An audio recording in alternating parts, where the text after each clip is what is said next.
So everybody on YouTube hit the like or dislike button. You can choose. Doesn't matter to me. Just make sure you click on one of them.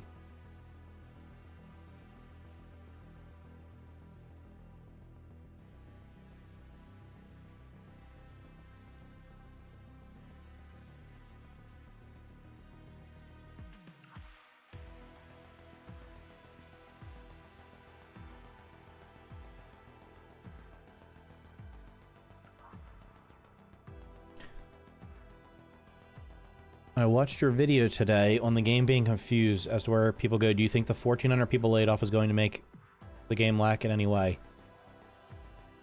No, because nobody got laid off from their team, but the way what Xbox is doing right now is definitely going to impact every game that their studios are making in some way. Saw Barney, Shockmaster, Private Parties. Xbox said Grounded 2 was a surprise success, so I don't think the last will affect it, and most of the game is being handled by Montreal. Eidos Montreal, yes. And they were not impacted. Not yet. There will be impacts. There's no way that there will not be impacts. Because part of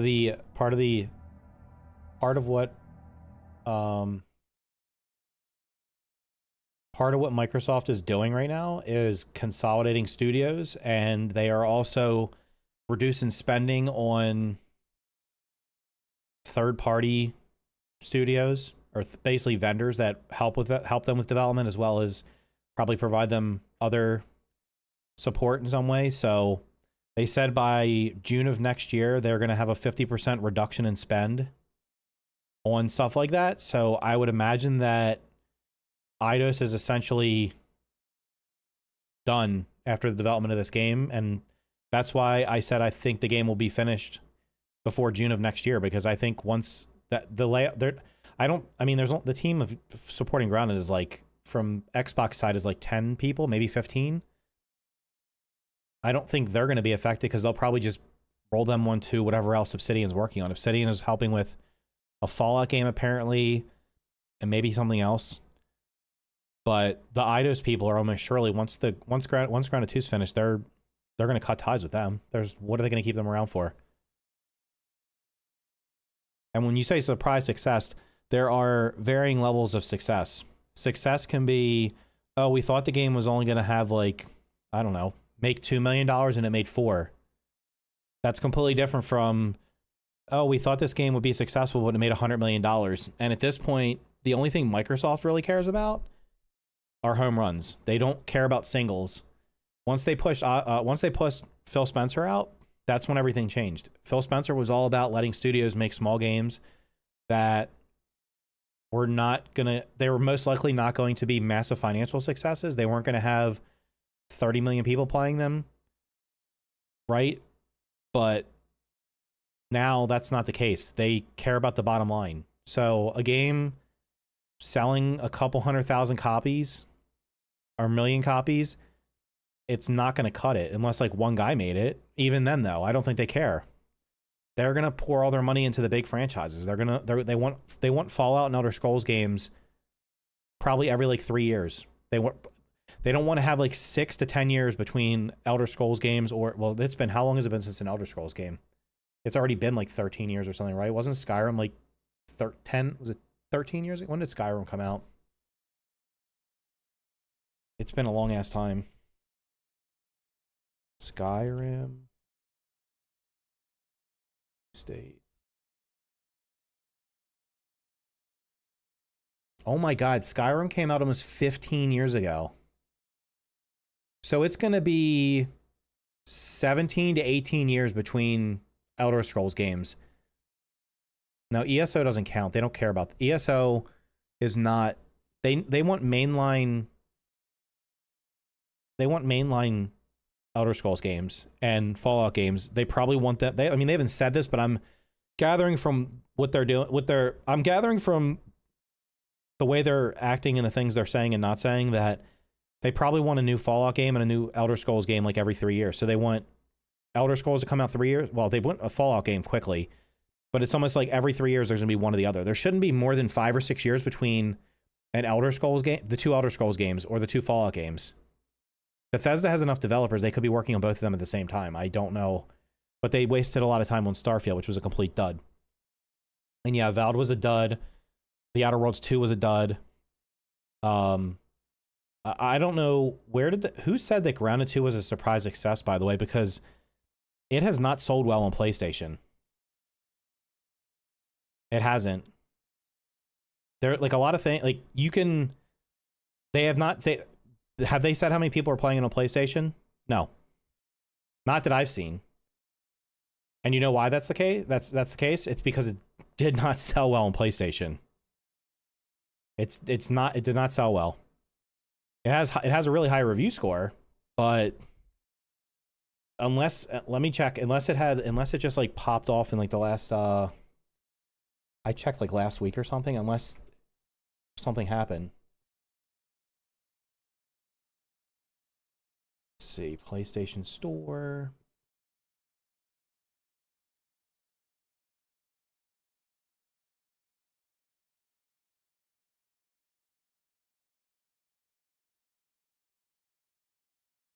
It was just a quote I read in some article.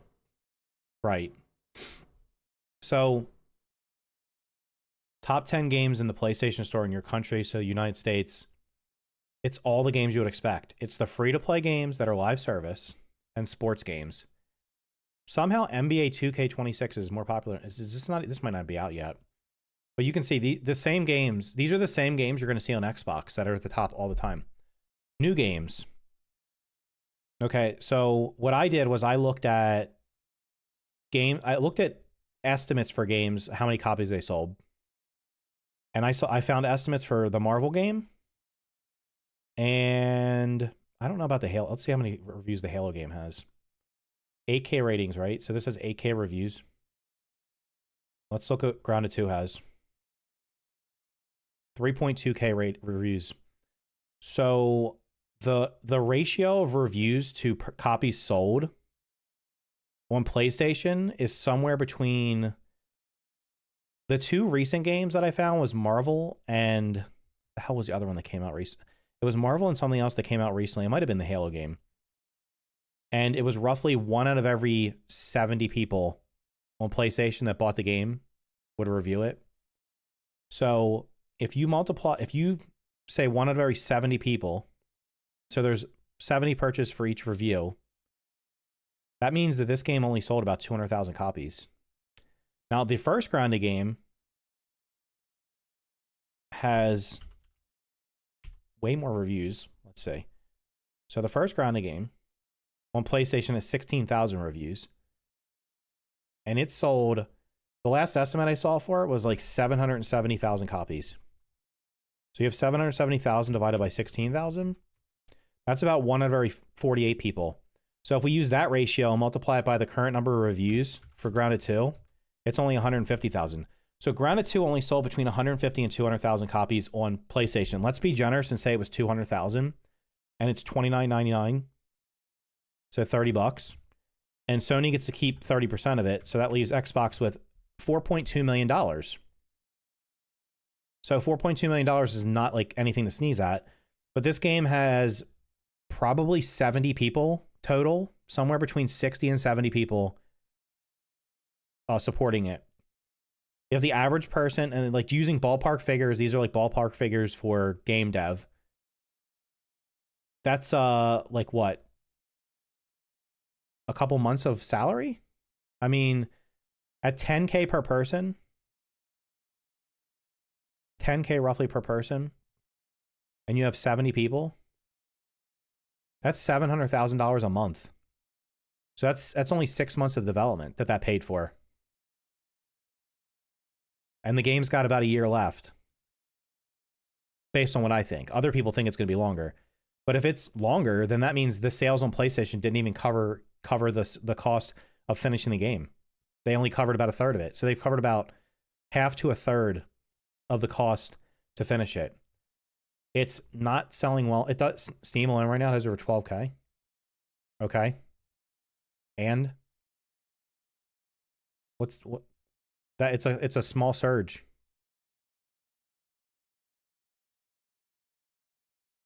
Steam has 12K. Let me look at someone on Steam right now. Let's see where that puts it on Steam right now. What place in Steam is it? Okay. So we got SteamDB here. Most played games. You're saying it has 12K.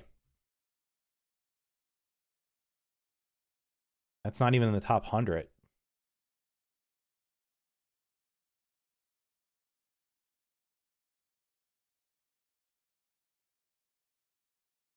It's the 100. It has less people playing it right now than Among Us, which is dead. So it just got its biggest update, according to the developers, and it has less players than Among Us. And Among Us is literally dead. Nobody plays Among Us anymore.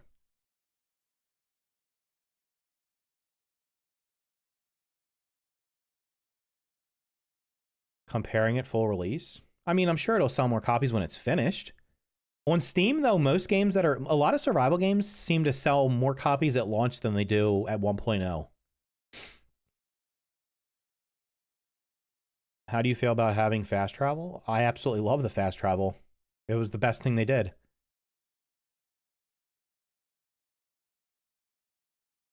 Should have been 6-month early access, new updates every month till full game. Absolutely. Agree. But saying this has 12K, I mean, it definitely got more players than the previous update, which also had a free weekend, by the way. That's the only reason there was a surge here. But you can also, if you look at their social media, dude, they were pumping out that it was on PlayStation for like a week straight. It would cost $5.5 million a year for a 70-man team. The average game doesn't. Hold on, let me just look this up.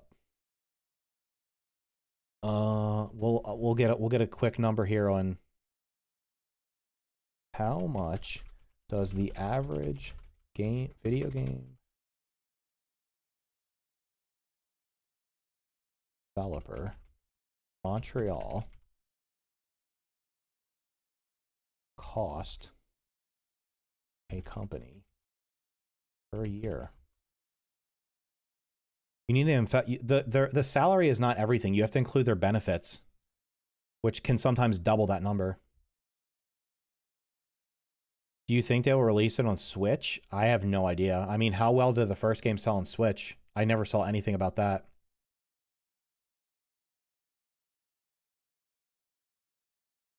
I'm a little nervous how 1.0 might end up. Hope Obsidian does the right moves. Obsidian's not developing the game. Eidos Montreal is.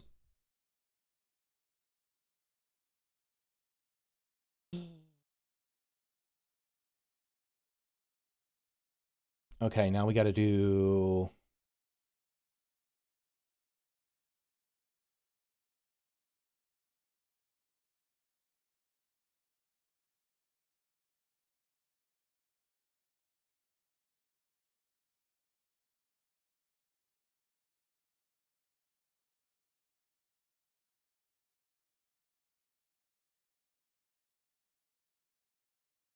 I'm saying the result I get is it costs like 100 to 140,000 Canadian dollars a year. So I don't know what the hell. Canadian dollars to USD. Let's do the conversion.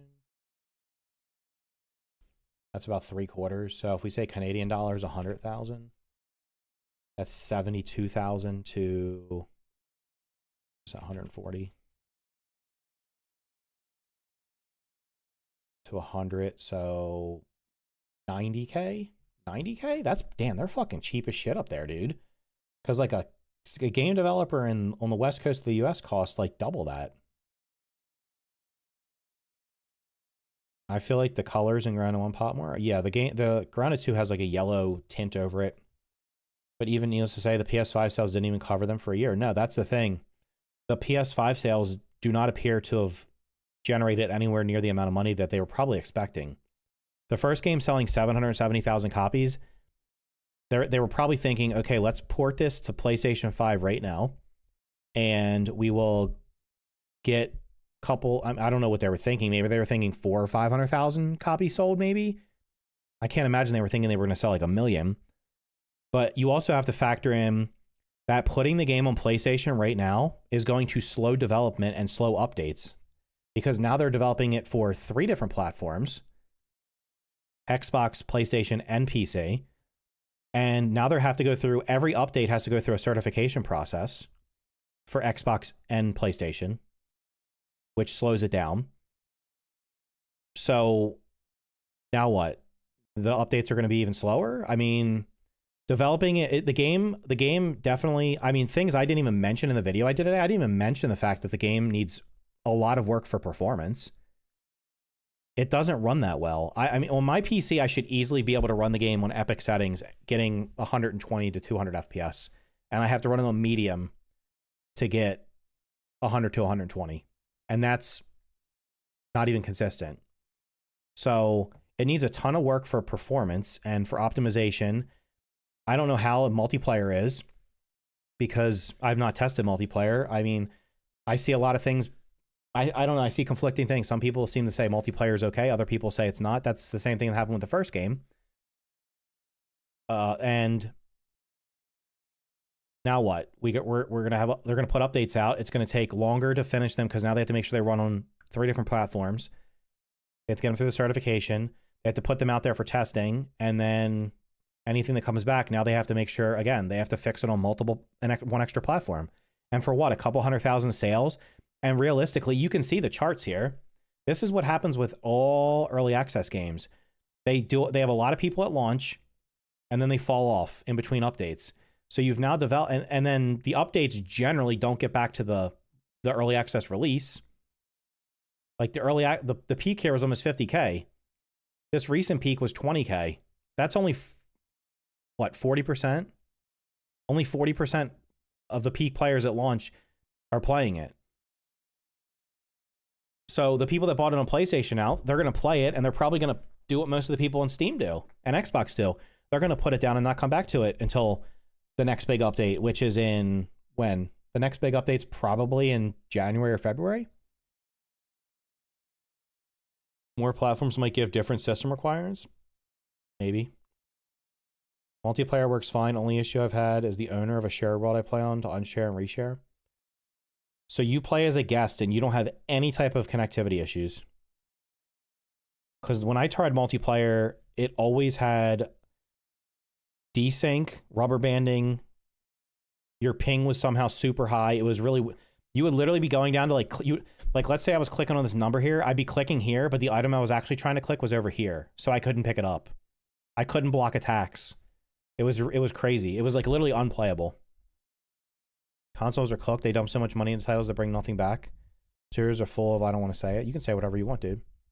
That graph looks like Dune Awakening. Well, Dune Awakening is worse because Dune Awakening is a live service game and they wanted people to keep playing it.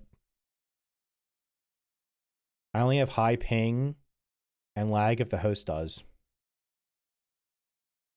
Well, you're on Series X. I'm on a high-end PC, so I shouldn't have anything. People either take a look or just rush everything and then just hibernate. Yeah, this is, I mean, this is, let's look up Subnautica 2. Subnautica 2 is probably the same exact way.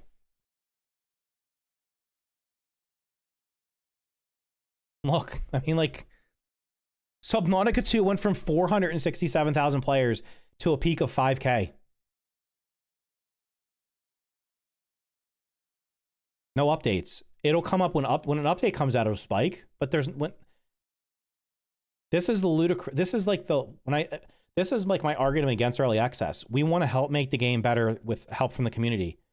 Well, what percentage of this? That's like that's got to be like 98%. 5,170 divided by 467,582 minus 1. This game has lost 98.9% of its players. 99% of the players have stopped playing this until an update. So what exactly is happening here? You got some testing and feedback here, and then, I mean, it's, I don't know. The games just get milked. Subnautica 2 just had an update? When? There's no way. There's no way it did. It would have came up at the top here. I don't think it got new content, did it? Unless it's on like a test branch. Maybe it's on a test branch. Subnautica 2.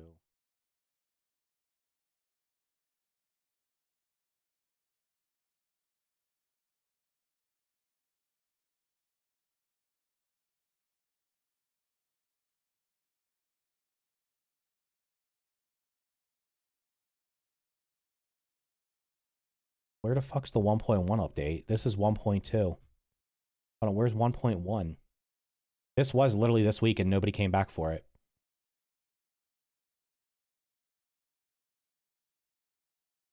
Where's Subnautica 1.1? This is quality of life. The adaptive measure update is should appear as free automatic download. What exactly did this do? So they've had 2 updates and neither one of them added content. Nobody came back for this because it literally just added proximity chat.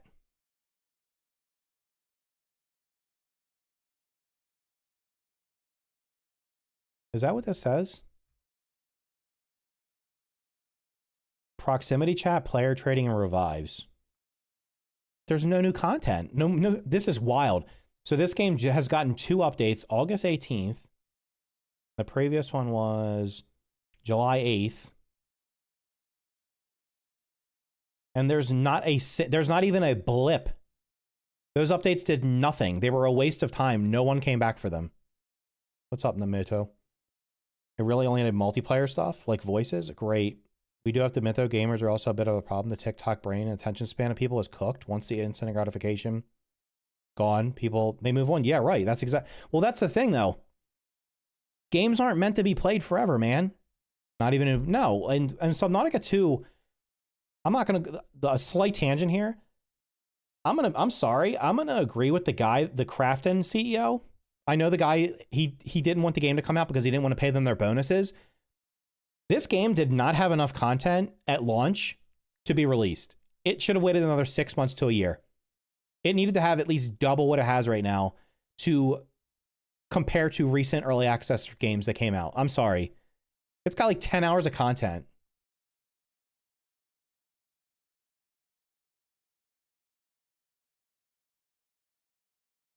This guy leaking GTA 6, he set up a deadman switch, so when he is caught by police and he won't maintain his PC, it will leak the whole game for free. Great. I could not give... I give absolutely zero. I have zero care, zero interest in GTA 6. I just cannot wait for it to come out so I can stop hearing about it. And you know what else I can't? Just to the point of what your point, like over on YouTube, people want instant gratification. People are going to blow through the GTA 6 content and they're going to finish it in like a week. And then they're going to complain, where's the online mode? Where's updates for it? Because that's the mentality that people have nowadays. They want to play, they play the new games and they don't stick with them. If you go on the SteamDB and check out like what games are popular, the trending games, they'll be popular. Like this game just came out, right? How to Fish. It's like an $8 game or something. It had 140,000 players.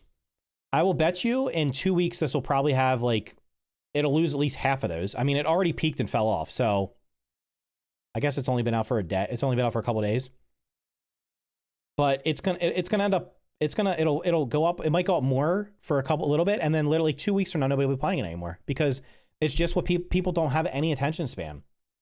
You look at the most popular games on Steam, on consoles, it's the same freaking games. It's the same games all the time. Counter-Strike and Dota are always in the top 3 on Steam. Roblox, Fortnite, and the sports games are always in the top 5. Roblox and Fortnite are always 1 and 2. One of them is 1 or 2 on PlayStation and Xbox almost all the time.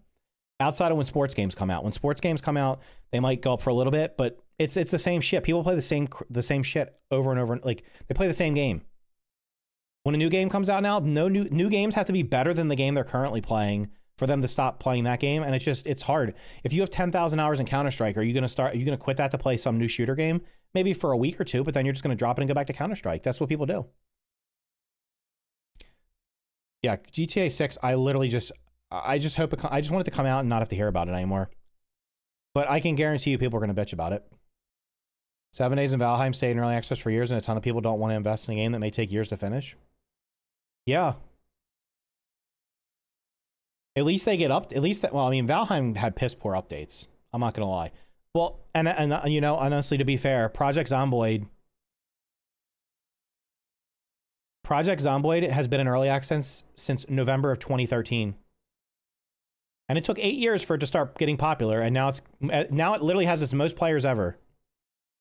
This game has been in early access for almost 13 years.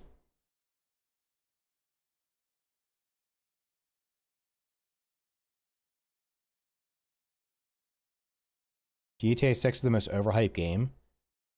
I mean, isn't GTA on here? 5M is this is like, I think this is like 5M is a GTA server, I'm pretty sure. I'm pretty sure this is GTA online GTA for PC. I'm almost positive. But now you have to have these people that have time invested in this, they're all going to go over to the new game, are they? I mean, I guess if it's way better, but what if it's not? Then they'll just go back to the old game. People don't want to pay $70 for a game they only play for 2 weeks. I don't know about that, because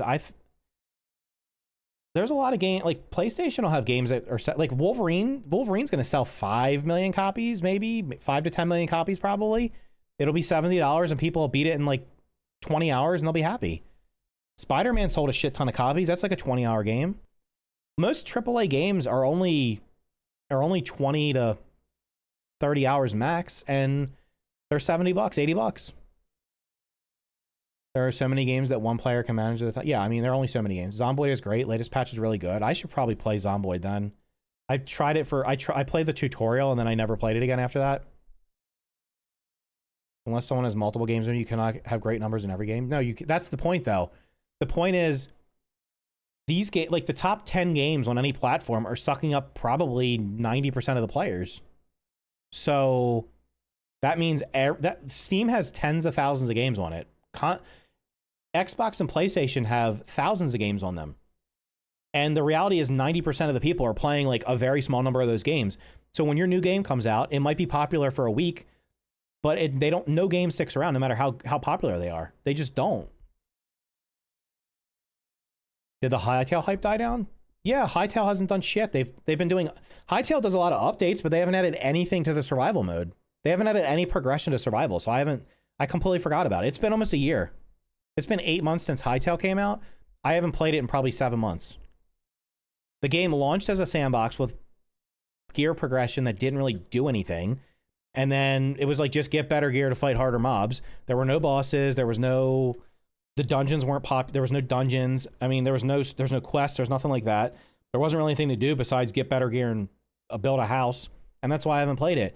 When it's finished, it'll probably be really good. But yeah, I don't know.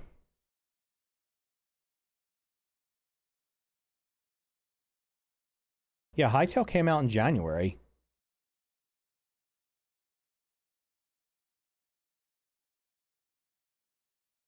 Return to Moria? Return to Moria finished. What do you mean? Return to Moria is on Steam.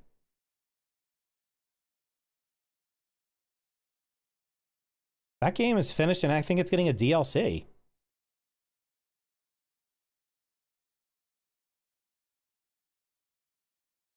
Return to Moria. I'm pretty sure I have it on Epic. It's one of the like 5 games I bought on Epic because it was not on Steam. And I'll be honest with you, I didn't even finish it because I thought it was bad. I'm pretty sure it's getting a DLC. Like an actual full-blown DLC. Oh, wait, what the hell is this? Oh, that's bad. That's not it. I think it's getting...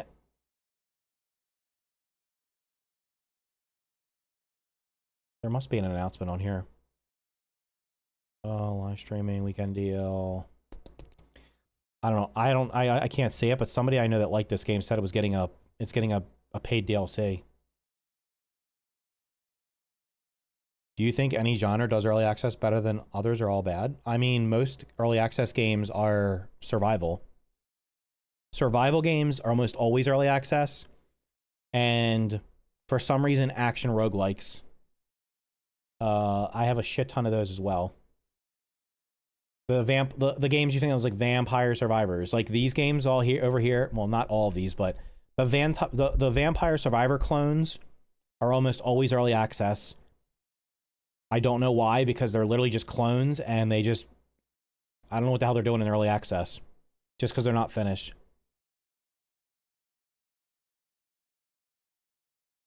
It was great to catch one of your streams. Your vids got me in the ground one and helped me a lot. Thanks, dude. I appreciate it. Is Power World worth it? Fucking right. Yeah, it is. That's why I'm Power World's, I have like 75 hours into my 1.0 save. I might play it later tonight if you want to stick around. That's what I'm going to be doing now. I finished everything in Grounded 2.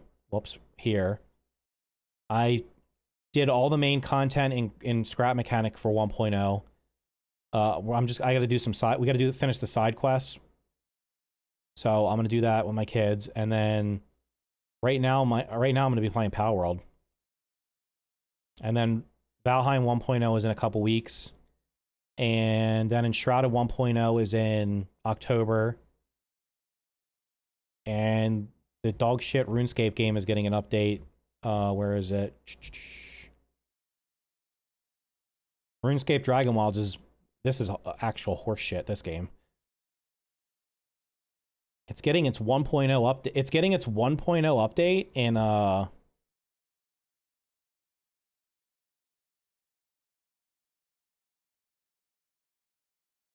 unless they changed it. No. They're calling the September update for RuneScape, it's 1.0, but it's getting a major update in December. And it might be, I think it has stuff planned for next year. This game is going to be called, the update for this they're saying is a 1.0, but it's actually not going to be a 1.0. They're not going to have all the planned content in there. The stuff that's coming after, I'm pretty sure was supposed to be 1.0, but I think they just want to say it's finished for whatever reason. Probably because they're bringing it to consoles. That's the only reason why they would do that. Hytale is lack of, it'll probably, Hytale will come to Steam eventually.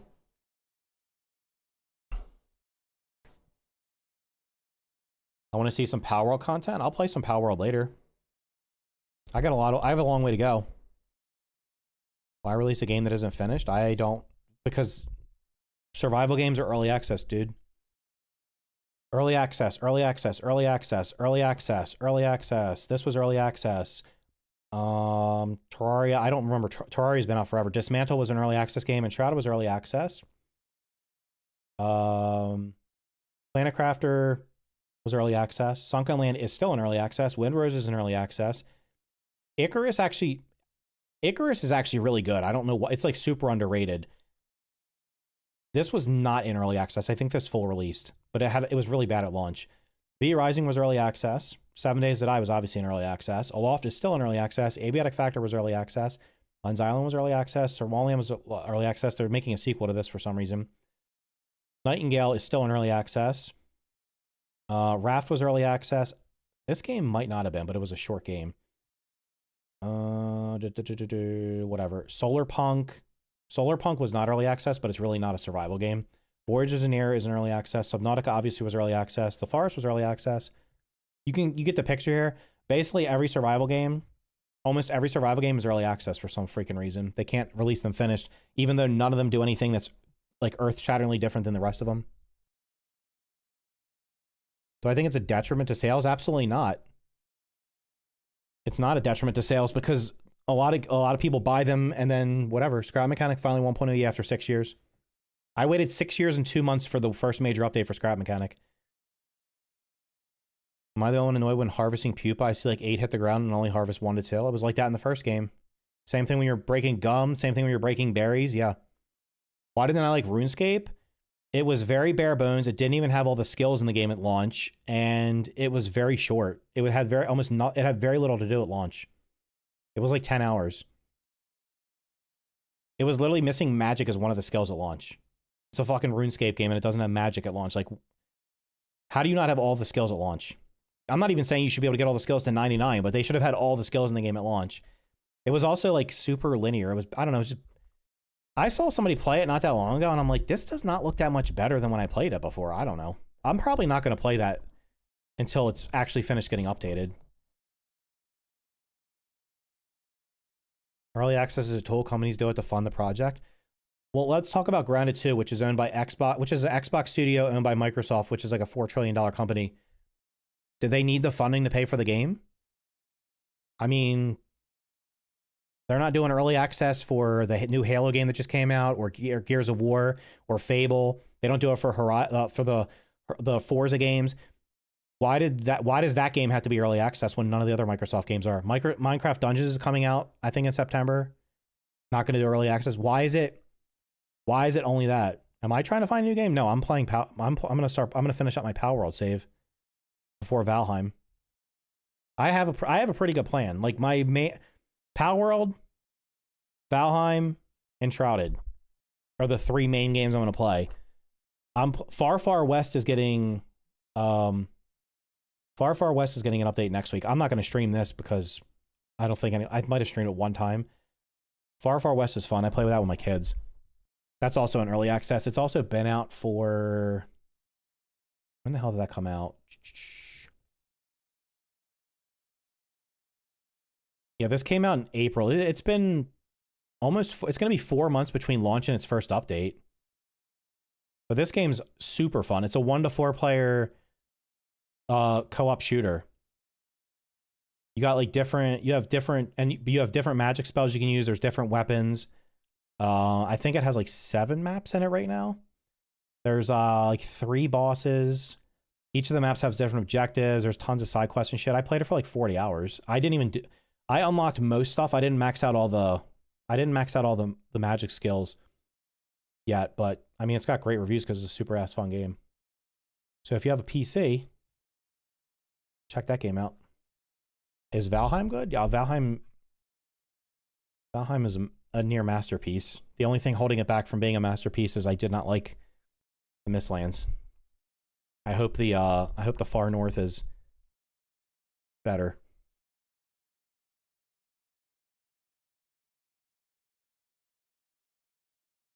Your own shitbox. Well then, like, I mean, I guess it's easy enough to say get a piece. Far West would probably run on a toaster oven. You don't need a supercomputer to play that. I've not even seen the Ashlands. I did the Mistlands and I was like, yeah, I'm good till 1.0. I saw very little bits and pieces of the Ashlands. It looked like it might have actually been less fun than the Mistlands. Survival games are harder to pitch? What do you mean? What, Minecraft is like the highest selling game of all time and it's a survival game. So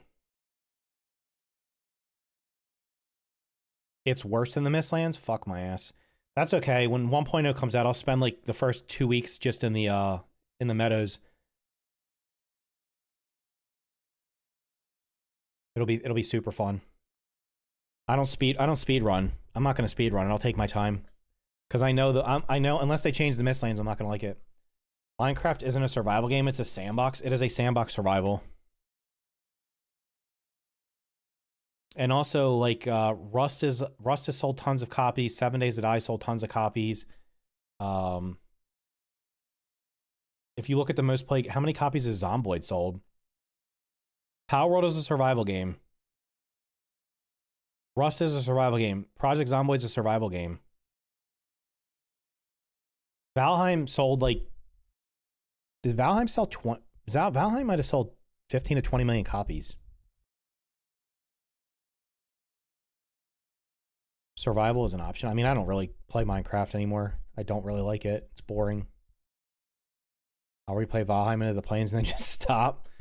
True. The game actually, if they would have literally just said the plains was the end of the game, that it would have just been like an S tier game. So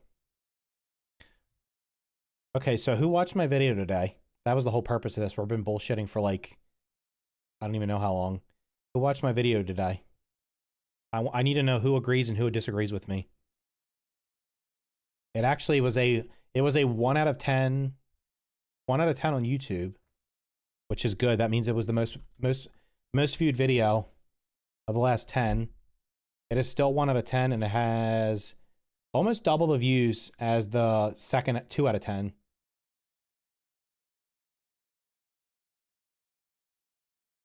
You're pointing out games that have been successful? Yes, I mean, there are lots of bad games that come out in every genre. Let's look at the trajectory. It's starting to slow down now. That's okay. I agree for most things. What do you disagree with? I figured most people that show up here would agree. Biggest agree is the bug density. What do you guys do? I need to know what you guys did. I want to know what you disagree with.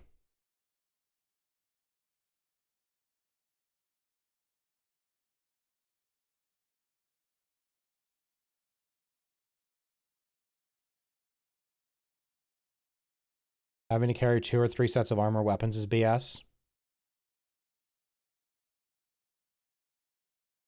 Agreed.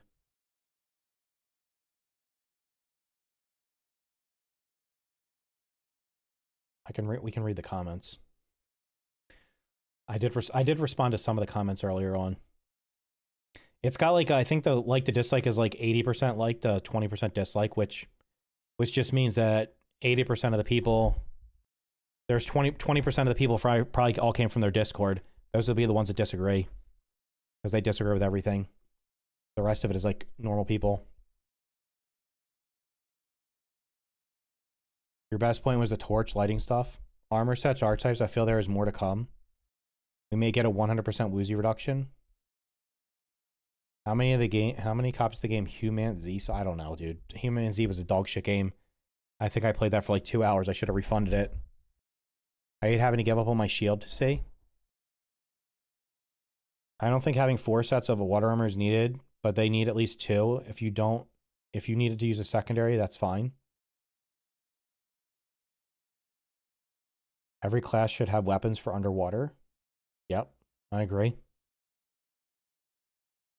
I agree. Where was that?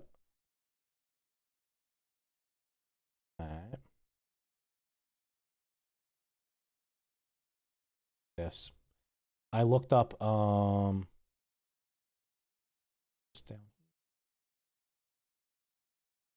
I wanted to know what the definition of class. Does your monitor have its own brightness setting?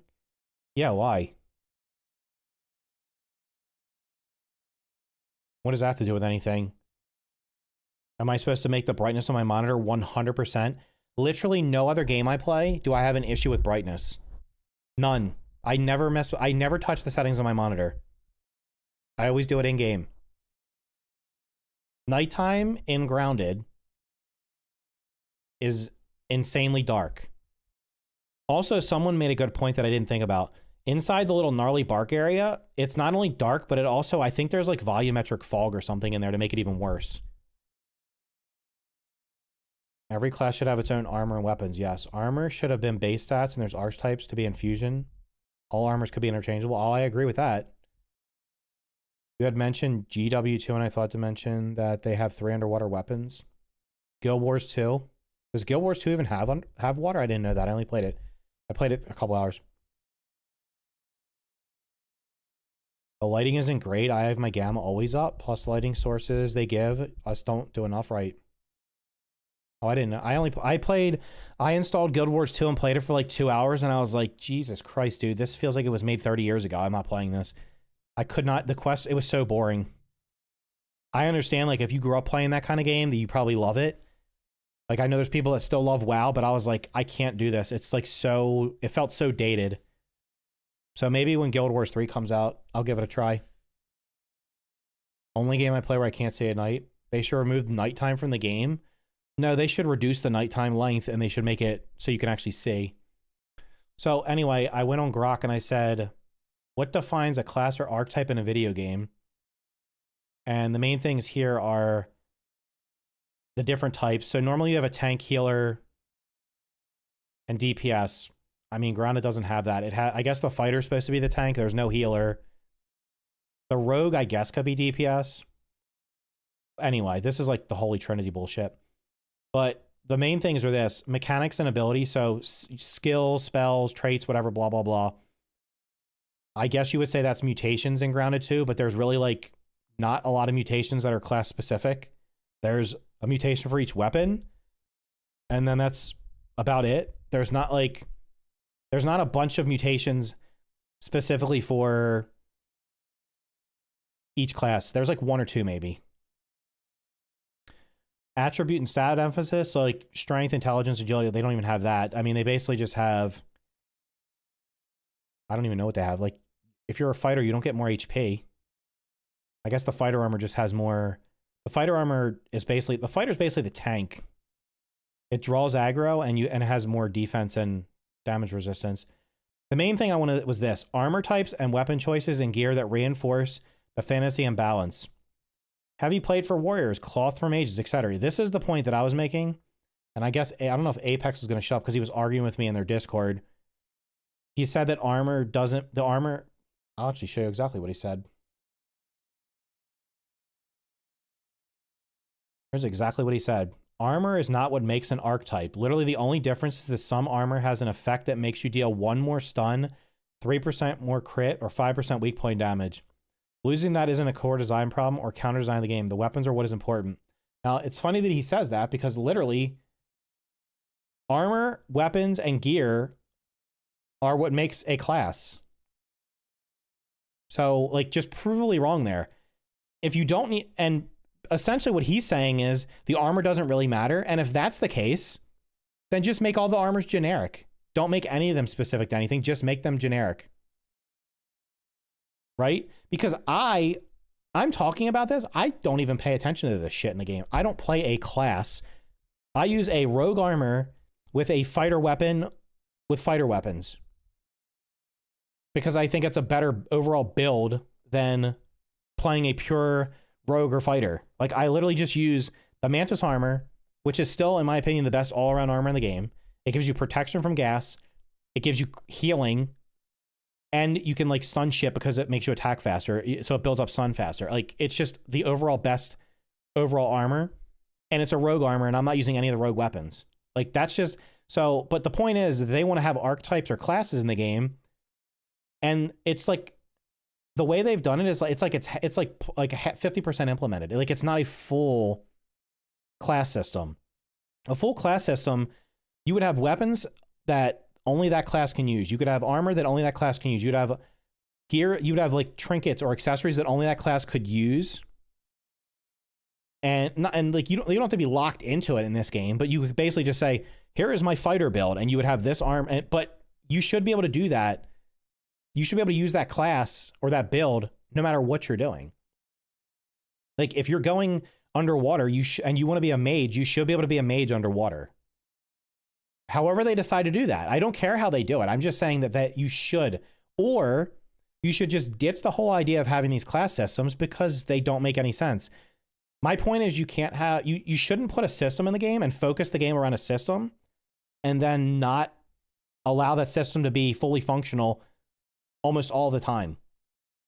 Like, literally, like, half the time you can't use a class build because when you go on the ice cream cart, you have 1 armor. When you go in the fire pit, you have 1 armor. When you go into the woozy area, you have 1 armor. When you go into the water, you have 1 armor. When you go into the abyss, you have 1 armor. It's like, what do you mean? Then what's the point of having all these other armors if I have to use this 1 armor? And I get it. Okay, there's hot and cold. Guess what game does hot and cold really well? In Power World, you have armor, but you can also have an undershirt. And they have undershirts that are cold resistant, heat resistant, and then there's a really good one that does both. And once you have the one that does both, you don't have to worry about it. Yes, there's no classes. That's essentially what it is. You haven't seen a mage running around in heavy plate mail? It's a half-baked system. I was genuinely excited when I first heard about it and quickly realized it didn't matter because they don't seem to be consistent. 100% right. I'm being very kind in the words I'm choosing. What I really think about this is it's like it's half-baked. It's a half-baked system. You went halfway there. You want to do this, but instead of going all in, you just put 1 foot in and, oh, now my other foot's out over here. So it's like, what do you want to be? Like, I don't care either way. You either don't have them or you do have them. Whichever you decide is best for the game, then you just go all in on that. But don't go down the middle and just make it half-baked where it feels like most of the time it doesn't matter. Shock staff runner. I mean, my suggestion was just make the trident shoot projectiles. Now you're a mage. It shoots magic projectiles. How hard is that? Just infuse your gear with spicy or mint. Heat resist. They're lazy. I mean, actually that's even true. You could just infuse your armor with the right thing. Seems like they tried to half-ass a RPG class system. They did it a little bit in the first game, but not to the extent. Like, mutations are half-baked. They're half-baked. Like, if you want to have classes, you need to have, like, a skill tree. You need to have some type of skill tree. And Obsidian makes fucking RPGs. That's the crazy part. They literally make RPGs. That's what most of their games are. They know how to do, they know what skill trees are. So they should have just said, okay, here's the skill, like, and you just say they're mutations, but the mutations, instead of having, how many mutations are there? Whatever, it's like, it's not even that many, right? Because most of them are passive now. You should have had like 10 mutations per, you should have had like generic mutations that anybody could use, but you should have also had like 10 mutations specific to each one of these 4 classes. So the fighter should have had 10 fighter mutations, and you could pick like 5 of them to use. That would actually give you build diversity. It would actually make it where, okay, well, in this, and you could, and I'm not saying you have to be like locked into them where you can only use 5. You can only use 5 out of the 10, but you can unlock access to all of them. You just pick which ones you want to have active at any time, or you respec, whatever, right? Like, that's what it should be. Like, they could literally just copy the system they have in like Avowed or the Outer Worlds. Like, they literally have skill trees in their other games. Why can you literally not build in the cold zones? I don't know. You can't? What's the purpose of just having a simple passive? Why are the active mutations super generic? Why not active fighter mutation? Yes, I think they should have like 10 mutations per class. So that would be 40 total. And then you can have like 10 generic. And you should be able to have, I don't know, 10 mutations active at any time. 5 class. You should be like, here's a pool of 10 generic. And then you have 40 class specific, 10 for each one. And you can pick 5 from the generic and 5 from each class. And you can have 10 active. And obviously you balance them so you're not like just some superpower freak that can kill everything in one shot. But also make them meaningful, because the reality is a lot of the mutations are not even noticeable. Like a 2% crit chance, you're not even going to notice that. Oh, great. Every 50 hits, one of my hits is going to crit. Like, how do you even measure it and see if it's working properly? I'm always getting jumped by 10 bugs. We haven't even gotten to that yet. We're talking about I'm going to get to that, because I'm going to load up a custom save and just walk around the map. And I want to go to the pond, and I want to go to the gnarly bark. I want to go to the pond just to see how many goddamn, I want to see the behavior of the mosquitoes. I'm gonna like stand on the lily pads and make they go like 20 times faster, so I can see how many of them actually come to that one spot. The pond update honestly felt like a slog. I'm forced to use 2 weapons I generally never carry, and I'm dealing with O2 and chill management, and I have to carry swim dive set. Holy chore. So you're basically saying it's not fun, right? You're saying it's not fun. And like, I've not even said, I've never said the game was bad. I've never said they don't know what they're doing. I've never said that. I just feel like they have a vision for the game, but they don't know how to get there. Like, they're not fulfilling the vision that they have. And if they are, then that is a little bit worrying. But the reality is, you've built a game around this class system and buggies, and then you can't, it's like they're both half-baked. I did not have fun. I rushed through it. Yeah, I'm done with it, dude. Like, normally, if you watched me play the first game, when an update would come out, I would literally search every little nook and cranny of every single area looking for any secret. I did not even explore half of the new areas. In fact, when I went into creative and I was trying to get screenshots, I accidentally fell into the bottom of the gnarly bark. There is a giant subterranean water system down there that I did not even go into, that has a ton of crystals and like supreme supreme marble and quartzite. Like, there's caves down there. I did not even go down there. Didn't even know it existed, because I just don't care. Same thing with the like the pond. The pond has like tons. Like, I didn't explore most of the pond. I just went to the places where I needed to go. I asked where the secret weapons were, so I didn't have to look for them myself. And then I'm done. I like the pond update, but it shows that the game shows issue the game had even on the first early release. It's wild that I feel like the most positive impression I have of the game was before any of you got to play it. When I got to play it ahead of launch, and I was like, this game's actually pretty good. I think it could be better than the first game. And then as I saw other people playing it, and then I started playing it more, like the cracks started to show, and now like each time they update it, it just further exacerbates the problems. It's like you had a I thought it was a pretty good foundation, but I guess there were cracks in it that I didn't see, and everything you build on top of it is just making it weaker and weaker. Right? It's a problem that stems from outsourcing the devs. Same issue they have been trying to fix at Microsoft. Way too many layers of management between the coders and the creative leads. Well, that's the other thing is you have another company making this game. You have another company making the game. The funny part is somebody earlier was like, "Oh, Grounded 2 was a surprise success." I bet it was a surprise considering the studio that made the first one didn't even want to make it. The game wouldn't exist if Eidos Montreal didn't call them up and say, "Hey, we'd like to help you make a sequel for this." Like they had to be talked into making a sequel to the first game. How wild is that? Like, why is nobody talking about that? I only use the stamina, poison, spicy, and time reduction mutations because everything else is kind of pointless. Yes, when you're in combat, true. The Supreme stuff? The Supreme stuff is the tier 3. It's for tier 3 upgrades. You can't even use them yet. You basically just put them in your chest and they sit there. I think you need them to build one of the new crafting stations, but otherwise they just sit there. Sounds like someone has a case of the Mondays. Who's that? What's the best update Grounded 2 had since its early access? I think the Garden update was mostly good. I think it was mostly good. It had a lot of new creatures in it. It did. It had new stuff. This new update has mostly old stuff or reskins.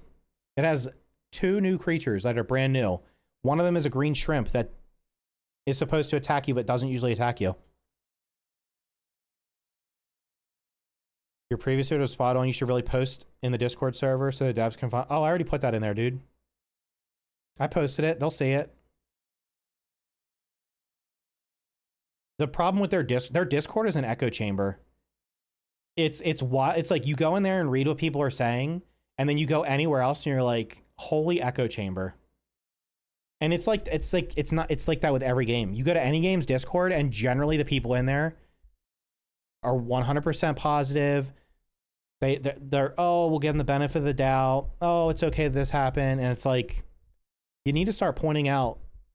The whole point of this early access is to point out stuff that needs not necessarily to be changed, but they should think about, or just put it on the radar. Hey, maybe you want to think about looking at this because it doesn't really feel right. I'm going to keep using the word feel because they always used to say, we don't like to make, they said the first game, we don't like the, we're not making the game with spreadsheets. We want you to tell us how it feels. So that's why I just started saying that. Example being that like most of the mutations, I don't feel them. I got that new speed trinket by stealing it from an aphid. I equipped it. I literally could not feel the difference in my speed. I actually measured it and I did a little sprint test. It must be like 5% because I literally cannot feel it. Cannot feel it. There's no difference. Or it's broken. Who knows? They should remove the pawn. They're not going to remove the pawn. This absolutely feels like it has been built off of spreadsheets. No, I don't know. I don't know. I genuinely don't. I'm really curious. I would like to. I'd love to be able to interview them and have them actually answer my questions, but that will never happen. Did anybody that's coding this game actually play through all the new content? Did anybody that is coding this game? I'm not talking about a QA tester. I want somebody who's coding this shit to sit down and spend 20 hours playing through this update. Did you play through it? And if you did, and you thought what you currently have was satisfactory, here's a box, take your shit and go home. You're done. Like, there's no way that anybody played through all this stuff, all the current content in the new update and was like, this feels completely balanced and I think people will enjoy it. The problem is the only feedback they get is in the little echo chamber. That's where they see all the feedback. Like, if you just go over there, you don't have to, if you just join their Discord and go read the shit people say in there, they just glaze. It's nonstop glazing. I can't even fucking go in there. I literally only go in there to post links to my videos and streams. That's it. I used to be in there all the time. I cannot stand it. It's like it's horrible. Do you think the Eidos Montreal handover is to blame? I mean, 100% it's part of the problem. You have a different team building your game. What other game sequel? What game was successful and then the sequel they were just like, oh, we'll just let somebody else make it and felt the same or better?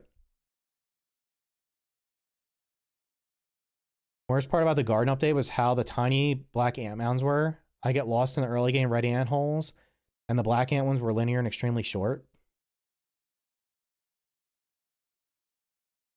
Well, there's more than one black ant hill now. And yeah, you're right. The new one was pretty, compared to the black ant hill in the first game, which was very extensive, it was pretty small. These updates need to be released as a whole. If you release the new Abyss update, don't drip feed more content to 1.0. They say adding more to the Abyss, but why not just do it already?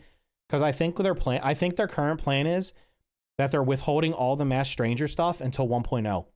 Because what they're going to do is they're going to fucking reset progress at 1.0, like they did the first game. They're going to reset your story progress. They're probably not going to reset your gear and all your shit. So what's going to end up happening is you're going to be massively over-leveled and over-geared for all the stuff you've already done, and you're going to blow through it. But I bet you that they're going to add... I bet the plan was, or is, that the fight that you had to do with the Ogre Leviathan, I bet you that's supposed to be a Mass Stranger fight. Or that they're going to put a Mass Stranger section down there. That's what they're going to do. And they're just not going to put it in the next update, and they're waiting for 1.0. They basically don't want to get to 1.0 and have 90% of the stories complete. Look what they did with the first game. You did the lower yard, and that was all your progress. And then everything after that, they added at all the other progress was at 1.0. All the undershed and the optional, I mean, the undershed was a huge chunk, and then obviously the Java-matic and all. That was all at 1.0. If they would have put that out piecemeal and put that stuff in there, then what? You load into the game at 1.0 and all you do is the Java-matic? Did they wipe Grounded 1? I'm pretty sure. Did they wipe Grounded 1? Did they? I don't remember. They wiped progress at least once. Maybe they didn't. They did wipe it one time. I remember having to redo the story stuff one time. That might have been during early access. Well, here's the point though. Like, if they go put story content and stuff you've already done, you're gonna have to go back to those areas anyway. The biggest issue for me with Grounded 2, I don't hear people talking about, is, for example, in Grounded 1, getting the disc took you to different areas, and getting each disc felt like you were going on a story mission. Had little puzzle labs to go through. In Grounded 2, discs just feel randomly placed with no labs, puzzles, and feel disconnected from the story. They're literally just sitting on a corpse in the middle of, like, a field. You're right. It also doesn't help that they literally tell you where everything... You load into the update, and it's like, here's where the 4 discs are, guys. Go get them. Why? Why do they have to tell you where they are? Why can't you force us to actually go explore for them, or to at least unlock clues? Like, do something besides putting them on the map so you immediately know where they were. And you're right. In Grounded 1, you went through the different labs to get went through the labs to get the chips. In this game, they're literally sitting on corpses, generally just sitting somewhere. Like, in it, you just walk up and pick them up. You don't even have to do anything. You could literally just speed run, and that's why people can speed run the game so fast. You can skip all the content and go straight to pick up the disc and go back. It's missing the charm 100%. It absolutely is. So many caves to that get excited, then you go in them and they have empty. Yes, 100%. Oh my God. Like I said, when I was trying to get a screenshot today in a creative game, I went down in the water and I was like, well, I haven't been down here. Let me see what's down here. Oh God, there's a cave down here where the blow up. What could possibly be in here? This is a great place to put like a secret weapon or something. Blow it up and you know what's in there? A toe biter and like two tier 3 rocks. That's it. Who gives a fuck? Like, you're putting this cave at the bottom of a giant crevasse that's full of water that requires you to blow it up with a mine, and then you go in there and there's literally a couple upgrade rocks. Or there was at least one I blew up this time that went in there, all it was like 3 larvae. I'm like, there's nothing in here? There's not even like raw science? Like, what the hell, man? They didn't wipe Grounded 1, just reset story. Yeah, they didn't wipe your progress. You had to redo the labs though. I'm pretty sure they took away all the labs. Wait, what did Power World do? I missed that one. Grounded 2 feels like the Upper Yard 2.0, messy and thrown together. And the Upper Yard was in my opinion, the worst part of the first game. It literally felt like they just throw a bunch of shit together and finish the game. And that was it. Why have all the notes and files you grab? Use the notes, the files to progress the story. Right. They should be giving you clues on where you need to go. Like, I'd be fine with them telling you, hey, go to this spot. And then you go there and you have to find something. And then that tells you where to go to the next spot. And then the next spot. But you literally load in. It's like, if you load in a new game right now, as soon as you come out of the first area, you're gonna know, it's gonna tell you, here's where all the discs are, go to the statue. And then once you do that, then it loads, I'm pretty sure it shows all the discs for the rest of the game. It would be better if the discs held the locations in the next one. That's not how it was in the first game. In the first game, once you got the one from the berry lab or the hedge lab and turned it in, it literally told you where the rest of them were. And they also had numbers to tell you which order to do them in. You didn't have to do them in that order, but it basically gave you the order. Like, I don't read any of the shit that I pick up. I couldn't give a fuck about any of the notes that I pick up or any of the things that the tapes are saying because they are completely meaningless to my progression in the game. They're just lore that I don't care about. If I had to listen to them or read them to actually figure out what the hell I was doing, then I would pay attention to them. Grind on one hedge lab, getting the piece of the password, or the Red Ant Club having to come back to get the weapon out of the room before assistant manager fight. Yep. Going through the hedge and ground was an amazing experience. I went up there and grounded to him, was just stumbling around, not caring. Yeah, I'm telling you, it's a different team making the game, man. I was fully expecting every one of those optical discs that you get to be like the statue. The statue, you actually have to go through like a network center, which felt like a lab. It's the only thing in the game like that. Everything else is literally just go get the card off a dead guy. Oh, there's a guy laying, there's a skeleton on the ground. There's the chip next to him, or there's the trinket next to him, or there's something in his pocket. And it's like, why? Why? The premise of the story is weak. I'm going to be honest with you. I don't even know what the hell's going on. I stopped paying attention when the voice lines were not in the game. And I had to read it. I was like, I'm done. I just fast forwarded through it.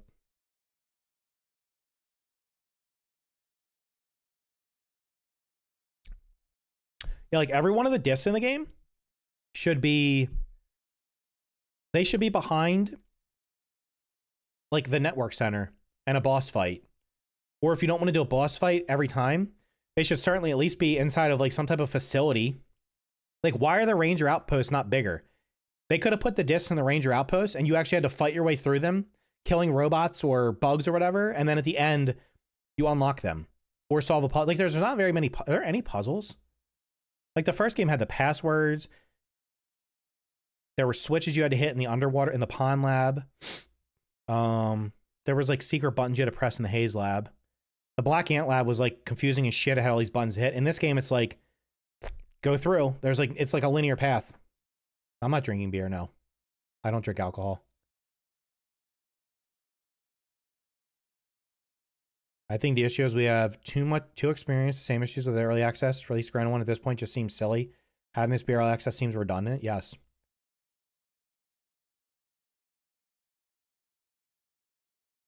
All right, I'm going to tell you this one time. I can't even say what the hell your name is on Twitch. If you type, you're not allowed to type another message in chat until someone else types one. You asked why I timed you out on YouTube yesterday? It's because I look at the chat and you have 10 messages in a row. Stop. If you type one more message right now, I'm going to ban you again on Twitch. I'll just keep banning you. Or I'll change it to like follower only mode for, you just typed a message, you're getting timed out. You're actually, we'll give you a 1 hour timeout. You can sit here for 1 hour. Like, you literally are like, holy fuck. Holy fuck, dude. I literally just said, don't type. You just stop. I will ban every account that you come up with because you're dumb and I can tell it's you. If someone types in my chat and I don't recognize the name, I'm just going to start timing them out. It's beyond annoying. It's called Into the Abyss and you spend a max 30 minutes down there and it's super linear. Yep. Like, you contribute nothing to the conversation. The comments are, hello, what time is it in the USA? I love USA. Can you play Gay Porn Simulator? No, go to fucking bed. Go watch somebody else, please. Holy shit. That's a bit racist. Oh, you know what? Here, you're getting permabanned on YouTube. Actually, permabanned. I'm going to click your name. I'm going to permaban you like where people can say it. This is how you permaban somebody on YouTube. So I'm going to click the little dots right here. Stop moving. Stop typing. Stop typing. I click the dots. Oh my God. Stop typing. No way, bro said. Yeah, that's what you said. Gabe Horn Simulator.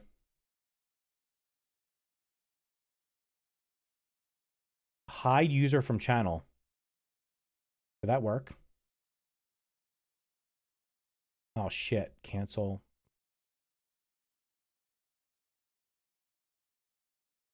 So now you can keep typing in my chat, but I'm never going to see your messages. And if you keep typing in my chat, I'm literally going to I'm going to report your account to YouTube so they permaban your account. Just stop. Go watch somebody else. I started playing this when it launched, and I got to say progression has been mad wonky. Yeah, the progression has gotten worse on, it's gotten worse since launch. They've changed a lot of stuff to make it worse. Ground in 1, you could take down 3 beehives, sleep, get cutscene, get access to new area, release bees, yeah, that's wasp. Weed killer, yeah, all that, yep, absolutely, all that kind of stuff. That doesn't exist in this game. Do you feel like this update is the most challenging? Well, I only died twice, and both times it was to a bug. I did end up accidentally cheesing the Ogre Leviathan, but, you know, it is what it is. Main thing I felt negatively about is the enemy density. Tried to hack one of the radars near the pond and had to fight 7 mosquitoes. That's ridiculous. The story, because in Grounded 1 the story was actually interesting and immersive. Grounded 2 feels slapped together and sloppy. Totally different people writing it. It's crazy because yesterday a person was like, I'm just a huge fan, but then they act like, I don't care, dude. It's beyond annoying. I miss the variety of weapons. I mean, there's a decent amount of weapons. I don't know about that. I feel like everyone cheesed the Leviathan. You can't beat that boss. No, I've seen people beat the boss normally. It's just annoying. How many people are utilizing the underwater base mechanic? I'm sure it sounds cool, but anyone really taking advantage of it? No. It's not what anybody asked for. We would like to build bases underwater. Do you know what that means? We would like to build Subnautica bases underwater. Instead of giving us whatever the hell this bubble diffuser is, literally let us build the lab pieces underwater. Give us the lab pieces, which they put in playground mode, by the way. Let us build the lab pieces using the quartz that you put in the game. You can make quartz now. Let us build the lab pieces underwater to make a water-free environment. Nobody wants to build a house underwater that has water in it. That is ridiculous. Like, who asked for that? No one. No one. Imagine that. It would be like them putting buggies in the game, but the buggies can't run, jump, or fight. They can only walk at a very casual pace, and they can't do anything else. Imagine that. That's what the underwater building is. I'm building a base underwater with an underwater basement, but that's it. I mean, if you can use it to cheese the bug raid thing, that would be pretty funny. But if they'll probably end up patching that. Rounded to is 30 pounds. Or 30 euros at this state. How much do you think it's worth? I mean, you'll get your money's worth out of it. It's not a bad game. Do you know how many games I have on Steam that are actually just freaking bad that I played? A lot. There's a lot of bad games. It's not a bad game. I just don't think it's as good as the first one, and I don't think it's going to be. Did I play Grounded 1 in Early Access? Yes. I played it the first day it came out. It had 0 content and had literally game-breaking catastrophic bugs in it. So I uninstalled it, and then I came back like 7 or 8 months later. 9 months later? When did I come back? I came back after a couple of updates, and then I played it from that point all the way through until 1.0. And the early access of that game, the updates were more frequent. There were not as many issues with updates either, it didn't seem like. And I think that game turned out to be great, but I mean, it was only limited by the consoles that it was on. Being on the old gen consoles, like, really limited what they could do with it. If they would have been able to expand that game only on new gen consoles and PC, they wouldn't even have had to make a sequel. They could have added all this extra crap. They could have expanded the map and not made a new game, which I probably think would have been a better overall decision. Don't go near the blue blocks behind the bench. There's around 10 tiger mosquitoes there. Also, why do they spawn in mites after you take out enemies? Happen multiple times. I have no idea. Or is it ticks? Is it mites or ticks? I remember you were getting a lot of hate in Grounded 1. Has anything changed? Yeah, I haven't really been critiquing the game that much, so people don't hate. Well, the people in the Discord don't like me. You have people over there saying everything I'm saying is wrong, but they don't even watch the video. So you've now just made your... At that point, no one should take anything you ever say with any face value at all. Like, you literally should just be like, well, this person's an idiot. You can't comment on something if you didn't watch it. That's just retarded. Sorry. But yeah, I mean... Yeah, I think I'm probably still... Most people probably still don't like me. I'm sure there's people that are not happy I put that video out today and that they're seeing dozens and dozens and dozens of comments agreeing with me. That's the thing. All right, dudes. Thanks for stopping by and hope you have a good dinner. Enjoy the time with your family. It's ridiculous to have an entirely different build set for an hour. Like, give us build options to bubble over the base.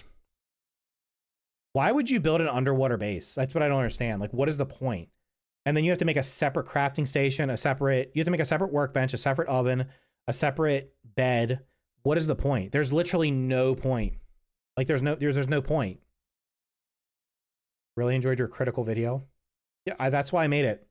I was on the fence about making it, and then I was like, you know what? I'm just going to make it because enough people came into the stream last week and were agreeing with me and pointing things out, and I was like, I'm just going to make it. So I did. Yeah, ticks. Take out 2 scorpions and it spawns in 2 ticks. Do they actually, like, you actually see them spawning or they just appear? I just watched your video that came out today. I know it's basically just everyone we talked about the last couple weeks. We all together. But you're dead on as always. Thanks, dude. I think they will fix the amount of bugs, but it'll be later in development. They did thin out some of the first area. If anyone on your, whoever you had like looking at the quality of this update, they should be fired. I would fire that person. Now, to be completely honest with you, if I was the project manager for this game, I would have not let it release in the state that it was in. I would have played through it and I would have said, who did you design this update for?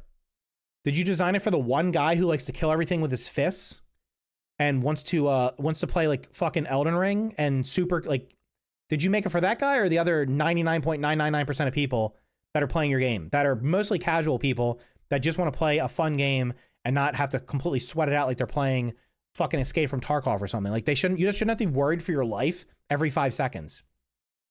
Who'd you make this update for? You walk through that tree area, you walk into the new area at all. Like 5 minutes, if you watch the first stream I did, when I went into the pergola, I was only in there for a minute. As soon as I got onto the pergola, I'm like, Jesus Christ, there's a lot of spiders in here. What the hell's going on? And they were everywhere. And I just walked back through it today when I was looking for screenshots, and Jesus Christ, they're everywhere. And then you go to the bridge, and there's more of them. And then there's 10 green shield bugs.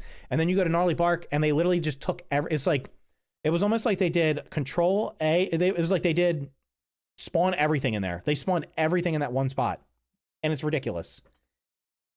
You show me where out in anywhere in the world that you're going to go find a spot that has 30 different bugs in it that are usually hostile towards each other, casually living right next to each other. Like, there's no way that somebody went through that and was like, this feels balanced. This is for like, I think people will enjoy this. You could not have done that. You didn't do it. And if you did, you're not good at your job and they should find somebody else. I'm just going to say it. I would be embarrassed. I would be embarrassed if I released something that was just that like unbalanced. I'm sorry. I would. You see them spawning in like right in front of you. That's nice. I overall like negative content since most people attract to it and use some way provided in a good way. I'm not trying to be negative. This is not meant to be negative. This is meant to be, here's how I feel. This is, we're gonna do a little, we're gonna do a real quick test here. I'm gonna show you what I mean. Since we're talking about bug density, I'm gonna show you. I'm only gonna load this up for a minute. I might play it later. I want to show you what mob density should like actually look like, or can look like. I'm gonna load up Power real quick, just for a minute. And if you've not seen it, if you've seen it before, then bear with me. But if you've not seen it before, this perfectly illustrates how you can have density of mobs and do it the right way. So I'm gonna load up my game.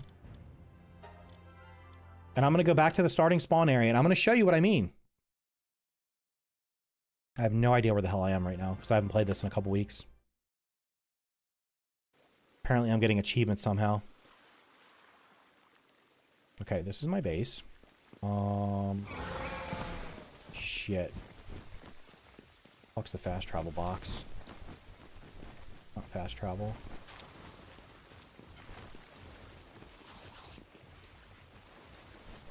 Alright, we're gonna go back to the very starting... Where's the starting spawn area? You spawn... here?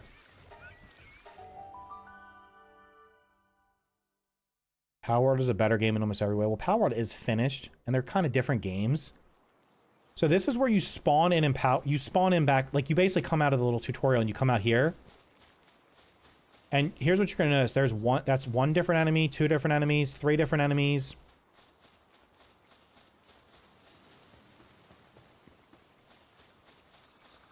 We're gonna jump down here. Look at all these mobs right here. These are all enemies that you can fight. Look at this big guy. This will be like walking out into the first 5 minutes of Grounded or Grounded 2 and seeing like a wolf spider or a mantis. What's the difference here? The difference here is there's mobs everywhere, but they're not all trying to fuck you in the ass. That's the difference. They're not all attacking you. They're all neutral. Some of these are passive. This guy will not attack me unless I attack him. And if you walk out and you're level 1 and you see a level 34 mob, you know what you're going to do? You're not going to fight it. You're going to wait until you're stronger to fight it. But these little weak guys here, yeah, you're going to fight them because you can capture them. But the point is you can wander around this entire giant-ass map, go all over this place, and there's mobs everywhere, and most of them do not attack you. If you go out at nighttime, there's more aggressive ones. But the general, like, this whole green area right here, most of the mobs in the green area do not attack you. The further you get away from the spawn, like over here, there's going to be some more aggressive mobs, and there are some aggressive mobs in here, but for the most part, you can explore for hours and never get attacked. Never. It's the same way when I play Scrap Mechanic. Before I streamed today, I played Scrap Mechanic for an hour and a half. You know what I did? I drove around in my goddamn car cutting down trees. You know how many times I fought an enemy in an hour and a half? 0. I did not fight a single enemy in an hour and a half of farming resources. Because there's not 50 aggressive enemies every 5 seconds. What my point is, you could keep the mob density in Grounded 2 and literally just make 90% of them not aggressive. Problem solved. The rampaging ones are extremely easy to see. Yeah, they're alpha sized and they're also red. You can see them glowing. You just did something big and Grounded 2? Sure. Okay.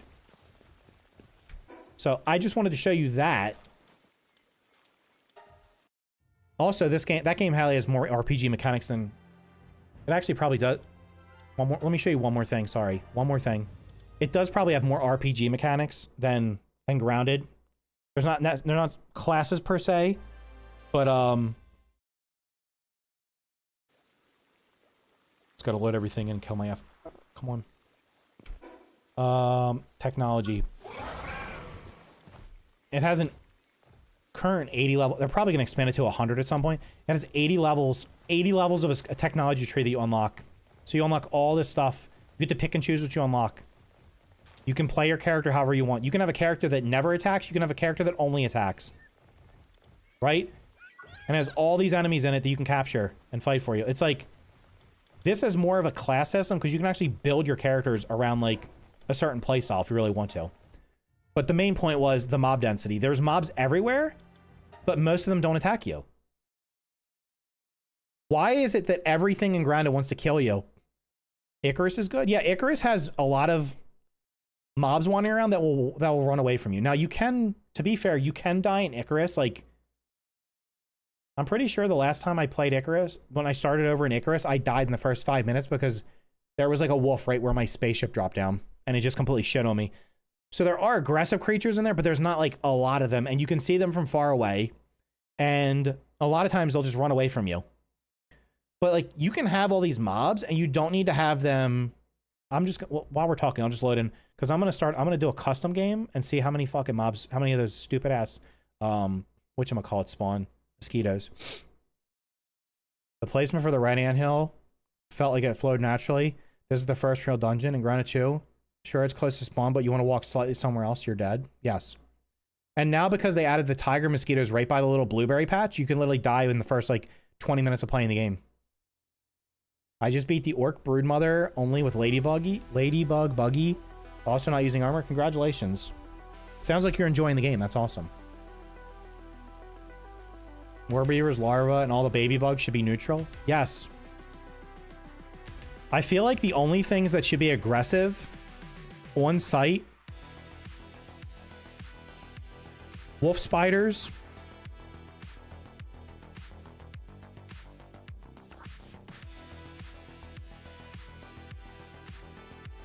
and maybe the large scorpions.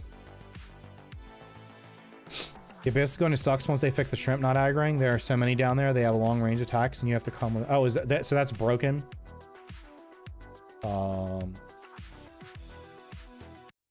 My camera wrap alongs real quick. Now we're gonna do a new game.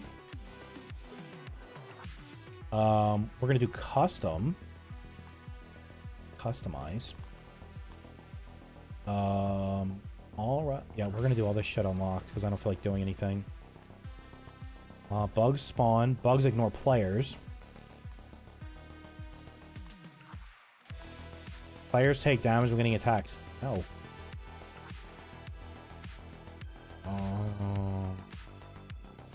Zero. I'm gonna... Can you change this while you're in the game?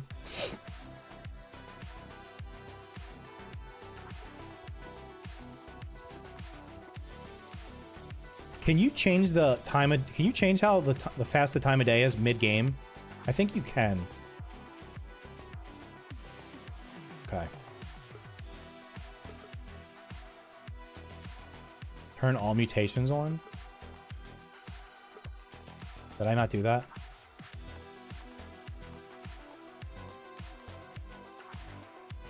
Wait, fully yoked? Yeah, give me that.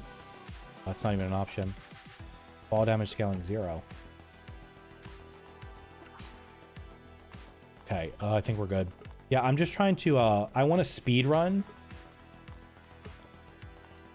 I want to speed run. Ready to dunk, baby. I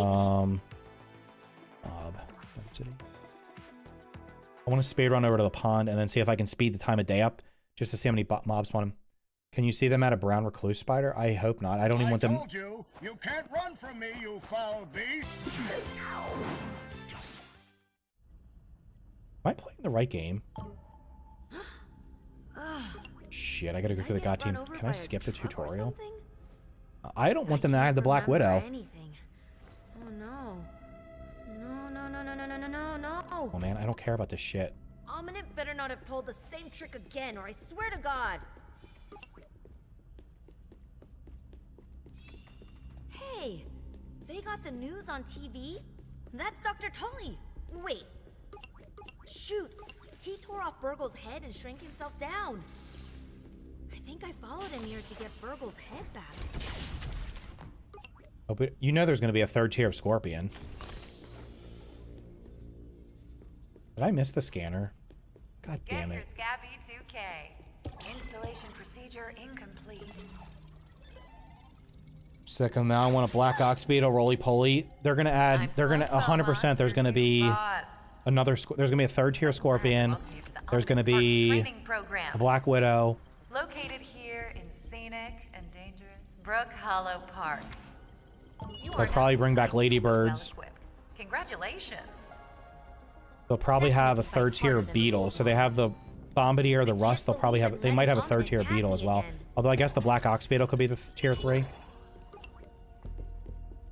I don't want a Black Widow because they were just like cheesy mob. They were basically just spiders on crack. They just attack super fast. Okay, we want Natural Explorer on.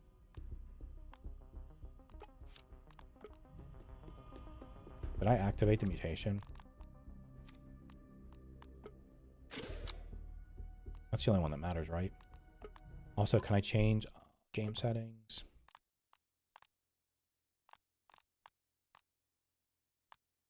Okay, you can change time of day. That was the main thing. I want to go over to the pond and see how many Your mobs Scabby spawn in. 2K detected a resource analyzer. Pull it from the... You'll find one of these at every ranger outpost in the park. In the training dome, you'll learn resource acquisition and I hope the utilization Black Ox skills. Beetle gets destroyed in You Purgatory. mean crafting? I could have made the all-star team for crafting. What the hell do I have to do here? Analyze a pebblet. Damn it, man. I wish I could have skipped the tutorial shit.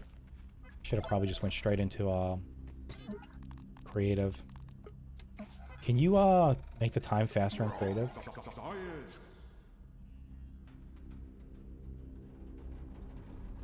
My god, are you fucking real?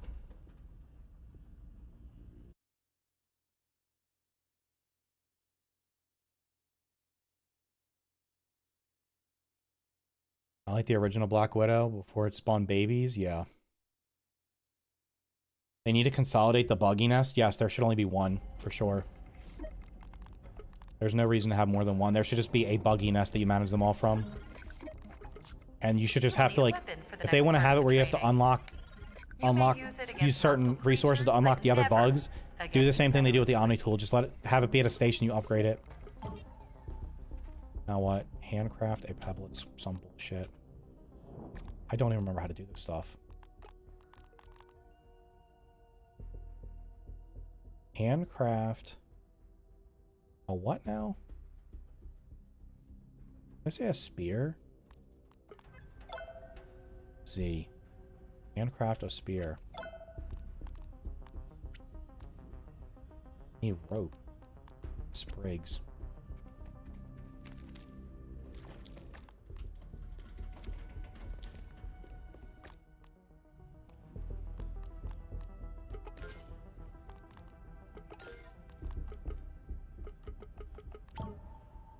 Equip the spear. I need to. Good.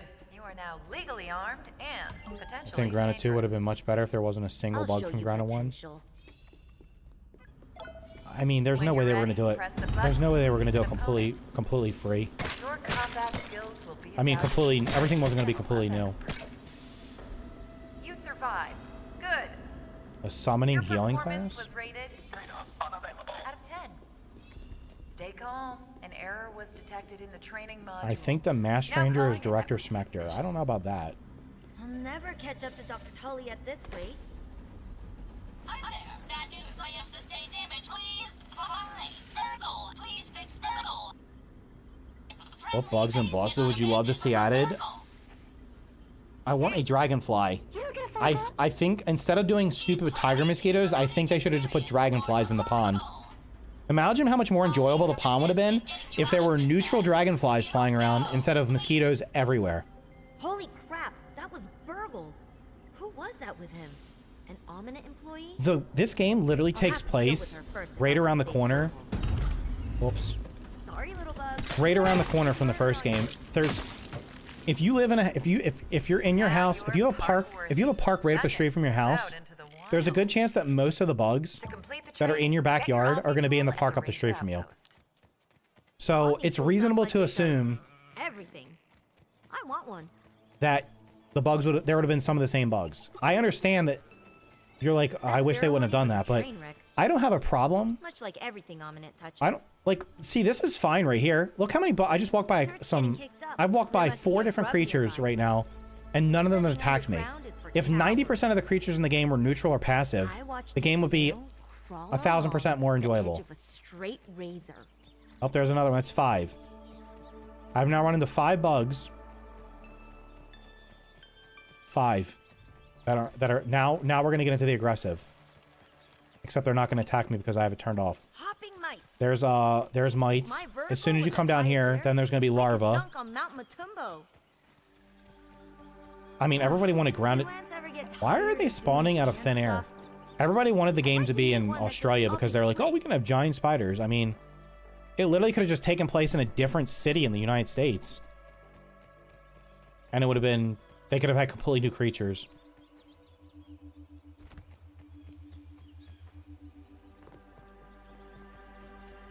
Dragonflies are predatory. If we Cool get them, they will be camera. aggressive. Bet it has Why? slow-mo.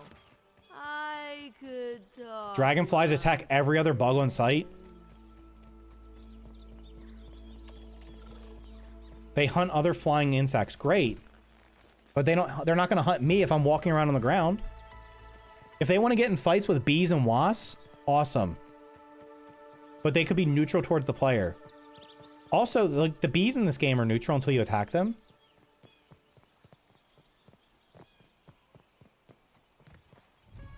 Like, why are stink bugs aggressive? Are stink bugs aggressive in real life? I'm pretty sure stink bugs only do their little stink thing when they get smashed. Antlions, of course, if they put a playground in with sand, they're going to 100% have antlions.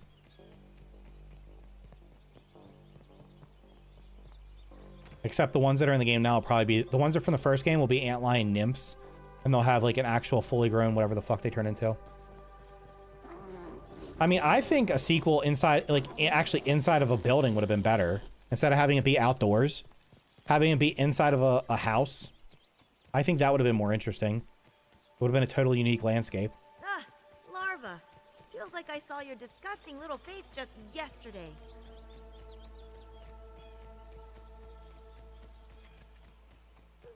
Stink bugs are aggressive because they are so stinky they're jealous of how clean the player is? Yeah.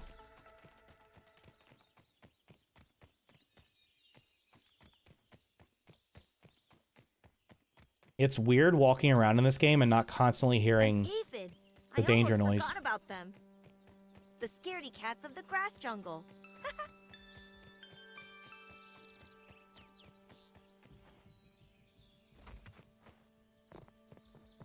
One other thing I've talked about this before, I didn't mention it the other day, or in the video today. Within this first entrance area here, you see almost every creature that was in the game at launch. There's wolf spiders down here. There's a wolf spider down here. There's a mantis down here. There are larvae and lawn mites wandering around. There's red ants and red soldier ants. There are cockroaches over here and over by the tree. There are butterflies, caterpillars, snails, the scorpions, ladybugs. What is not in... What am I missing anything? Bees. What was in the game at launch? At launch, that was available in all these areas. That was not... What is not in the entrance area? There are there's Orweaver Jr. spiderlings. They're all over the tree. The bigger... You start at snack bar front. If you go up here, there's instantly... There are cockroaches right down here. There's cockroaches at the trash can and the tray. And next to the hot dog cart. There is a wolf spider down in this corner. There's mosquitoes down here too, I forgot. And I think there's a stink bug down here. There are northern scorpions over here. There are northern scorpions like over here and over here. There is a praying mantis right down here by the path. There's also one right here.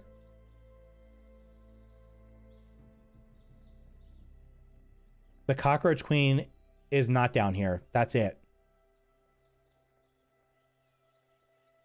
Within the first... There are bombardier beetles.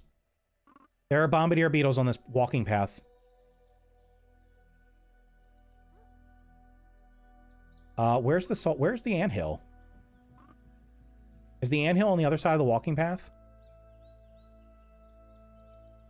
My point is, within the first 30 minutes of playing this game, you are likely to run into... There's aphids, weevils. You are likely to run into pretty much every single creature that's in the game, save for the cockroach queen, which is a boss, in the first 30 minutes to an hour. It's kind of weird. Like, they didn't save anything. You just run into it all. Oh, there's lawn... I think I mentioned lawn mites. Whoa, hey, stop right there! Oh, who's that? How's she talking to me? Yeah, look at the distribution of enemies in the game. They're like every zone has everything almost. Use it as a PA system. This is a friendly warning since you don't know any better. Those berries are mine! Mine! Oh, this is more ridiculous. This is like a level 1 zone over. Like, this is like an early game zone. And if you just happen to wander down here, you're instantly running into these fuckers? Because if you kill them, I'll just send more. Like, watch this. scorpion. Two Tiny but scorpions. deadly. That one only had one. Why do these sacks even have to exist? This isn't like spiderlings coming out and you can punch them to death. 3 or 4 of these at a time can actually probably... would certainly kill you if you're playing early game. You bite my toe. How big of a I'll bug bite rush your do you think head there'll off. be? I don't think there's going to be a tremendous amount of... Other than the recycled stuff, I can't imagine there's going to be a ton of new stuff.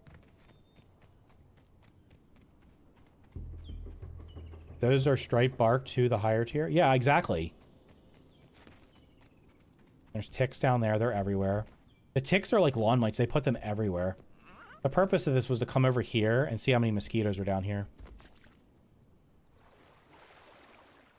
Why am I swimming super slow? There's no way you actually swim that slow.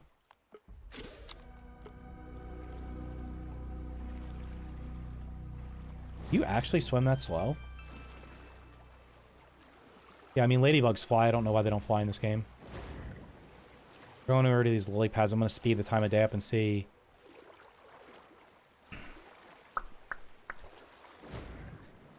See how many mosquitoes are over here. When are they going to spawn in? Now, they're not going to add a million. They're already, like, floating around. Look how many there are.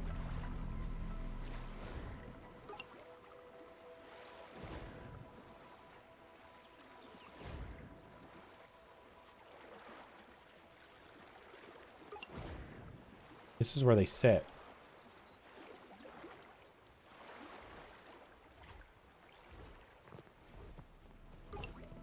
Oh my god, can you stop putting shit on my screen? I do not fucking care about your dumb tutorials.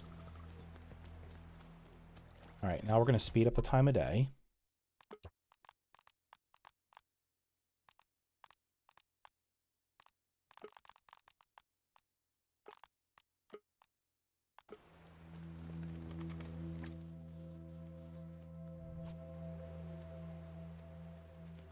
It's not fast enough. Let me make it faster.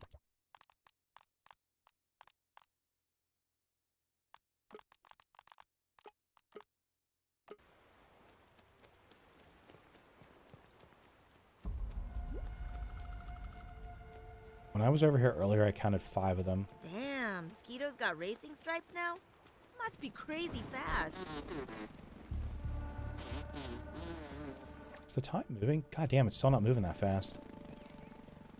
Well, I want to see them come and go. I want to see how many actually come over here. Here they come. Here they come. They're all coming here.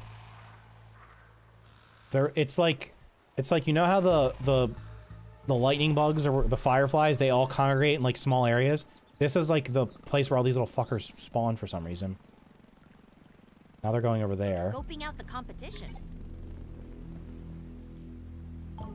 Forgot how tiring it was being tiny. Okay, oh my god. Options? How do I shut this bitch up so I don't have to hear her anymore? Do not want to hear vibration volume. Dialogue volume? Sorry, I cannot listen to this part. It's the same shit over and over again.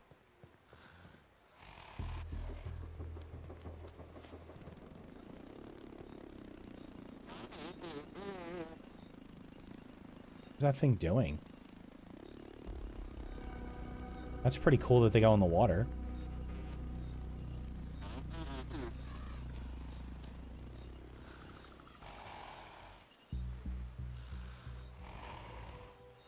We're up to 6 right now.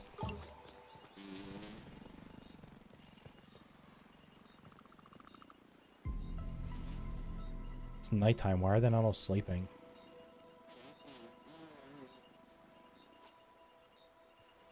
There's more over here?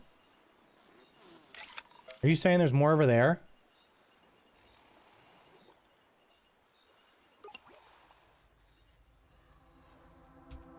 How do I get rid of these tutorial things?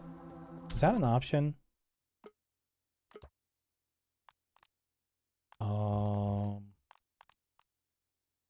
It must be an option, right?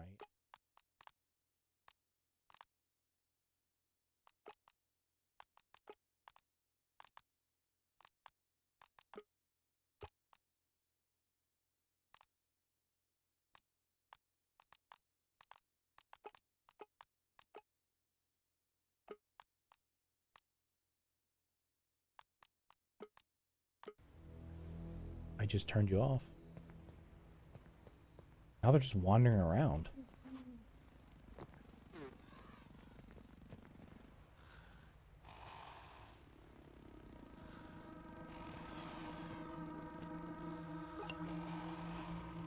The tutorial things do not go away. I just disabled all of them. Yeah. Their behavior is also weird. Like, why are they getting up in the middle of the night to randomly fly around when some of them are sleeping us on their... Okay, so there's been like up to like 6 of them here. Somebody's saying there's more. Comes more. Like, does anybody think that this is normal? That you should have this many aggressive mobs in one area ever? Imagine the first game if all over the entire pond there were just mosquitoes flying. There was mosquitoes like on the like the edges in a couple spots, not the entire area. So we're gonna go over here. Let's see if there's more over here, because you're right, there are some over here that sleep behind this bench. They should add a feature where if you kill mosquitoes, they take the same amount of time to respawn that it takes for mosquitoes to be born and grow up in real life, like a week. It's like they don't know what to do if they're not attacking players. Yeah, they're freaking out. Yeah, there are. They do lay back here too, I think. Damn, it's getting daytime already. This is great. How quick night went by.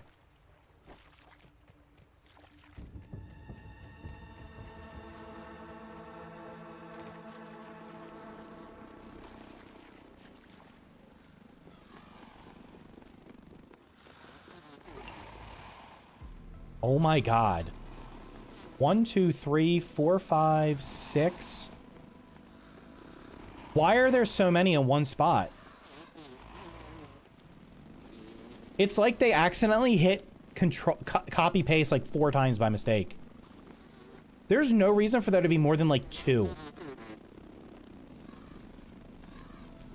It's almost, what it feels like seeing this, it's like they couldn't fill the space, so they just put a bunch of something here. This is actually ridiculous. How many, if you had to fight all these at the same time, you're gonna get fucking wrecked. You're gonna be taking, you might be able to live, but you're gonna waste like all your heals. This is actually insane. Like, why are they all here? And then you look around back here, is there anything back here to the out of bounds? I think I saw a single ladybug. Like, there's just nothing back here. What the hell is this? That might be a larva. There's larva back here just spammed everywhere. So, like, you just have a dead zone back here.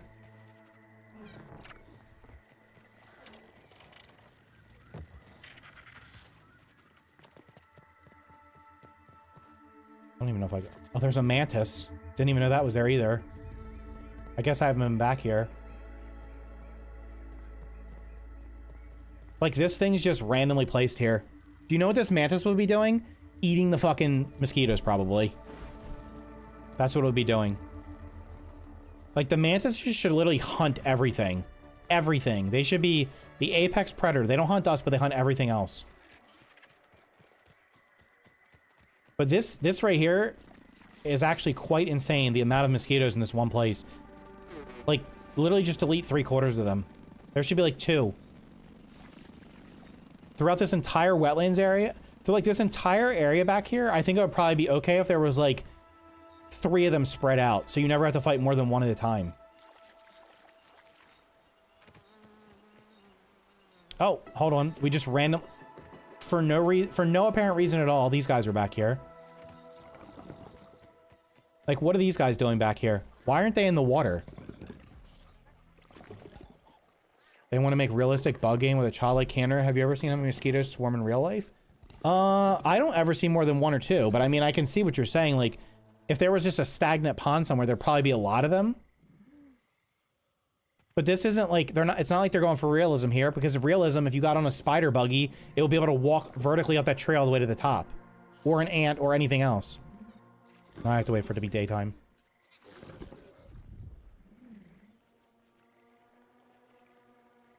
The first game, the wasps didn't come until you were almost finished the game. And On top of that, they removed most of the mosquitoes. The mosquitoes did not spawn in the lower yard, except for on top of the bird bath and the northern part of the pond. The rest of them did not spawn in until you turned in one of the discs. If you do not turn in the hedge, haze, black ant, or... what's the other one? Hedge, haze, black ant, or pond. If you don't turn in any of the 4 chips, the super chips, none of the mosquitoes spawn. They do not spawn until you turn one of them in. So that's why when if I play through the game again, I don't turn any of them in until I have all of them. I have to wait till morning, sorry.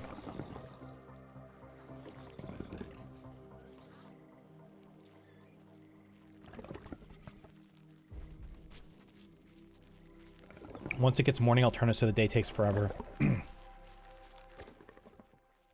It's running, it's running.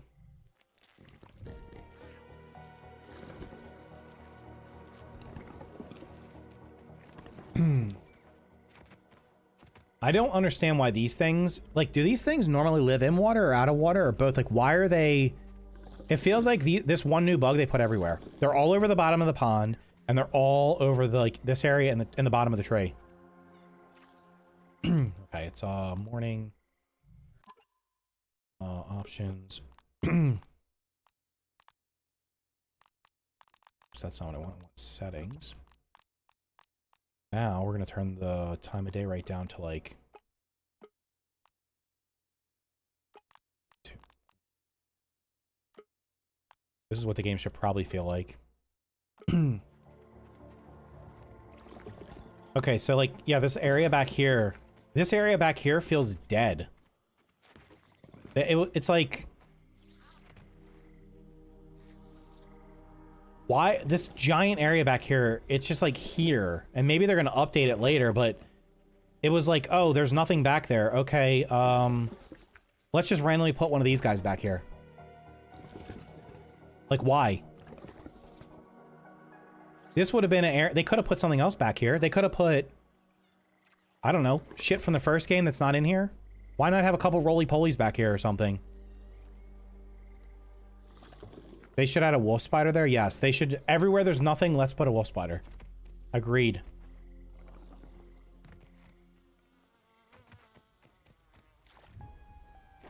I don't know, this whole part of the map feels like lifeless. There's nothing back here besides a swarm of mosquitoes and those guys. Okay, so now we're gonna go, I'm gonna have to craft, do I craft for free?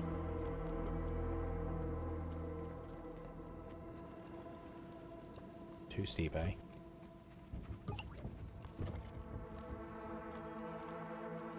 I need...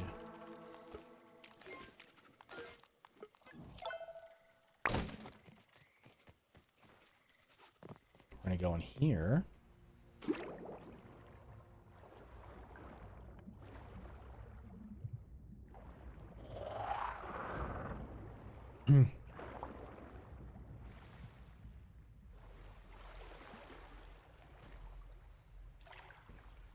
Will I be mad if the next update is just a termite? I don't like termites at all. I don't know. I don't even know if I'll play the next update when it comes out. I might just wait until the one after it, because honestly, just coming back to fight a bunch of termites and a single boss sounds about as appealing as appendectomy right now. Like, I don't know why. If they would have said literally pick one creature not to bring back from the first game, I would have picked termites. They're beyond annoying. And all they did with the termites was... remember the first game what the termite hill was like? There was like 50 of them in there. And that was with the previous development team. With this dev team, they'll probably be in there like crawling over top of each other. It'll be like a bucket of worms, except it's termites. You're gonna walk in there, and there's gonna be like walls, and it's gonna be like the flood from Halo. They're just gonna be piling up on top of each other. So no, I have like, do not won't even deal with that shit. And the fact that it's right next to where my base is, I hope they don't wander out. It's gonna be great for you, for your YouTube, but at least you won't get burned out. I mean, I'll probably play it for a day or two and then be done with it. All right, so let's just walk around out here. This is like the main entrance that you would normally come in. So outside of here, literally right next to each other, we have 2 different beetles. Like, do these guys fight? How come these guys don't fight each other? And also, are beetles in real... Like, ladybugs aren't aggressive. Are these kind of beetles actually aggressive in real life? Like, I don't think these guys should be aggressive. I think they should be neutral. They only attack if you attack them. By the way, it's 6 a.m. Look how effing dark it is in here. I'm gonna do no torch. You cannot even see the wall in front of you. At least I can't. Can you see it on your screen? Let's see. No. And I can't... You can't... Can you turn down... Is there a way of turning down fog?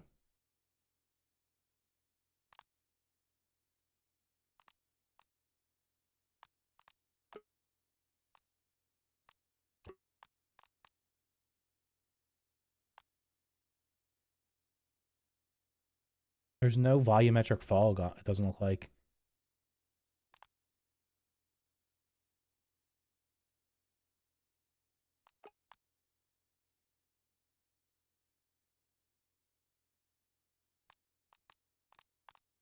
But anyway, we're gonna have to turn the gamma up to like 80. So at 80, I can now see that there's enemies there. If I go back to 50... It also completely washes out the game. I used to play this at like 40. I think actually like 38. I think I have the first one. The first game I have it set at 38. Let's say.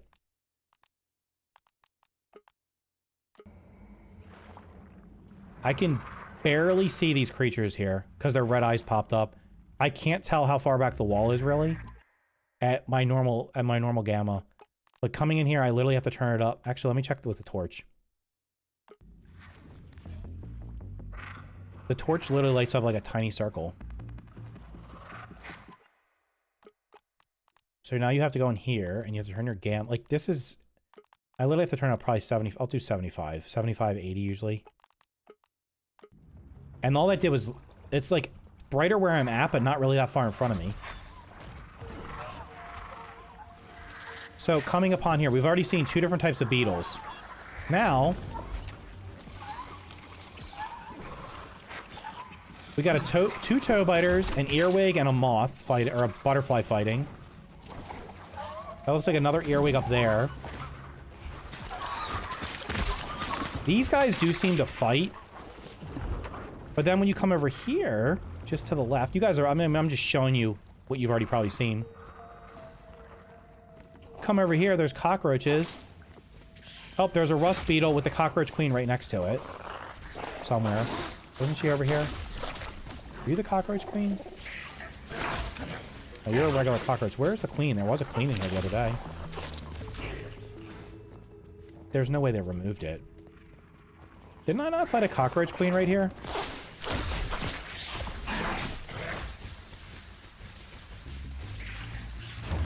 The scab upgrade? Does that do anything?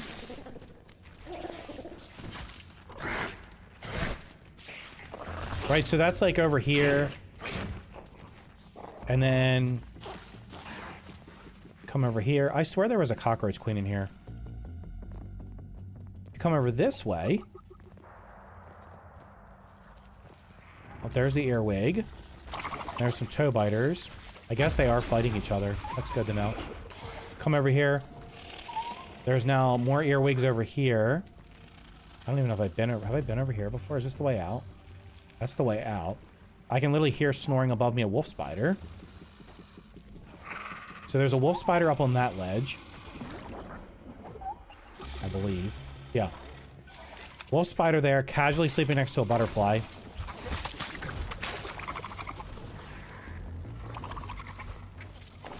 And then if we come up here... But the turn up here has scorpions. Like, 38 gamma is the default. Yeah, that's what I used to have it set to. Who are you attacking?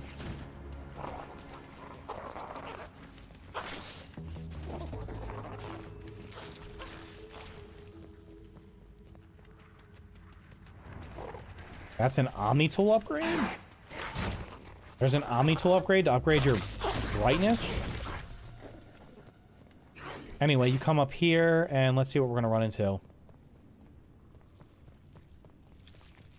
There was an earwig in here.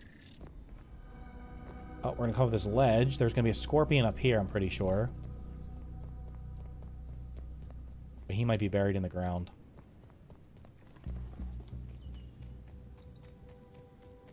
Is he buried? There's usually a big scorpion right here. Not sure where it is. Oh, it's probably right here. Here's some scorpions right here. Or maybe this is where the ogre is. There's this junior back. What's back here in the corner? Anything? There's a rock we can blow up.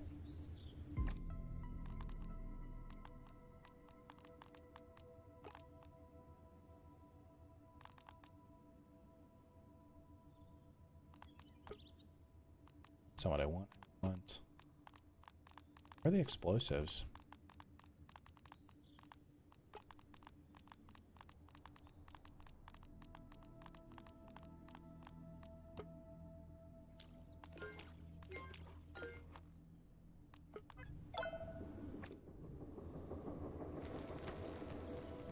I don't even know if I've been in there. So we just blew this rock up. Surely there's something good in here, right? There's one upgrade rock. 500 raw signs. Better than some caves.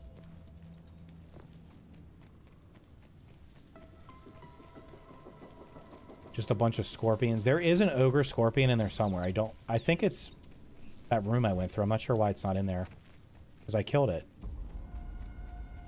Your Scabby lights up the area a little bit, and your Omni tool gets a speed buff if you go to either Pine Hill or... Oh, wait. Is that just changing the color of it? I feel like I've already done that. I definitely chop faster now. Grounded one had their main area. Sandbox, Termite Hill. Hedge, great for spiders. Sure there's some mix, but it needs the farm. Yeah, you had to go to a special place. Here, like... Everything's in here. I'm pretty sure this is where I think the spider's over here. Somewhere. Nope, that's just a random earwig. And then if you go up top, there's wasps. And then we didn't even go in the water. So if you go down in the water... Oh, look at that. 1, 2... 2 big ones right next to each other. Somewhere down here, there's a rock you can blow up.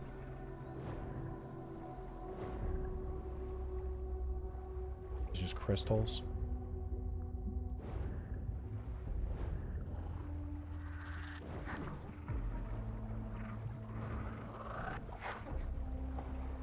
Oh, maybe they're not. Maybe it's not there yet. There is definitely an ogre scorpion in that one room.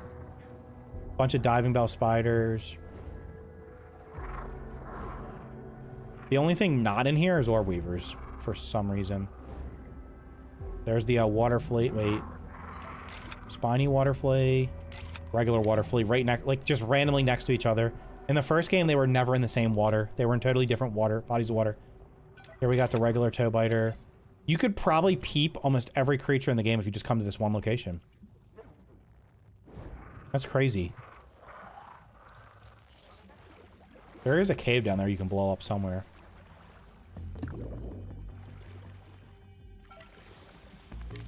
It's just like... I don't know. Make this... If you wanted to make the brown scorpions a thing, then this tree should have been mostly brown scorpions. I guess. Not like 50 of them, but like... Just put the brown scorpions in the tree and that's it. There's no need to have all this other stuff. I guess you could have put... You could have put something in the water. But did you need to have all those different creatures? Do you need to have a random spider in there? Do you need to have cockroach? Like, why are the cockroaches here? Cockroaches should be living near the trash. These are the things that will, like, make sense. The cockroaches should literally only spawn at the trash cans. Is there another trash can? Like, this trash can?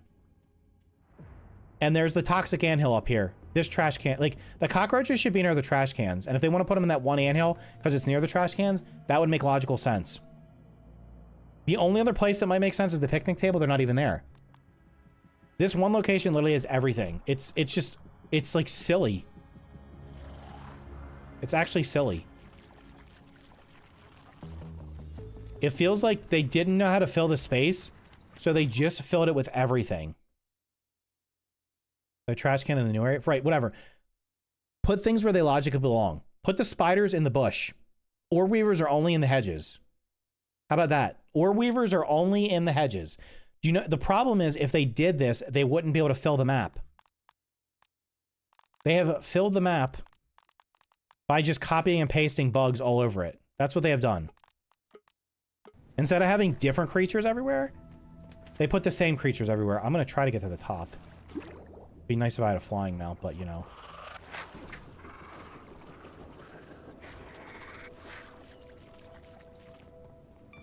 The new Scorpion should have been more unique. They have like, they literally have one different move, that's it. Yeah.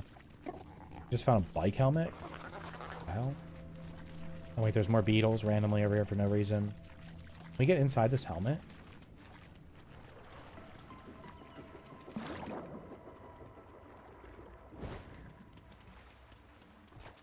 Oh, it sound, for fuck's sakes, get on top of the stick, dude.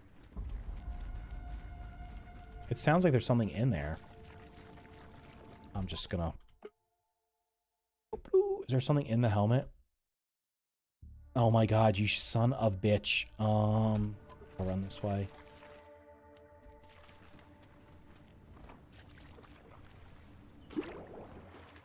This area is like annoying to navigate for some reason.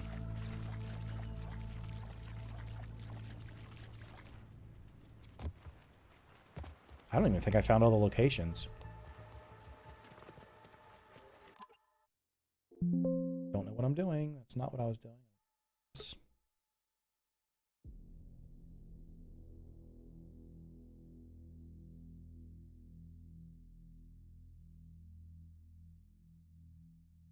Why are there 2 rust beetles just sitting in this random bike helmet? Why? Why are they in there? Why is anything in here? How do they get in there? What are they doing in there? Do rust beetles live inside of bike helmets? Couldn't this just have been a place that has lint and raw science in it? Would that have just been... I don't even know how to get in there. It looks like it's an actual pain in the ass to parkour into it. You have to do like this, I guess. Is this like 100 raw science? I definitely have not been in here. 100 raw science in here. And a bunch of lint.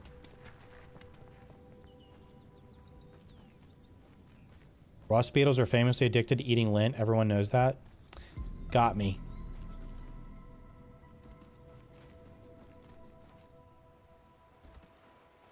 That makes no sense. There's just a random snail down there. This place has a bunch of scorpions underneath of it. That's the big one. That's just a regular one. This is where I was yesterday. I died.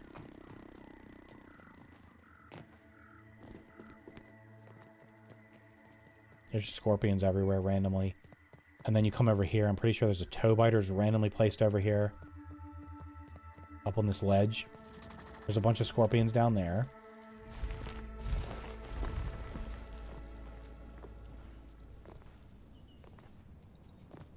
Where's this fucker? There's usually... The toe biter usually spawns up here, doesn't he? Yeah, he's just sitting up there. Just casually sitting up there. Have I been up here?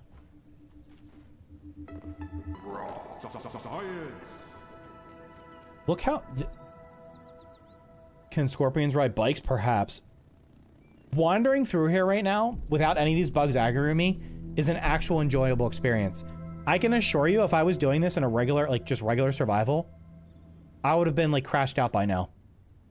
Because I would have had to fight a dozen scorpions, the random toe biter. Like, why?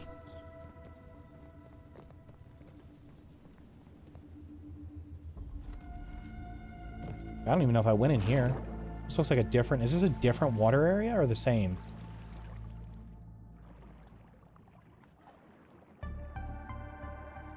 Oh, we gotta have more of them in here.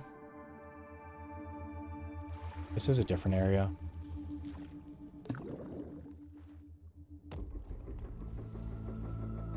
Is there something in here? Oh no, there's black ants. Oh wait, is this the way to get up? What's this? This might be the way you're supposed to get up to this the disc. There's a... I didn't even know this area existed. There's just a bunch of random black ants in here. I've definitely not been in this room before. They're just sitting in here for some reason.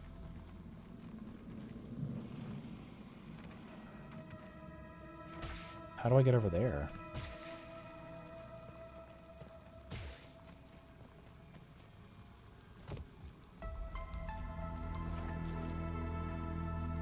Oh, there's a supreme rock there. Look at that. Wait, am I just back in the same spot? No.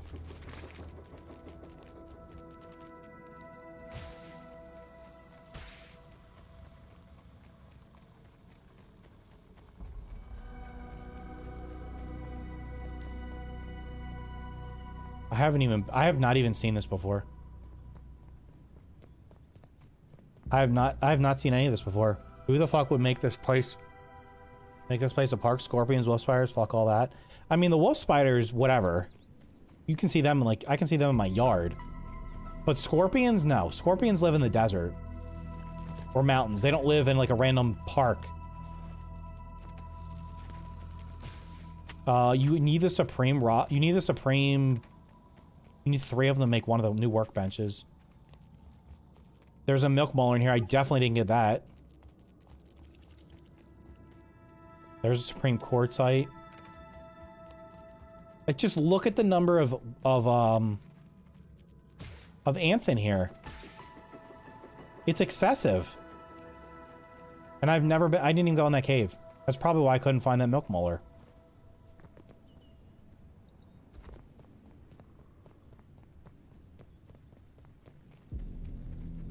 Why? When you can just shrink kids and kill them all? Yeah.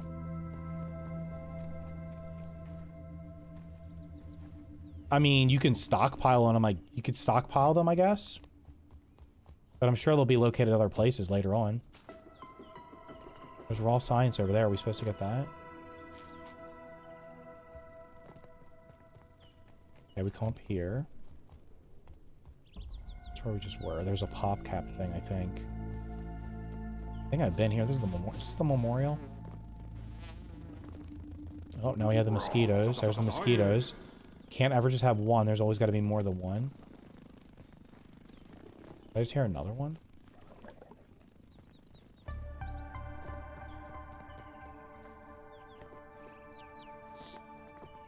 I don't think I've ever been here before either. Scorpions are much more common in the dark. They love rotten stuff. I mean, this area should have just been scorpions then. And that's it.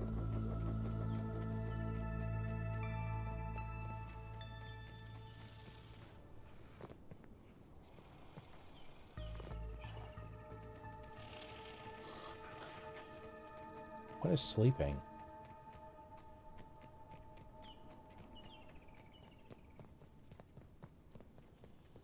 Would be super cool if they would glow with UV. And now we have wasps over here.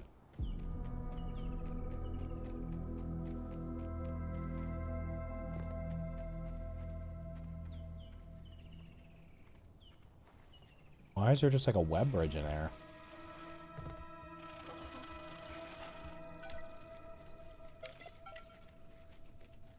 There's just a random wolf spider in here.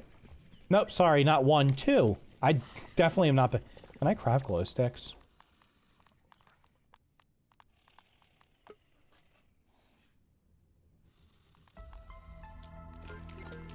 Oh shit, I should have made these. They're made of the these better?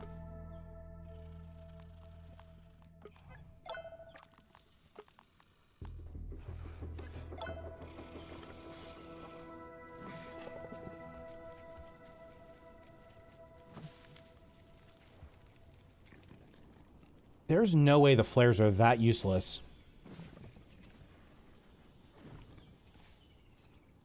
They don't even light... Am I not lighting them or something?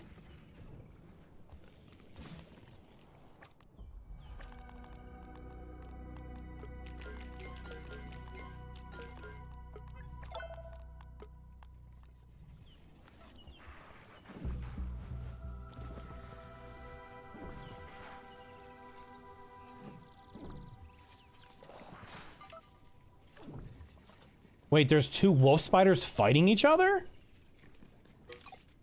That is... I've never seen that before. I guess I've never seen two next to each... Well... Not true. Alright, I want to just... I'm not going to fall down there because it'll be annoying. We're going to go in photo mode. Just want to see what the hell's down here. It's random raw science. Where'd the bugs go? There's one. I'm sorry, there's scorpions down here. They were probably attacking the scorpions. So there's just two wolf spiders in here. Of course, scorpions that are dead.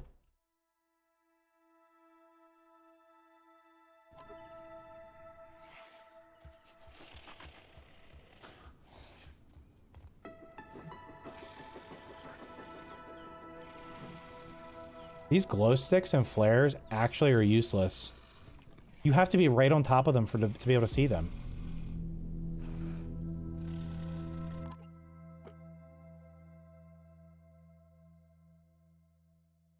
Nothing over there.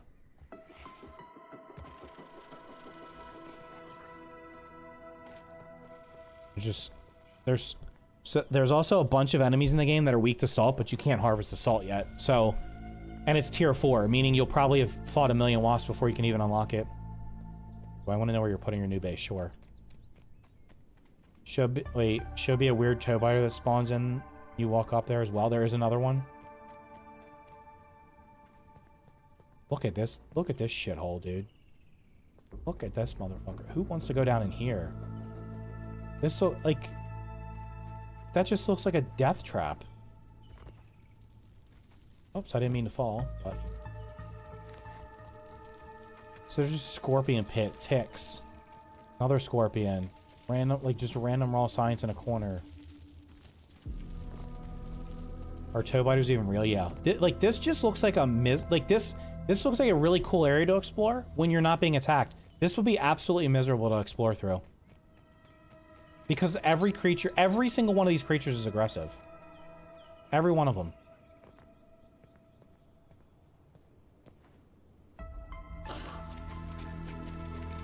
Where'd you come from? What the fuck?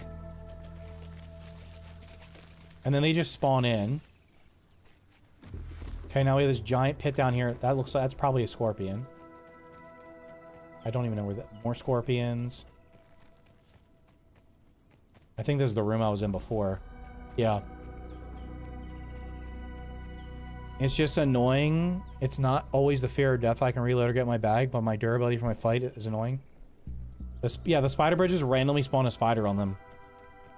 For some reason. Did I go in here?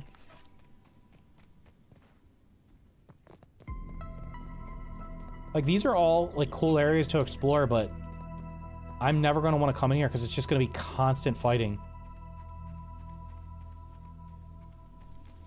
Look at this shit, dude. There's mobs everywhere. And if you accidentally burst one of these sacks, like, 3 more of them fall out. 1 to 3. Scorpions spawn out of those. This is just miserable. I'm sorry. Can we talk about how the devs probably thought the interactable flashlight and our simulator were a cool thing? They're actually just pointing once you realize how little they actually... Wait, you can... I didn't even know you could interact with them. You can turn the flashlight on. They shouldn't remove combat. They need to reduce the number of mobs. Or they need to make most of them neutral. Like, you should be able to choose to fight them. Sprinkle some scorpions in there, and that's good. I was back here the other day. This is when the scorpions here chased me for like 6 miles. I literally do not know if you can get up back here, though. Go up this way under the track. Under the bench. Nice.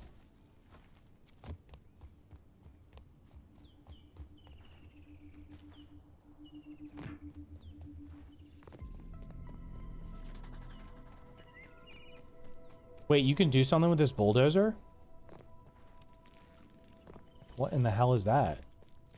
It probably falls back down into one of the caves I was in.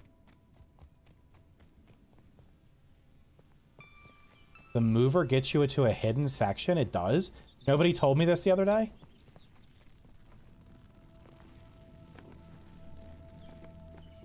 How do you activate it?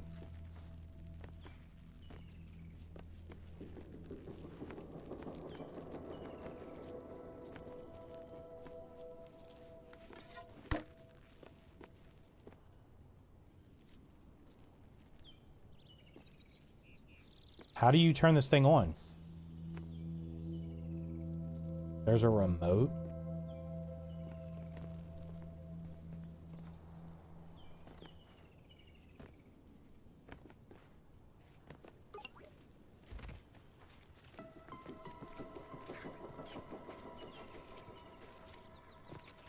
Another random look. What are we doing here, my guy? Why are you up there? You have to repair the cable with the sap bandages. Jesus Christ, dude. Where's the remote? It's probably like up there somewhere. Oh.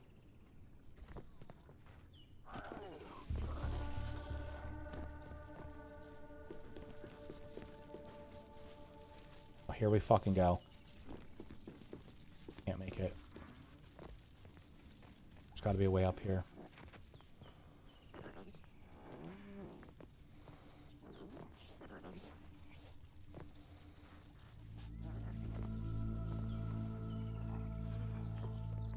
Why is there no way up this thing? Oh, I'm dumb.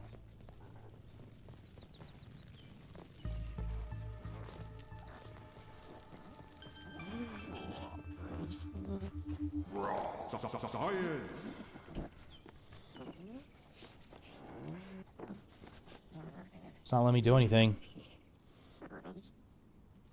You have to go down to Scorpion Central? Great, okay, well. So we gotta follow this wire. I mean, I can't get killed, so I'll just go down here and do it. There's the wire.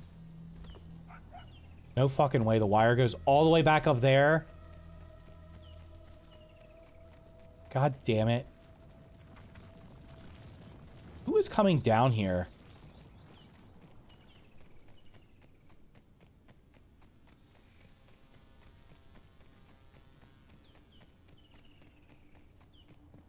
I can't even figure out where I am now. How do you get out of here? There's a broken spot down here? Oh, there's a...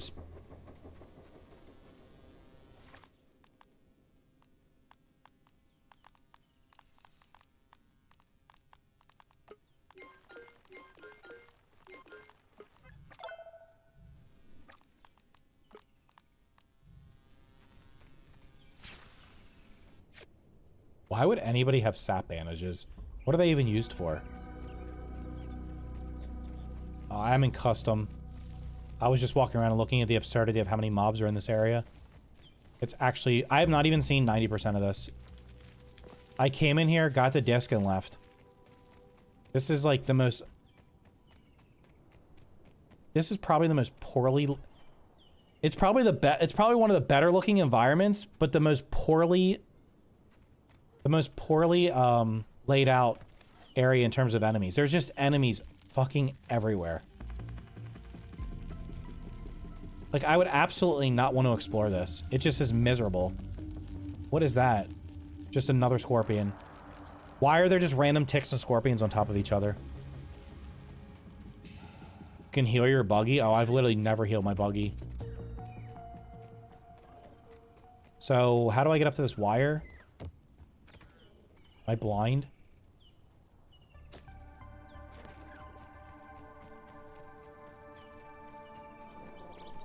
I have no idea how to get up.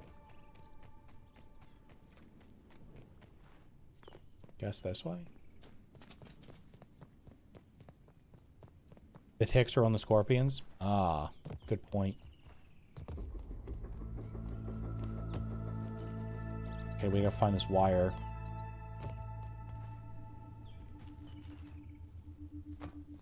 Random black ant casually standing there. Alright, the wire's got to be coming there. Wait, I was just down there. Was it just that one spot that I had to fix?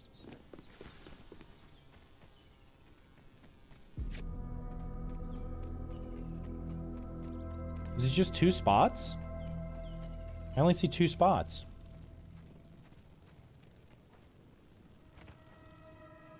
Because it goes right here. Is that it? Was it 2 spots?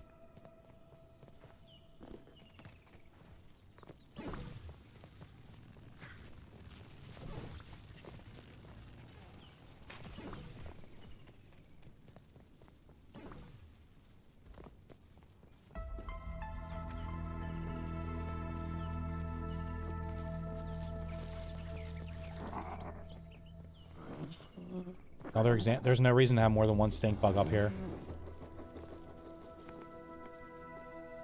Why is it not working? What's it doing? I missed one? Where?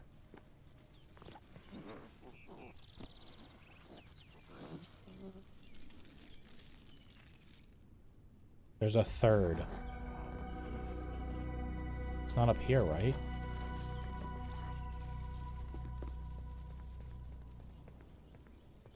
Where is it?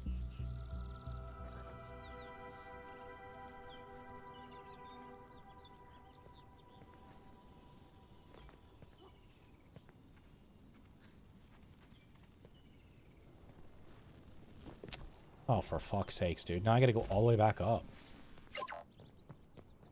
Oh.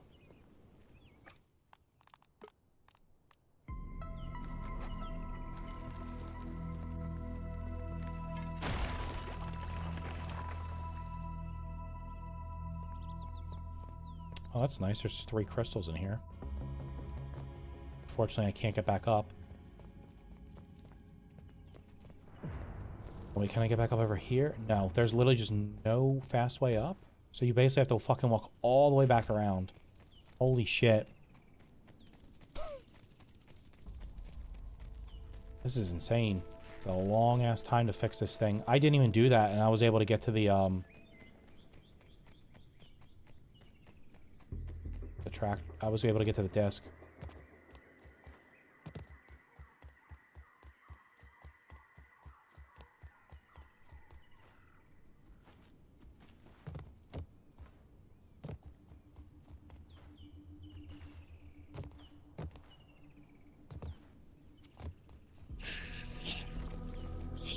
Spiders. That is the weirdest thing. Spiders just randomly spawning. Oh, you walked on a web. There was nothing here. Now there's a spider here. It just further adds to the, like, I don't know. I want someone in the chat not named Steezy, because I know you're going to say you like it. Who finds this area enjoyable to explore with all these, with literally every mob in here being aggressive?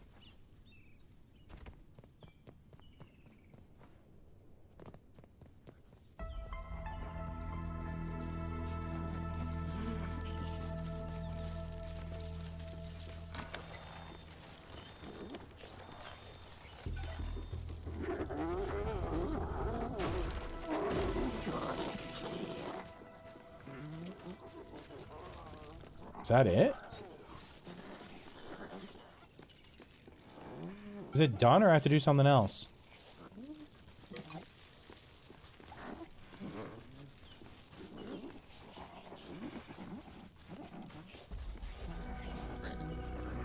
That was all it did.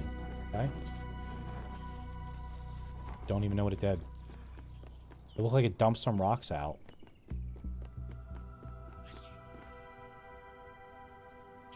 Wait, I'm supposed to climb the back of this to go in there? That's probably why I couldn't get the raw science up here. I was like, how do I get that random raw science that's sitting... Oh, look, there's a wolf spider. No, it makes it annoying. I did have a good time, but it was a 3-man group.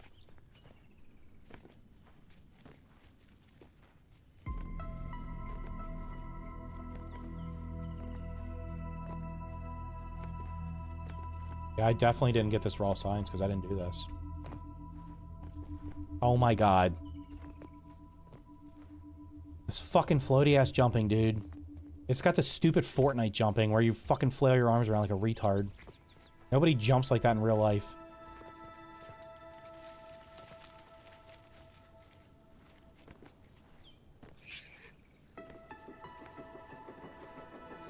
I live in that tree. It's the best spot.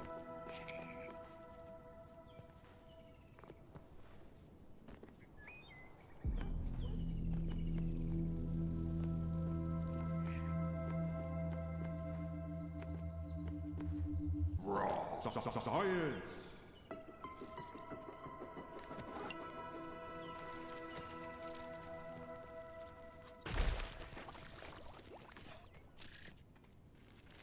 Then we come in here and there's a jerk here. Come up here. I've not seen any of this. This is crazy. I did this entire area and didn't see any of this.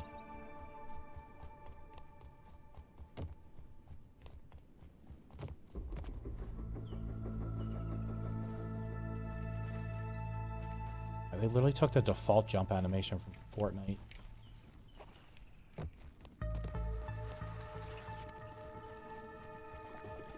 So this is where the optical...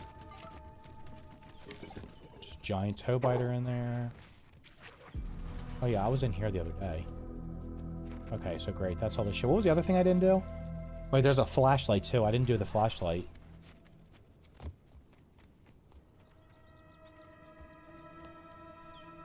I play Soul unless I have the spider and a bunch of healing. It's a slog. It's a shame because the location's fun. This area just blends together too much. Grounded 1 knew it was all where I knew where I was all times. Grounded 2, nothing is distinct. Yeah. Got that. Get that. The flashlight is over there.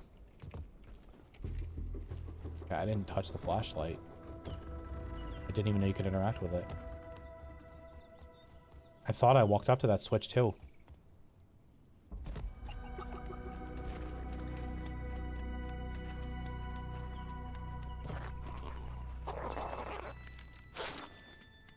It ain't hard. I've seen like 4 wolf spiders in here.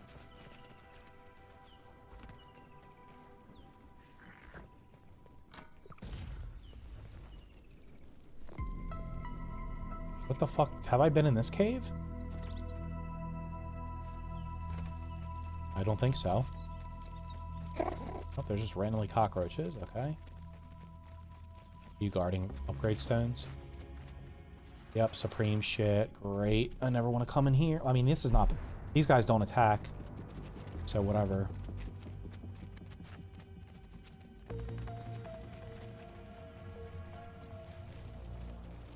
Now we're going into the depths. Oh, great.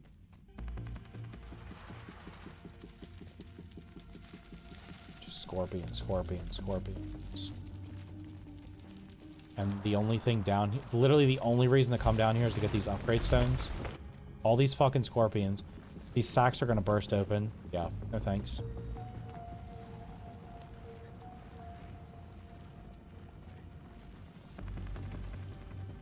The game becomes enjoyable once everything literally tries to hunt you down. You can't walk 5 feet without something trying to kill you. Wait, the game becomes enjoyable?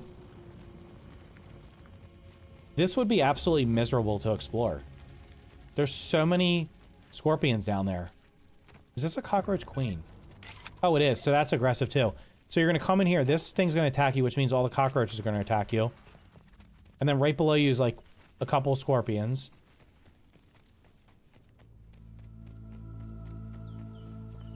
I didn't realize that was the queen. There's 2 cockroach queens in this one tree.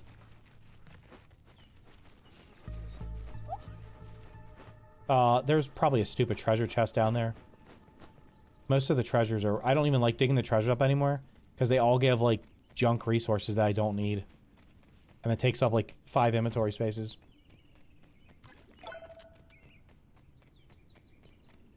I mean, I think I proved my point. The fact that there's so many mobs everywhere is... crazy. Oh, wait, I was wrong. Aren't there orb weavers on top? I didn't go to the very top. Is this a random juice box? Random scorpions. Hooray. It's rust beetles. I think my analogy is actually pretty spot on. It's like giving a kid a picture to color. And this area, instead of coloring in a couple colors, they're like, yep, we're just going to use every crayon available. Let's take every hostile mob in the game and throw them in this one spot. Let's put 0 thought into where they go. We'll just put some spiders here, some scorpions there, some cockroaches there, some beetles here. Let's see what spawns on this one. Oh, just a random Orby respawning because that's a new feature. If you step on a web bridge, it spawns a random spider in. Somehow, that one didn't do it. I don't know.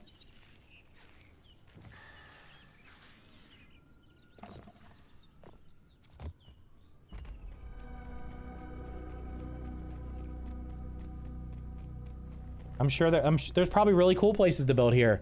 This is probably one of the better designed areas from a visual perspective, but there's too many freaking mobs in it. I don't ever want to come over here. Like, why is there a wolf spider on top of a fucking wasp nest? Like, what is that? I didn't even go down at the end of the racetrack. There's like a cave in the racetrack that has some shit in it too. Can't walk 5. Yeah, you cannot go. This area, you're constantly aggro. The entire time you're here.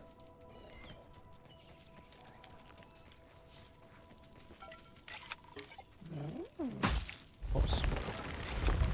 I guarantee you I probably could have peeped every creature while I was over here.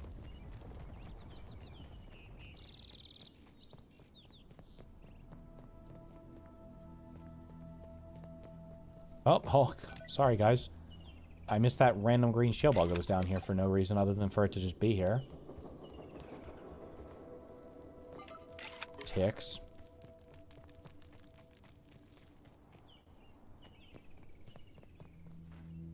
Surely I can get up here. I peep this. Bombardier beetle. There's rust beetles over here. I think if I get to the top, there's spiders up there. Well, I mean, I built my base under that bench, but I am fearful that them adding the termites in is going to ruin that spot too. Imagine. Now imagine. Oh, we got a cricket over here. Just random cricket. Now imagine they put in faction activity. You could literally have every faction in the entire game angry with you for being in this one spot. That's actually nice. There are pupa spot. There's pupa leather out here. You don't have to go inside to farm. I'm literally just trying to get to the top. I wish I had a flying buggy. I want to just fly to the top. Because I'm pretty sure the other spiders I haven't seen are up there.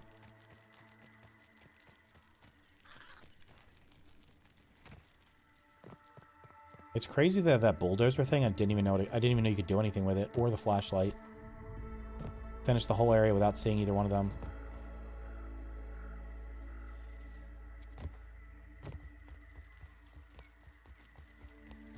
Is it still in this game? Faction activity was in here somewhere. Game.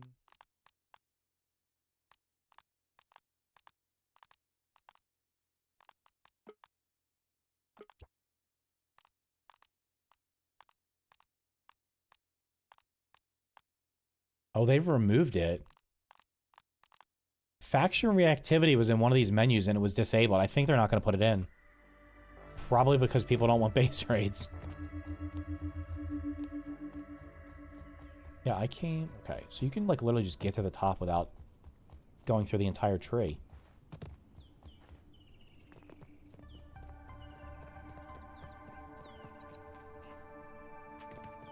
I'm trying to remember. I think I came from the other side. Gotta get up.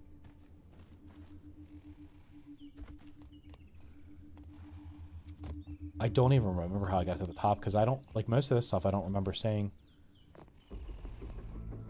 I'm not in playground mode. I did a custom game mode.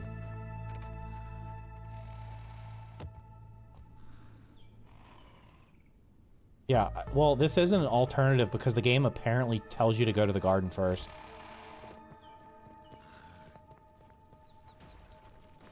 That's also a design decision they've made, is to make those specific bug parts have the upgrades. It doesn't make sense. It doesn't make sense to go down here and then backtrack all the way up to this corner. Again, it's why I said, like, starting the game in the middle of the map made absolutely no sense. Because this area down here is going to be populated at some point. Meaning you theoretically can spawn in and would be able to go straight down to, like, this is going to be endgame shit. You can come down and immediately see tier 4 enemies. They should have started the game up here. And you worked your way down to the bottom. That's what they should have done. Or they should have started down here. Having you start here and the intended path is to go like up and around. Unless they put a, and there's a path here. Like unless they put a barrier wall that you can't get over. You could theoretically just walk straight into endgame territory. And because everything in this game attacks you, you'll be dead.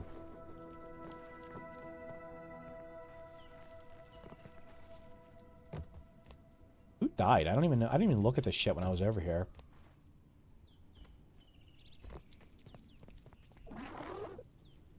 Who is that kid? I don't know what any of this is.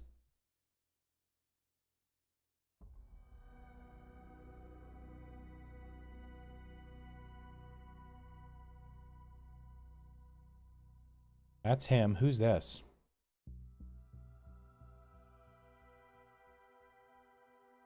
I was trying to play in the order where the mission tell you, but I just rushed higher tier tools. I could run anywhere and find all the enemies. You can run straight to the upper yard. Yes, but the upper yard had a giant retaining wall, which would have, if you have like common sense, would look at it and be like, oh, I'm probably not supposed to go up here because there's a giant retaining wall. Also, when you play that, I mean, if you were playing it during early access, you would have known not to go up there because it didn't exist until the end. How the fuck do I get up here? I don't remember. I remember coming up here. Do you have to go through this area? I came through here and killed this jerk.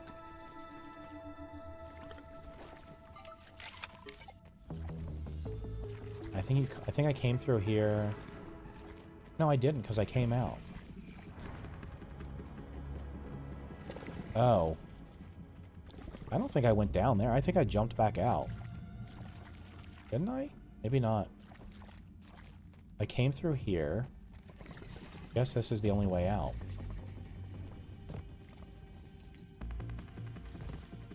But then I would have went up this way.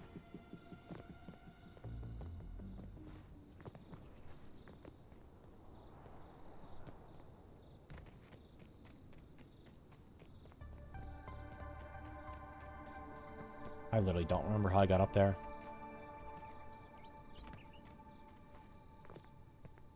I don't think that takes you all the way up. I definitely didn't go over there. I don't know. I think I've seen enough. See other missing teens. The kid with the shirt, skull shirt was one of the milk carton kids from the first game. And we don't know what happened to him? Interesting.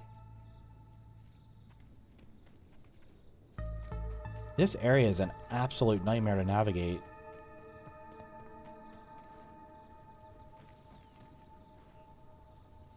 Of fucking course I clipped something and fell.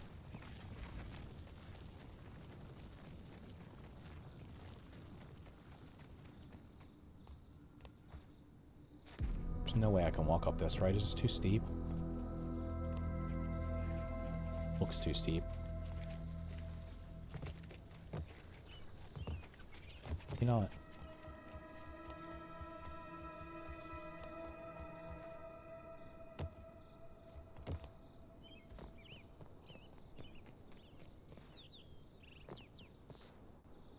I don't fucking know. I'm done. I'm done. Got up by the car track? Oh, okay. Well, that proved my point pretty good there. My friends and I were talking recently about how bug placement seems backwards. They put black ants where the tang is instead of putting tang where the black ants are. Maybe that sounds silly, but that's an important distinction. They put black ants where the tang is.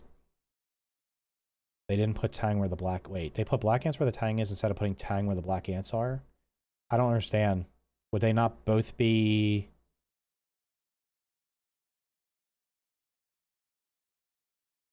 What's the difference? I don't understand. Point proven for what?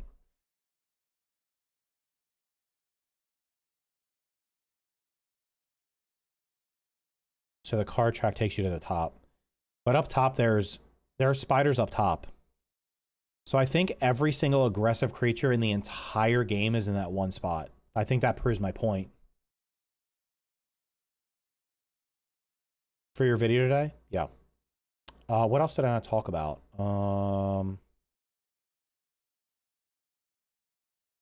Like they should have placed the ant strategically, then added Tang.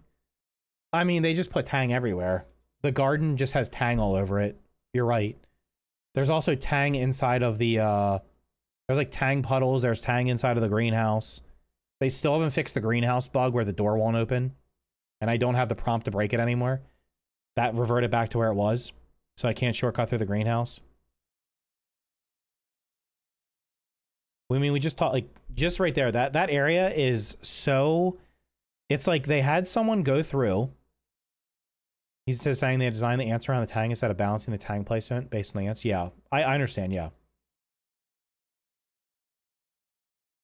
I feel like the gnarly bark, they had someone design the, like...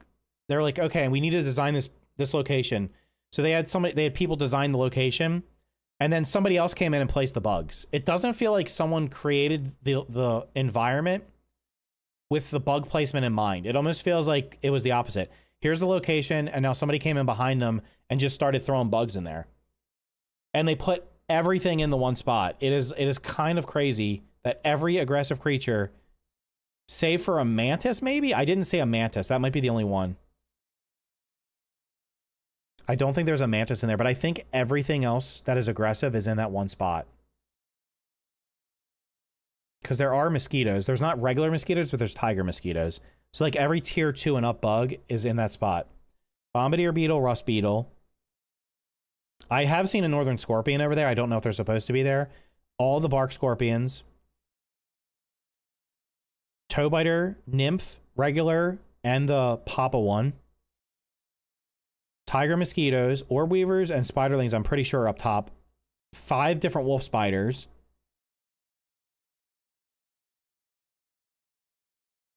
They'll need to come. Did you talk about the elemental environment issues and the need for that necklace slot or something? I didn't talk about that yet. That's true.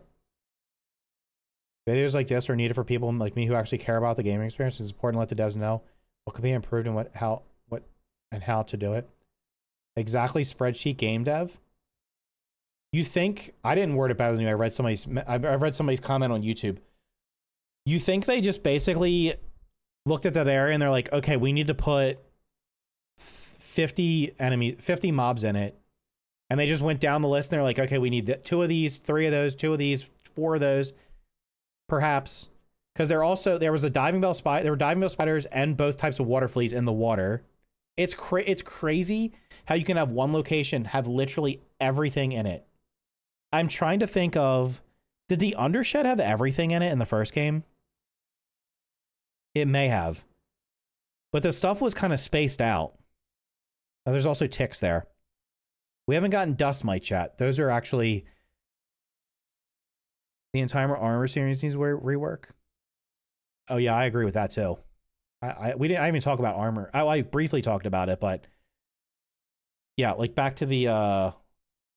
this whole thing where it was like, if you're going to make classes in the game, armor, weapons, and gear should be, like, if you're going to have classes, you should have all those. And instead of having one trinket spot, I feel like they should have a trinket and like 2 accessories or something. I hope it's not lazy design. I honestly do not know how they filled out that area. I don't think they know how to balance. I don't think they know how to balance, like, it's not even, I don't even know if it's difficulty. It's like they don't know how to balance an environment. They make a really cool looking environment and then they just throw everything in it. If the, yeah, but yeah, that's what I'm thinking. Like the Undershed had like 2 black ox beetles right at the beginning. It may have had most stuff inside of it, but it was kind of spaced out. And you could also run past most of it. And it was also, like you said, the Undershed was like literally the last step before finishing the game. I wonder if it's lazy design too. Like they can half-ass bug placement for now until they fill the map to 1.0. I mean, I don't know. I don't want to say it's half-ass. I think it's haphazard for sure. I think they definitely did not think through the placement. If it was like, I guess you could say like if that was the very last part of the game and they're like, okay, this is a final gauntlet. Okay. It's like mid-game. It's a mid-game location that you can theoretically wander to within the first hour of playing the game by accident. Because there's no... The map doesn't have any separating. Right? You got this giant map here. And there's no separating. Like, what's the first zone is... I'm just going to freely draw here. So we got... Like, this is roughly... Maybe not like that. Hold on. Undo. The first... It was like... This part's left right now. Something like this. And then you have this area... Which goes up like this. Not like that. Hold on. It goes up. Has like a little jut. And then it comes down.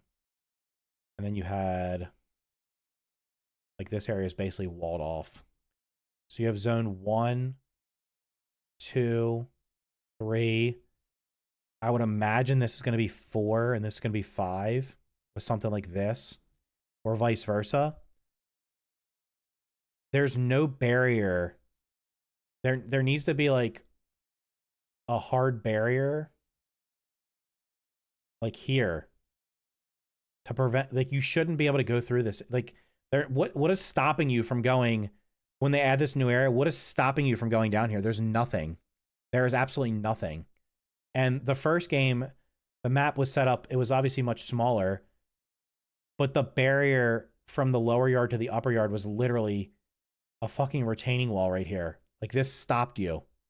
You could obviously build over it, but it was there as like, this is a barrier. When you go up here, you immediately, like, okay, I'm not supposed to be up here yet. Also, it tells you to go to all these locations down here. Hydrate me. Oh, I actually do have water. I did wander there by accident. I was getting blueberries and they just kept going and I killed a toe biter nymph and was shocked it was a tier 4 enemy. They think that overwhelming with bugs is how to add difficulty. Wait, are you on both Twitch and YouTube?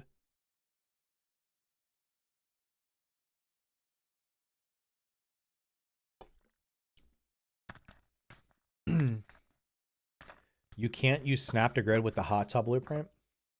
I don't even... Okay. The stump was tough, but it was certain types, not every single enemy. The stump was mainly parkour. Considering your gripes with difficulty, how would you feel if we got another infected broodmother? That was an optional fight that did not impact finishing the game.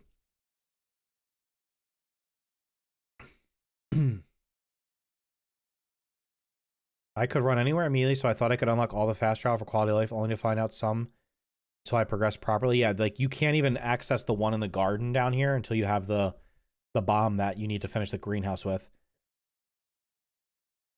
But like, this map here was so this was the first game. The first game had, you started out like, this was the hedge over here.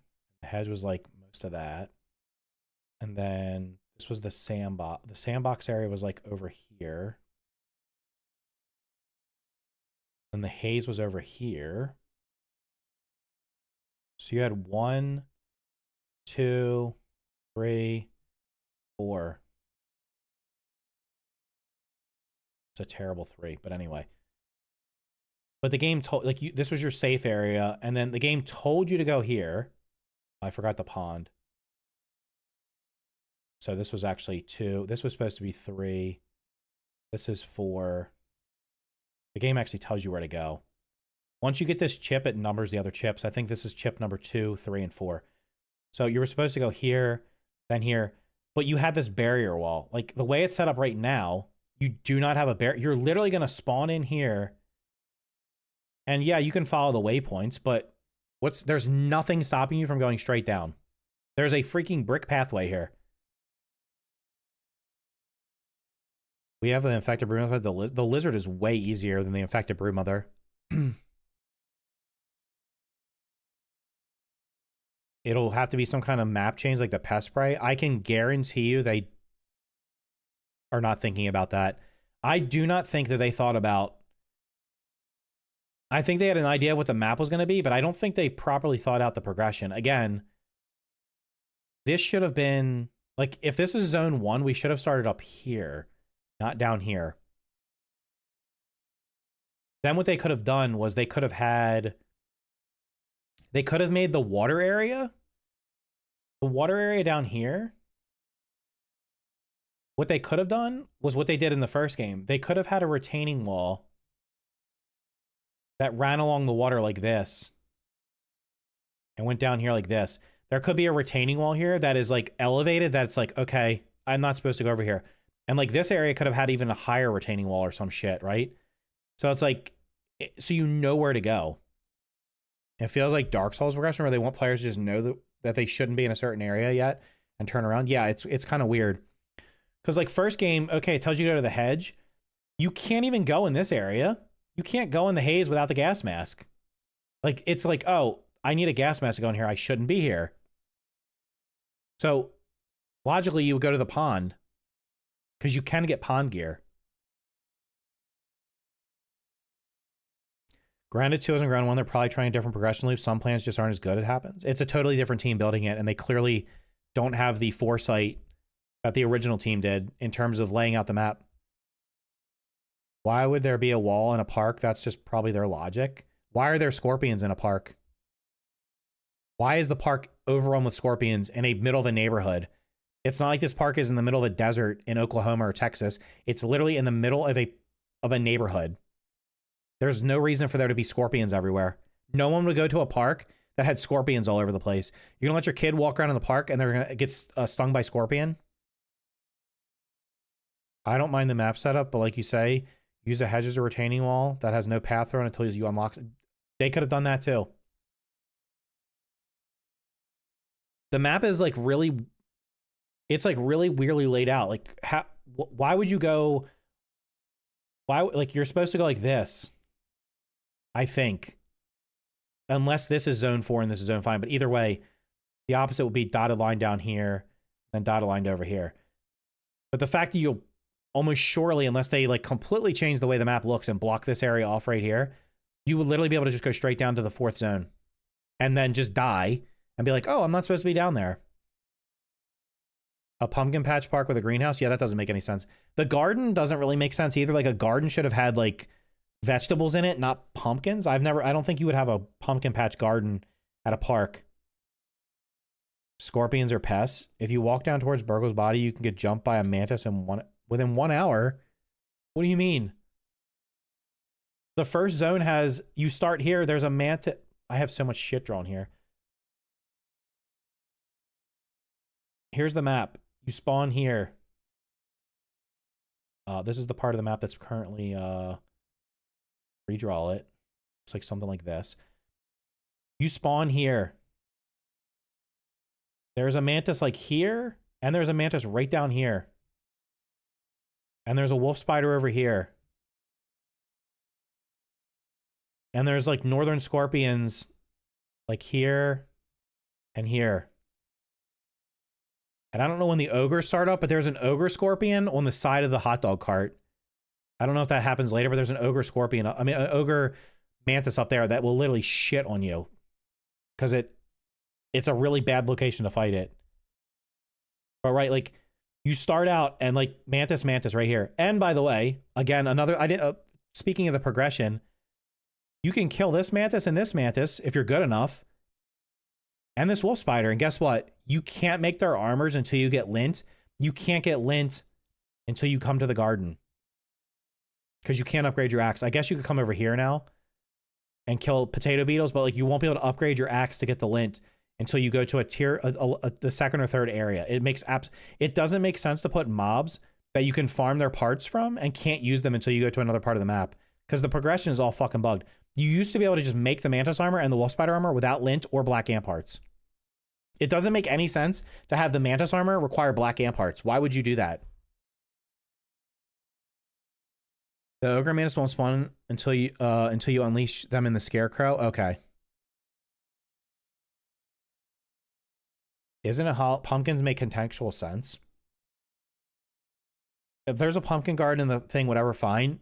It does not make sense to have scorpions overrunning a park. The statue and the stone wall around the statue is a decent way to block players off from the greenhouse and garden, but there's no such barrier to go straight to the pond or an early bark. You could even get a call from Sloan or the stranger if you try to get there early and they warn you it's dangerous. It's not perfect currently. There's just nothing stopping you. Yeah. Well, honestly, what's even more ridiculous is behind all my scribbles here, when they added the garden, it was absolutely a pain in the ass to get over there. You had to literally just go right through this way. You were supposed to go through the anthill. I guess you could build up and go over, but you were supposed to go this way. Now there's other ways into it that they've opened up, but getting over here and back and forth was an absolute pain in the ass because it was walled off. They have this new area and there's nothing, like there's literally nothing here. You go down here and get blueberries and you're getting hit by tiger mosquitoes. What are we doing here? I have never agreed with a YouTuber more than I do right now. You should be running the show and the development of this game. Thank you. I'm just being logical. I'm just saying what all of you are thinking. Different people, so different game. I don't know the details of why that happened. I don't think the team. I don't think the team that made the first game wanted to make a sequel. I think they were happy with what they did. You know, sometimes you make something, a game, you write a book, you make a TV show, you make a movie or something, and you don't need a sequel or a trilogy or 4 or 5. Like they just wanted to make a game. They were happy with it, and then they wanted to go do something else, and that's why you have different people making it. I mean, to be fair, it's another weird thing. Like, when I was playing through it, and I had no way, like, because nobody had access to it, right? You're not supposed to get blueberries till you come up to the picnic table. That's, like, the first place you're supposed to get them. So I had, like, all this shit. I'm like, why? I literally need blueberry leather. That's the only thing I need. And I didn't even go over here. Like, now that you know there's blueberries, like, over in this little area, yeah, you can go straight over there and get the blueberries right away. You just have to kill a couple of, whatchamacallit? You kill a couple of the bees over there and you're good to go. The orc bees. But, like, the game doesn't push you over. The game pushes you, like, this way. And this is, like, like, it literally doesn't push you down here at all. But now people know there's blueberries over here. And you go over here and you aggro the mosquitoes that are, like, a half a mile away. You don't like the Omni tool? See, that's where I like the Omni tool. I don't like having to carry 4 different tools in my backpack that's already limited. I'd rather just have a single-use tool that does everything and I upgrade it. I actually think the Omni tool is one of the better things they did with this game. I wish it was in the first game. Having to carry an axe, a hammer, a shovel. I guess you don't really have to carry the repair tool, but having 3 tools take up 3 of your limited backpack slots was annoying as shit. Now, I'm not saying they shouldn't have hammer weapons or axe weapons. Like, they could certainly have those. But I think the Omni tool is fine. Unless they want to give us an extra row of inventory for free. Then you got to chase your blueberries and lit and everything else all the way down. It just goes into my... Yeah, I don't know why it doesn't go into your inventory. True. I wish it was an item you held, but didn't take up inventory space. Just a free spot. Omni tool is dodge. I don't know, but dodging is kind of... I guess it's okay. It makes the combat... It gives you options in combat. I don't like the fact that the mobs block. I think that's just ridiculous. They just, mid-fight, just go into a block for like 10 seconds and it just prolongs the fight. Omni tool is the only good thing they added. No, fast travel is good. I like fast travel. What have we not talked about? We talked about armor. Like the trinket. Like they should have a trinket. I feel like your backpack should look like... So we have our inventory. Like your character, if this is your character screen here, you should have... Well, we'll just draw a circle. You should have your headpiece. You should have your armor. Then you should have your body armor. Then you should have your leg armor. And then we should have the trinket spot. I think there should probably be like at least 2 trinket spots, or a trinket spot and 2 accessories. And like they need to like, so, and the armors need to be either generic or they need to be all out for your class. I'm sorry, like I don't know. I like using the Mantis armor, but like I don't like having to be forced to use a certain armor for a certain situation. I'm sorry, I don't like that. I think it's stupid. I think it's actually stupid. So just make accessories. Like have a, actually, and even you should be able to have a belt. Like put the belt on here, so I can put a torch on there, so I don't have to carry a torch. And they could actually have a spot up here for your helmet where you can either put a light, a gas mask, or the something for breathing underwater. Like that literally would solve the problem. You put an augment spot on your helmet that either gives you a light, gas mask, or underwater breathing. And then you get the belt that lets you could put a light, or you could put the light down here. I mean, that's just like, that solves the problem of having to swap inventory or swap armor sets. The do not hot deposit feature is clutch. Yes. Do I like the UI? I mean, the UI is okay. I mean, it is what it is. The worst part about the blocking is that when they do it, it doesn't last long enough for you to charge heavy attack. That often is frustrating as well. I agree with that. You will oftentimes not be able to get the attack off. They wouldn't have that because they would think it removes difficulty. Nothing in this game is actually hard. It's only hard because of the way they've, like I said, they either make it where you're outnumbered by a number. They gave you like 7 scorpions. Or in the case of the boss fight that the Ogre Leviathan, it does so much damage when it attacks, and it just spawns in a bunch of ads. It's like, it's not like you can be rewarded for blocking it. Like, I perfect blocked its first attack and it hit me for 3/4 of my health, and I was like, F it, I'm cheesing it. That's just stupid. If you perfect block, you shouldn't take any damage. Sorry. And not only that, I think you should stun the enemy. A dedicated armor set for hot or cold makes farming annoying. Yeah, well, like in Power World, you can put on you get a t-shirt, you get an undershirt. So you have like a cold undershirt, a hot undershirt. You have a cold resistant or heat resistant or cold resistant undershirt, and there's also a multi-climate one that lets you do both. So I just have on the multi-climate one now, and I don't have to worry about hot or cold ever again. 7 scorpions, and each one drops 2 ticks when killed. That's probably a bug. That's probably a bug. All right, we talked about mob density, armors and weapons. What did I not talk about? Oh, the buggies. I mean, I didn't even show it there, but like the buggies not being able to go in certain places or not being able to reach you is just retarded. I'm sorry, I don't have any other word to say for it. It's just retarded. You want me to go up this hedge, and then I get to the top of it, and I can't call the Orb can't reach me? Why not? I can literally see an Orb over here, Orb there, Wolf Spider up here. Why can't it just reach me wherever I am? And then somebody was, that was actually one of the other retorts. Oh, here's you can't bring buggies into caves because the large camera angle needed when riding these buggies, and sometimes these caves are small, so small that the Orb and Ladybug simply don't fit into them. Well, when I go into a cave and there's actually an Orb or a giant scorpion or a wolf spider in there, they can fit inside of them. And it's not my fault that you designed them so that the camera can't work. That sounds like a design problem, not a me problem.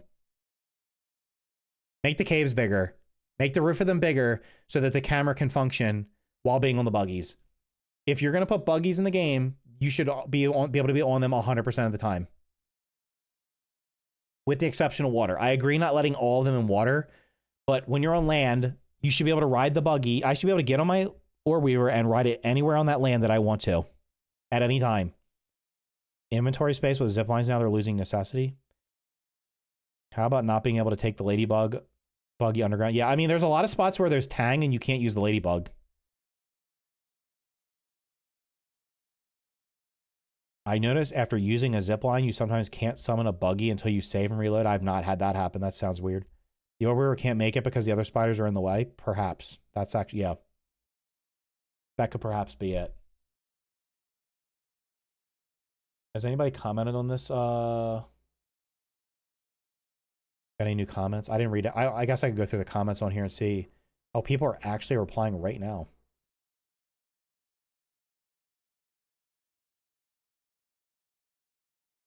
Okay, I'm going to go to the bathroom real quick. I'm going to go through these comments and see if any new comments are worth reading.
Zip lines are mostly useless with the new fast travel. Yeah, exactly. They waited too long to add them. I guess I don't need these right now.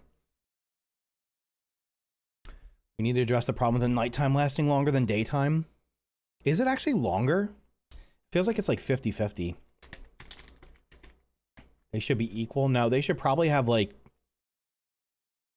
16 hours of daytime and 8 hours of nighttime.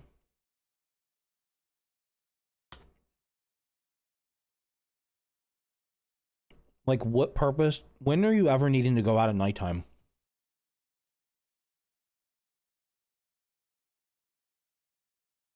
The only reason to go out at nighttime in the first game was because fireflies came out at night.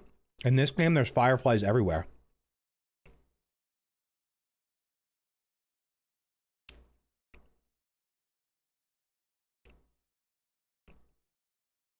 There's literally... I don't think there's any reason to go out at night, I guess, except maybe some of the ogre creatures are only out at night.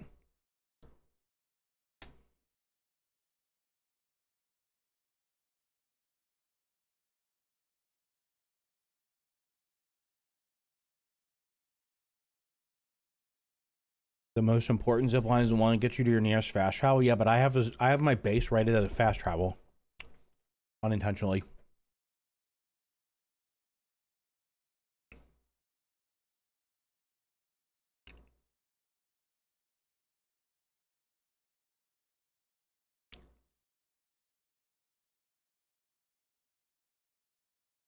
Why are there fireflies during the day? I've never seen that. I don't know. I didn't program the game. They're somewhere. I don't know where they go, but you're right. You don't see them you see them at night, obviously, because they're glowing, but you don't, during the day, they're obviously out somewhere. Maybe they're sleeping. I don't know. Oh my God, the first comment disagrees with me. Let's see. Let's do one refresh, see if there's anybody new. Oh. The woozy should not affect you if you're in your diving suit, because if it's infinite air underwater, why not diving suit equals hazard suit? That's a good point. Oh my God. I respectfully disagree with most of this. Just because you have archetypes doesn't mean they will always be 100% equal or even 100% usable. I see this less like a full RPG strict class setup and more like something akin to Warframe. In that game, you have everything from a little handgun to a guided rocket to a gun that shoots walls of pure plasma to wizard spell books. Sometimes these will destroy everything. Sometimes they're as effective as a damp cardboard. Sometimes both. Sometimes you get locked out of everything, like the bubblegum, because you're playing a mission with gear restriction. That's the only option from the pool that's actually upgraded well enough to do anything. In Grounded 2, you have potions, meal buffs, passives, armor styles and perks, weapon styles and perks, offhands. The offhands are literally a shield and a torch. And when all else fails, healing items. You can generally break Grounded 2's gameplay down to this question. What obstacles are in my way and what tools do I have to overcome them? To say one class is worse at X should be able to do it alongside Y and Z is to miss that point entirely. Aside from the water that hard locks you into archer or spear, you can brute force anything if you're determined enough, but sometimes there's only one good option and you just got to wear it and work around it. Also, while more speculative, quite a few of more common threats of the pond abyss are weak to slashing and are salty, which is inaccessible in the water. As weak as it is to use early access line, it does feel like we're meant to get more options down the line. I just don't see the point of the archetypes. I literally do not see the point. I don't know why they even thought of them. The comment from Apex over this comment over here. Armor is not what makes an archetype, which I 100% disagree with because it's part of the equation. Literally, the only difference is some armor has an effect that makes you deal 1 more stun, 3% more crit, or 5% more weak point damage. Losing that isn't a core design problem or counter to design. The weapons are what's important. If the armors are basically... So what this is saying is the armors literally do nothing. They provide no value from an offensive standpoint. And then my question to that is why? Why 1 more stun, 3 more crit, 5 more weak point damage? You're right. These are meaningless stats, which begs the question, why even put them on there at all? Why not make them meaningful? The first game had the same philosophy of design. Giving somebody 1 more or something, or 2% or 5%, no one's going to notice that. You're just not going to. So why even put it in the game? That's what I don't understand. But I completely disagree. Either have the archetypes in the game and go all in on them, or don't have them at all. And just have everything just be generic. The Ogre Leviathan is the new final boss. It took me like 4 tries on mild. I mean, I feel like I probably would have... I feel like you can face tank everything on mild and kill it. But it's largely a skill issue or prep issue. I run a rage build and often forget to block, but I found the right buffs and strategy to squirrel my... You did it... It took you 4 tries on mild. I don't think it's meant for the 1%. It just seems that Obsidian seems like mega empowering the new things to keep that journey to the endgame feel like when an update is fresh. They're going to nerf this thing into the ground. That's what they're going to do. The armor is bad. Mage armor is only useful effect. You'll get an extra 3 at combat with mage armor. Just went into the helmet. 2 rust beetles, 2 tiger mosquitoes decided to join the party. I won with my orb buggy. Did I have fun? No. Did I feel it was challenging? No. Just unnecessary. Yeah, right. The entire new area just feels not fun. That's the point. It's a video game. Video games are for having fun. They're not for getting frustrated. If I'm going to get frustrated, I don't even know. I'll go find like some math equation that I can't solve to do. Or go play a competitive FPS game that I'm not good at if I want to get frustrated. I've noticed the horde problem mentioned a lot, and I think y'all are rushing in too quickly. When undisturbed, bugs either sit in one spot or walk a consistent path. To address the problem, what's the solution? The answer is to make note of where you were. And I mean, I literally just disproved that. There were 7 tiger mosquitoes in one spot. Going underneath of the gnarly bark, there's just like every enemy. I mean, there's places where there's 5 scorpions. This is just bullshit.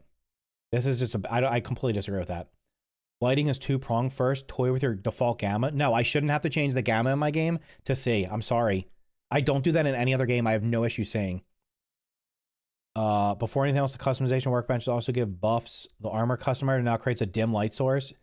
If it does not let you roughly navigate the dark, up the gamma. I don't think I should have to change the gamma. I already have the gamma above what it's supposed to be. The horde problem bears repeating. Every bug either keeps a single spot or a consistent route. Some are hostile in sight. Some give warning. Some are just sounding. No, this should say most are hostile in sight. Most do not give a warning. They literally just come right at you. What are we saying here? Every bug keeps a single spot or consistent route. Well, what happens when I need to go somewhere and I'm swimming through the pond and there's 2 locations where there's 2 different locations where about 6 to 8 tiger mosquitoes sit.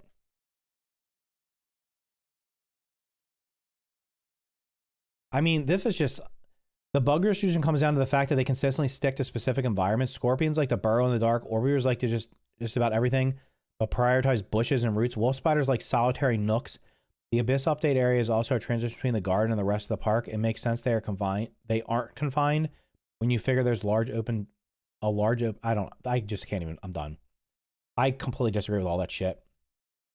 Like none of these I can poke a hole in every one of these points. The horde problem is a problem.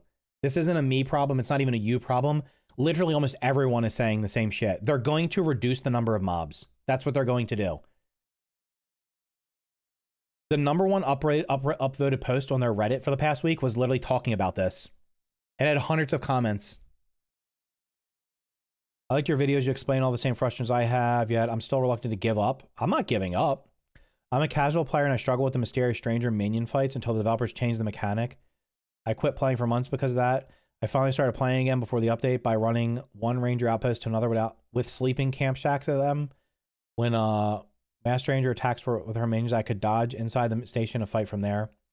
Mild is not mild, normal is not normal, and I have played a lot of games such as Hogwarts Legacy on normal. My basic fight style. Jesus Christ, dude, this is so much. All right. Anyway, if you're gonna write a book, you got to at least put paragraphs in. I get what they're saying. They're playing on. This is people playing on mild, and they're saying it's too hard. And honestly, on mild, you can usually face roll stuff. I think don't have the archetypes at all. The game doesn't have to tell me I'm a mage because I'm using a staff. I already know I'm being a mage. I can literally equip fighter armor and use a staff. So what's the archetypes even doing? Maybe it's just there to be. The archetypes are. It's a complete waste of time for them to do anything with the archetypes. I use rogue armor with fighter weapons. That's what I use. And it works better than almost everything else in the game. It's the other day I was thinking about like what kind of like if you want to do archetypes, why not do a lifesteal archetype? Your armor has lifesteal, your weapon has lifesteal, your trinket has lifesteal. You have a mutation that does lifesteal. Why not do that and have multiple different armor sets that just do lifesteal? Have one lifesteal set for, you can have a lifesteal on every, like each weapon type could have a lifesteal. You get a lifesteal spear, sword, bow, and what staff. Like you could literally just do lifesteal, or you could do another one would be parry stun. I'd rather see stuff like that where your play style is, I'm gonna do a melee play style. I'm good at parrying, so I'm gonna build something into that where I stun on parry, and that's what your build is. This game doesn't have that. The lifesteal is okay, but the only lifesteal weapon is the shitty the mosquito rapiers, which don't do any damage. Like, let me have a good weapon that does lifesteal. Like the first game when the tick sword, the Maquahito or whatever, when that tick sword was first added, it did so much lifesteal, it was insane. And then they nerfed it into the ground and made it useless. Oh my fucking God. These people are writing books. Okay, I'm going to read some of this. I was very much prepared to completely disagree on every take that you made on this video before watching it. But after watching it, there's not a single thing that you said that I can disagree with. I have about 350 hours just on the first game, and probably a little over 150 on this game. And I would generally put Grounded, the first one, in my top 5 games of all time. So I really love what they've done. But at the same time, there are just so many problems with this game. One of the biggest problems that I actually have is the use of armor, as you already stated, because with the pawn, it really shows that you aren't going to be using this armor all the time. Because with the diving set, you're only going to be using it to explore the pond and the abyss. Actually, in the first game, the koi armor didn't even let you... The koi armor was just armor. You couldn't even use it underwater, right? The koi armor didn't have... No, you used the bubble helmet. You're only going to be using while exploring the pond and the abyss.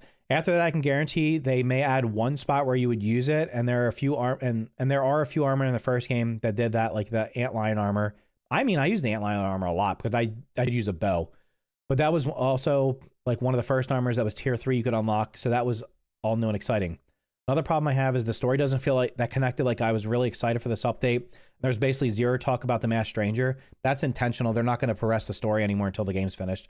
I also felt that the story ended quickly for this update, especially considering how much time it took between Toxic Tangle and Into the Abyss. I believe it was around 6 or 7 months, yes, that we waited, and I completed it within maybe 2 days. And I know that's on me, but I feel like a lot of other people would also say the story wasn't that long. There's not really any story. There's no masked stranger stuff. You're not going to fight the masked stranger again until 1.0. I think the reason it wasn't that long is because they expect you to spend a lot of time around the skunk pond and the tree, because I noticed that there was a lot of crevices in those spots, and you're clearly meant to explore everything. My final complaint with the milk molars, I believe that they need to do an overhaul with the milk molars, because I have my character maxed out with regular and almost all my buggy maxed out, which shouldn't be the case at this point. I feel the enemies hit significantly harder than what my armor is able to take and what my health is able to take. And even though I maxed out character with molars, I'm still able to find more, which should not be the case. There should be more upgrades available for my character.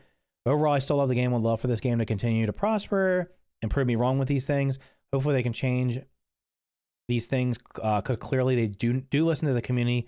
That's one of my favorite parts about the game. It is kind of weird that we've maxed out our stats and that we can we're like, when they add the new milk molar upgrades, if you've collected everything, you're literally going to be able to max them out instantly. It feels like they should not have put the milk molars in the game yet, honestly.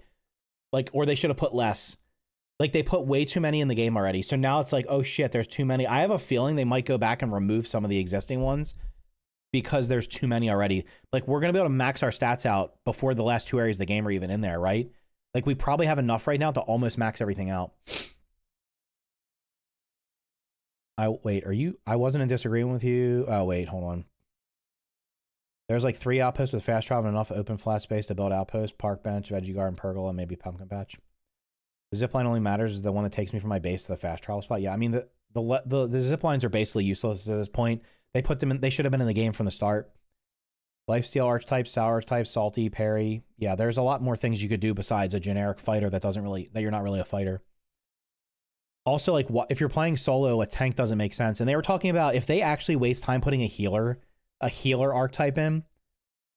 How many of you actually play co-op? I feel like most people play this game solo. Maybe that you play with one other player, but how many people are actually playing 4 players? Why is the dagger mutation literally garbage? Did they nerf the shit out of daggers because the dagger build at launch was completely busted. You could one-shot almost everything. If you did an ambush attack with daggers, you literally were one-shotting almost everything. I've never played multiplayer.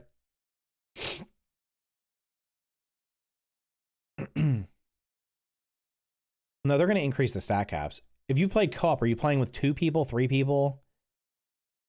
Playing with a group of 4 is crazy. If you're playing with a group of 4 people, how does the game run for all 4 of you?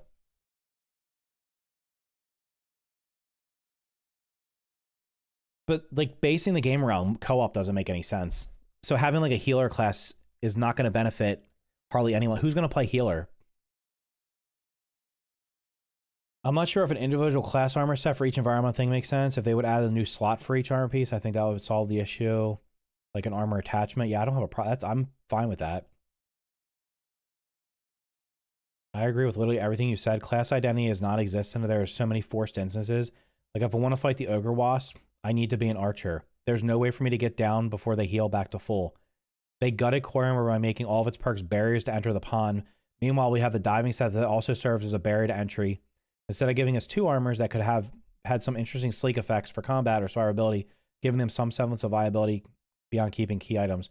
Yeah, like the diving gear is useless outside of the abyss, right? Are you ever using the diving gear? Is the bug density designed around 4 players and no scaling down? I don't know. Well, the bug density in the first game didn't change. The only thing they scale, I think, is their health. They should add a solo mode. The game should be... I mean, if they took the number of mobs right now and said that's built for 4-player and they divided it by 4 for solo, I would be happy. I'd be happy to have 1 of each thing places instead of 4. This game feels like it's only balanced for co-op. I think that's part of the issue. I did polls with the first game, and the majority, like more than 50% of people said they played solo, from what I recall. I'd like to see a glove slot and a lock one for the bow. Rate your comment. I don't see it. I'm going through the comments. Where is it? I agree with literally everything you said. Class identity is non-existent. Oh, I already read the part. I also agree that I'm older now and I do not want to be constantly bombarded by action. Calm lows define frenetic highs. And if your entire game is just fighting, like you said, 7 freaking scorpions at a time, they're just annoying at a baseline. I think my point of just literally walking through on, like, just exploring that the gnarly bark where the bugs weren't attacking me, I would enjoy doing that. If you want to have a couple of aggressive creatures in there, fine. But there's no way of what I just saw would I ever want to go back there. Like, it just, I don't want to, my gear's going to break just from fighting. Like, it's going to break just from, you're going to break your sword or whatever weapon you're using from killing all those mobs. You're going to have to repair it at least 2 or 3 times to clear that entire area, which is insane. Enemies really don't really have homes. They aren't places where they're known to be. Rather, they're sort of all over the place. Yep, absolutely. They ruined the gas mask and mantis mask by not providing woozy immunity. They should make you 100%. Just as Koi diving armor gives you chill immunity. The Koi does not give you 100% chill immunity. You have to have the torch out, at least. And before you upgrade it, you have to drink the smoothie. I think I drank the smoothie, had the torch out, ate the food, and still was getting chilled at one point. I play on mob because I'm trying to have a good time. I don't want to play on mild. That's the thing. Like, if you play on mild, you face roll everything. I don't play ground. Wait, when I'm in that mood, where I can survive and thrive, I'm not interested in perfect blocking or everything. When I'm in that mood, I don't play ground until I play it Elden Ring. Agree.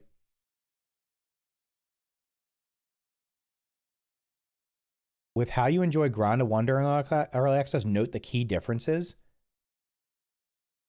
The first game felt like each new area had new creatures in it that were mostly in that area. When I started playing it, the game had, when I came back to it, the pond was finished, the hedge was finished, and the haze was there, but they touched it up. The first game had, the haze had the infected creatures. The sandbox had antlions, and then the surrounding area had the sickly roly-polies. Is there anything else over there? And then the black ants were over there. They were isolated to that area. Then when you went to the upper yard, then they had the termites in that one spot in the top left. And they had black ox beetles over there. And then they had the ladybirds wandering around with the ladybird larvae. The ladybird larvae were ridiculous. They were everywhere. And they had the scarabs. And then, but then after that, that was up to 1. Then everything else after that was at 1.0, at which point they literally just felt like they put everything in at the same time. Like the other 2/3 of the upper yard was like by far it was just like I would give it like a D. Everything else in the game I would probably give it A, and the upper to the top center and right of the upper yard I would give like a D. It just felt like, fuck it, we got to finish the game. Let's just throw everything everywhere. Fine for the host, spotty for everyone else. Right. That's exactly the experience I've had. The host usually has a good experience, and everyone else, sometimes it runs okay, sometimes it's a disaster. Like it's like the game has poor netcode or something. I don't know. When I explored the fire pit for the first time, I was fighting bombardiers, then a scorpion came in. My buggy aggroed a cockroach, which meant it brought several other cockroaches, and I had no chance.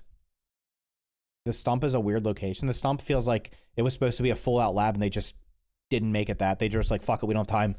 Honestly, the 1.0 update for that felt super rushed, and like they didn't do most of what they wanted to do. Like they should have just waited. When they did the 1.4 update, that should have been 1.0. Why in God's green fuck are there no flies? I have no idea. One thing that makes me mad is I'm putting my base under the bench. I'm kind of second guessing it because they made a scorpion spawn in there. Now that scorpion it shouldn't spawn there. It used to be somewhere near it. I fully agree with your view on creature distribution. I'm sick of seeing orb weavers from my first 2 minutes to my 45th hour. I loved how the red worker ants were wandering around everywhere throughout the yard in Grounded 1 and not just in their nest. What Evan Smith said, the game is good. I liked your criticism of Grounded 1. It's been years. Be better on your things. Just a thought. I have no fucking clue what that means. For the Leviathan, I snuck behind him, put 10 bombs down. That's great. So you can cheese it by doing that. Imagine if they added an active riposte for parrying. Like once you parry, counter, but if you're attacked, you don't take damage. I found 8 tiger mosquitoes, and it's wild-eyed to fight them with my daggers, and then swapped to my rapier sword to get the healing, and I just play MMO. I do think weapon restrictions need lessened. I agree with this video. I'll make a few points. I don't feel like ziplines and fast travel are making mounts useless. The mounts are useful in combat. Oh, I 100% do. The mounts are useless in combat. The mounts are absolutely useless if you're on them. If you're not on them, they can take aggro, but if you're on them, they're useless. And travel the fast travel is where you won't have to build a base everywhere. This is good for the second time you play and can just run a ranger station. I don't know why you would ever have more than one built base. There's no reason to. There was no reason to in the first game. You could literally just build zip lines from your main base to other places. I strongly agree with the raw science in the comments. Oh, I didn't even talk about that. They need to half the cost of everything in the raw that costs raw science, or they need to double the amount we get. Like, it's ridiculous to not have enough to buy everything. You're gonna get people progression blocked.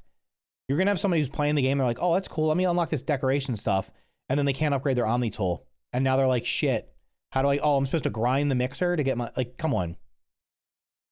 These are not problems with grounded identity at all. All are complaints with a small number of them being valid. The one about not being for casual players is literally just a skill issue.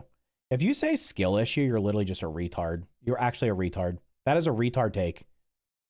Obsidian Entertainment should see videos like these along with the pinned comments where Apple, given how they give praise where it's warranted and give useful feedback for change. Okay. Started playing when PS5 came out. Loved the game. Was devastated when found out the AMP being able to harvest more bug parts wasn't a feature. And got removed. Yeah, God forbid. They patched that bug in immediately. They literally patched that bug immediately. 15K for second and third hot pouch. The hot pouches shouldn't cost raw science. They should be unlocked when you turn. They should literally be unlockable. You beat the first mass stranger, you get the second hot pouch. You beat the mass stranger a second time, you get the third one. Like, why do they cost anything? The sign sets costing 3,000 is ridiculous. Like, that's just stupid. They should be almost free. Almost all your criticism is so minor that isn't even worth mentioning. Like, they're rolling out super good stuff, and here we go. Here we go. This person's got the developer's dick down their esophagus. Like, they're rolling out super good stuff in the updates they've been delivering. It took them 6 months to put this update out that people finished in a week. You're being so critical over the most nonsensical issues. Oh no, I have to walk around the tang instead of calling my ladybug. You aren't even forced to walk through it. Why do you need the ladybug? Why is it there? Why is it there? Why does the ladybug clear tang if I can't call the ladybug? Also, have you even played the game on mild? Casual players aren't going to be playing on well. No, I play on normal. This person's name should be Gobbler because they're gobbling the developers nuts. Literally can't even, like, doesn't even interact with anything I said. And like, why is Tang in the game? Why is the Tang there? It's an obstacle. How do I clear that obstacle? With the Ladybug's cannon. Can't use the Ladybug. Retarded. Hey guys, there's a web bridge. You can't call your, what? Well, there's a web bridge there. Well, you can just get some clay rocks and build around it. Like, you don't need to use the bug. Like, shut the fuck up. Buggy not reaching you as a bug. It will be fixed. No, it won't. There's no way they can fix it. There are so many circumstances where it can't reach you. There's no way they're going to make it where it can always reach you. Like, if you're up in a bush, standing on a tiny little branch, and you need it and call it, they're not going to be able to make it come to you. I just wish I could walk 20 feet without a random bug screaming at me and put me in combat. Yep. Good points on the builds and buggy system. I completed the Abyss content and didn't mind most of the things you mentioned. The only thing that bothered me was how dark it is and using two-handed weapons. Is there a bug with flower petals? Instead of finding 3 or 4, I just got 19. I don't know. They patched the spider bugger super jump. They said they were going to make that one of the like mutations or a feature. Yeah, of course. Anything fun gets taken out. My main comment was just saying the devs were just using the community for feedback that they clearly don't test enough. They have every update planned, but just go all in on the code to rush it. Oh, they're 100% not. They're testing it to make sure it's not going to blow people's computers up or their Xboxes or PlayStations, and that it's like, it's not going to, well, I mean, it was, apparently people couldn't, they were crashing on startup this time, but they're certainly not testing it from a functionality perspective. The devs want the, so this is the problem though. If you're relying on players to give you the feedback on balancing, like balancing something where it's like, okay, this feels a little weak or a little too strong. Like I said, like after the garden update, the pinch whacker, I was like, damn, this probably needs to be nerfed. I'm like stun locking everything. And they nerfed it like a minuscule amount. So it still stun locks almost everything. It's still overpowered. It's a tier 2 weapon and it's probably better than almost everything for from a stun perspective. Having to use my torch constantly ruined my rogue build. Right, you can't use any two-handed weapons. I love the dual daggers, but it's so dark the build is literally useless at night, which means I have to carry 2 armor sets. The bug that's not useless is while being on the ladybug. Wait.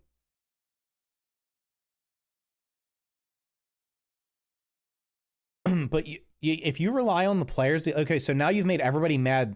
So everybody played through the new update, and the consensus is there's too many mobs. What are they going to do now? Delete half of them? And for what? Everybody's already done everything. How many? Only the degenerates are going to go back and play through it a second time. I mean, they're still at least not making everything overpowered or underpowered. They're not good at balancing the game. It's clear. They are not. I'm waiting for them to nerf the lifesteal. And also, they are the Ogre Leviathan is ridiculously overtuned. Considering you have 1 armor set you can use against it that gives you like no bonuses, and you can only use 2 weapons against it. You can either use a spear. I guess you can use the trident. You can use the spear, the trident, or the harpoon gun.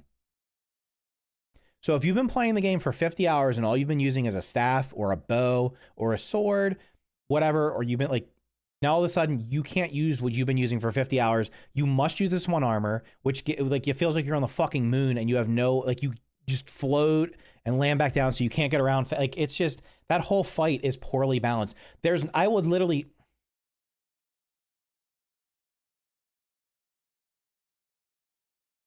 I would suck the dick of any dev that tells me they actually beat that on medium on the first try. I'm sorry. That's how confident I am they didn't test it. 100%. No one developing this game beat that fight on medium on the first try. They could have known the exact fight, what exactly was going to happen. They still probably fucking died 50 times. They didn't play it. They just didn't play it. Or they played it on mild and steamrolled it. Like, there's no fucking way. That's how confident they did not test it. The sleek effect for Dimer just feels like a middle finger. You have to cheese it. That's what everybody does. Everybody's going to cheese it. They should hire a balancing team? They have 70 people working on the game. What do you mean they should like test your own fucking game? That's not true. They beat it on WoW with God mode. I'm not gonna like call out anybody individually, but the people they have that talk, like when they have people coming on that, like the people that are like the faces of the game, there's no way any of them are playing this game on as we would normally play it. They're not playing it without some type of fucking dev mode on. I can guarantee you. They're playing in dev builds. They're cheating themselves to get the upgrades. They're like instantly upgrading everything. They're instantly unlocking everything. They're basically doing what I just did on that. They're playing on a custom mode where you just press a button, everything's unlocked. They're not grinding the resources to upgrade stuff, which is insane. They're not grinding the raw science. Everything's just unlocked. I want them on their stream to. I want someone from their team on their stream on Medium to beat that boss one-on-one. They can't even fucking stay alive for 5 minutes in the game. Like, that should just show you. Every time I watch their stream and they're just wandering around playing the game, they die all the time. Like, shouldn't that be I'm not expecting them to be like the greatest gamers ever. They're just normal people playing the game. If normal people playing the game are constantly dying all the time, that should tell you something. Who is your target audience? If you're making this for the 1%, fucking congratulations. Don't come crying to me when you're in the back of the fucking what the line for fucking, what the hell is it called? Now I'm losing my God damn it. Unemployment. Don't be crying to me when you're in the unemployment line because nobody played your game. They die to everything. But the ones on the show are just like the fucking community managers. The actual developers making the game, they have no one internally testing the balance for this game. I'm from Montreal, but hate Montreal developers like Ubisoft, and now this garbage. I mean, when's the last time Eidos Montreal made their own game? This is a Wendy's? Yeah. They only show off the shit they actually do test, like Ogres, where they purposely make them easy as fuck to beat when they first got added, so the dude could still beat it. They test in a vacuum, they create new armors, fight against a mob in a curated scenario till they think it feels good, and those tests are still probably very minimum.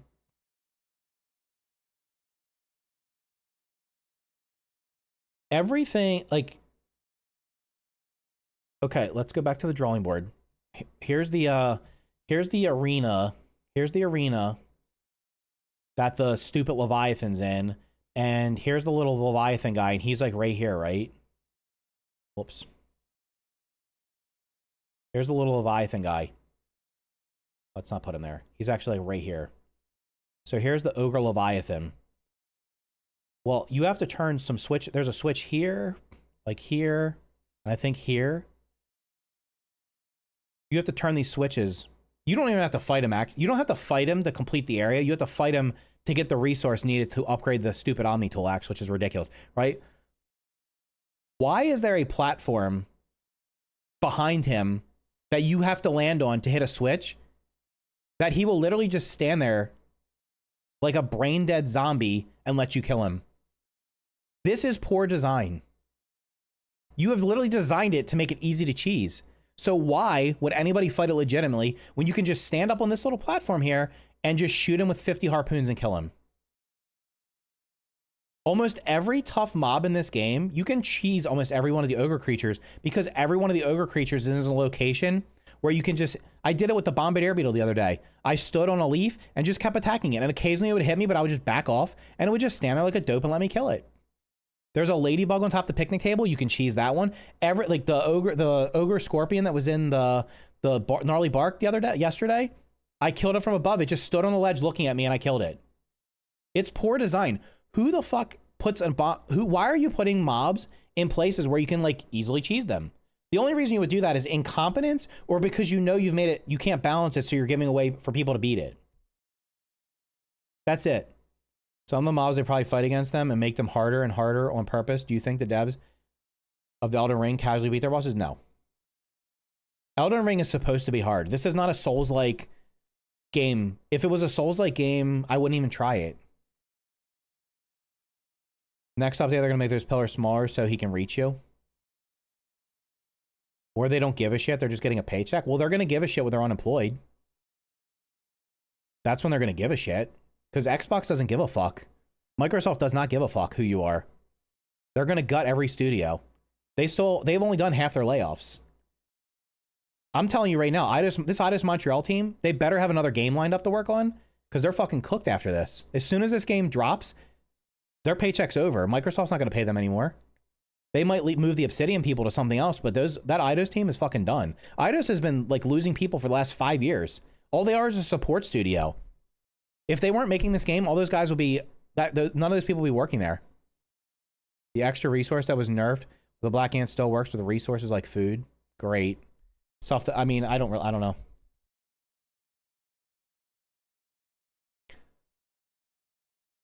This happened to me in the trash can. I was going there to get some rotten food and bombarded by cockroaches and scorpions. At first, it was the scorpions, but accidentally hit a cockroach. Had to deal with like 10 nymphs and 3 adult cockroaches plus an adult scorpion. Yeah, exactly. Overwhelmed. I'm in the mage main. I love to have to swap different things that make my class weak. It's a drawback. The mage shouldn't be able to be in the woozy area or being able to swim and fight like, wait. Mage should, wait. I'm a mage man and I love to swap to different things that make my class weak. It's a drawback for me picking this class. You like the fact that they're making your build useless. I got it. The mage shouldn't be able to be in the woozy area. Or, well, I mean, I use a staff in the woozy area all the time because it doesn't fucking matter. The mage outfit doesn't even really buff it that much. Being able to swim and fight like we should, all archetypes do. Okay. I was disappointed with the ant fix. I didn't know it was a bug, but when I saw the ant collecting our suit, I thought, oh, that's cool. Now I don't have to waste a ton of time, but they removed it. I mean, reality is people just find a dupe glitch. That's why people use dupe glitches. Dupe glitches exist, they exist because your game is too grindy. You're the GOAT streamer. Every point you said was spot on. Some of the stuff you called 2 updates ago. 100% agree with the artificial fights and it being more numbers than strategic. Yep. Good comment there, Noah. You didn't mention a single identity issue, but you have fair criticism. What do you mean I didn't mention this? Everything I mentioned was an identity issue. The game is built around buggies. You can't use buggies in many situations. The game is built around archetypes. 50% of the time you can't use archetypes. What do you mean?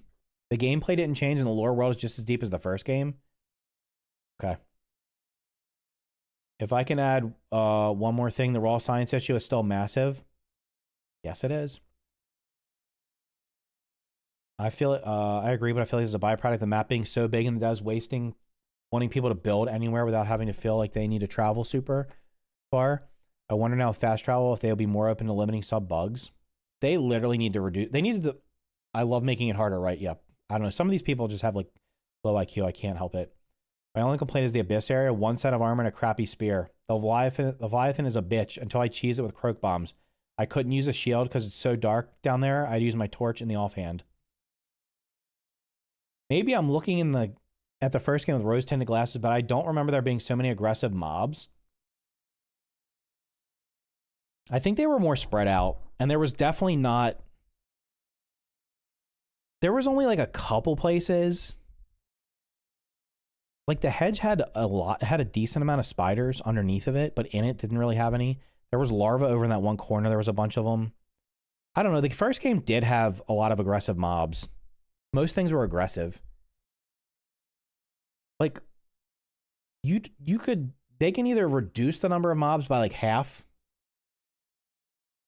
or they can just make 90% of them not aggressive. Either way works for me. Why the hell do we need a different bomb for underwater? I just got 3 hot dog trinkets for 1 hot dog. Nice. Terraria, you can play one class reliably throughout the whole game without having to switch at all. That should be what the devs are grounded to base it off of.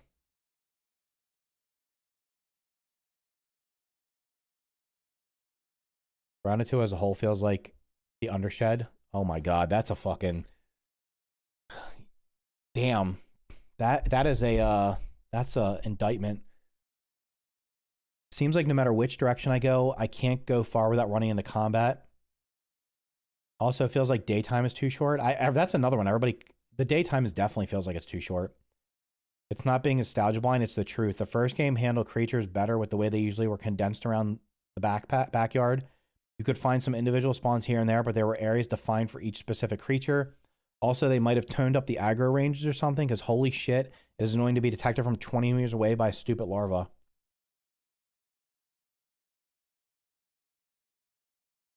Should I go to their HQ and ask questions I could film? They're not going to answer any of your questions. What are you going to be like fucking Tyler Oliveira and try to do a hit piece on them? No, they're not going to answer any of your questions. I still haven't farmed a second weapon mutation out, cause it fucking sucks when I have to switch weapons. Really?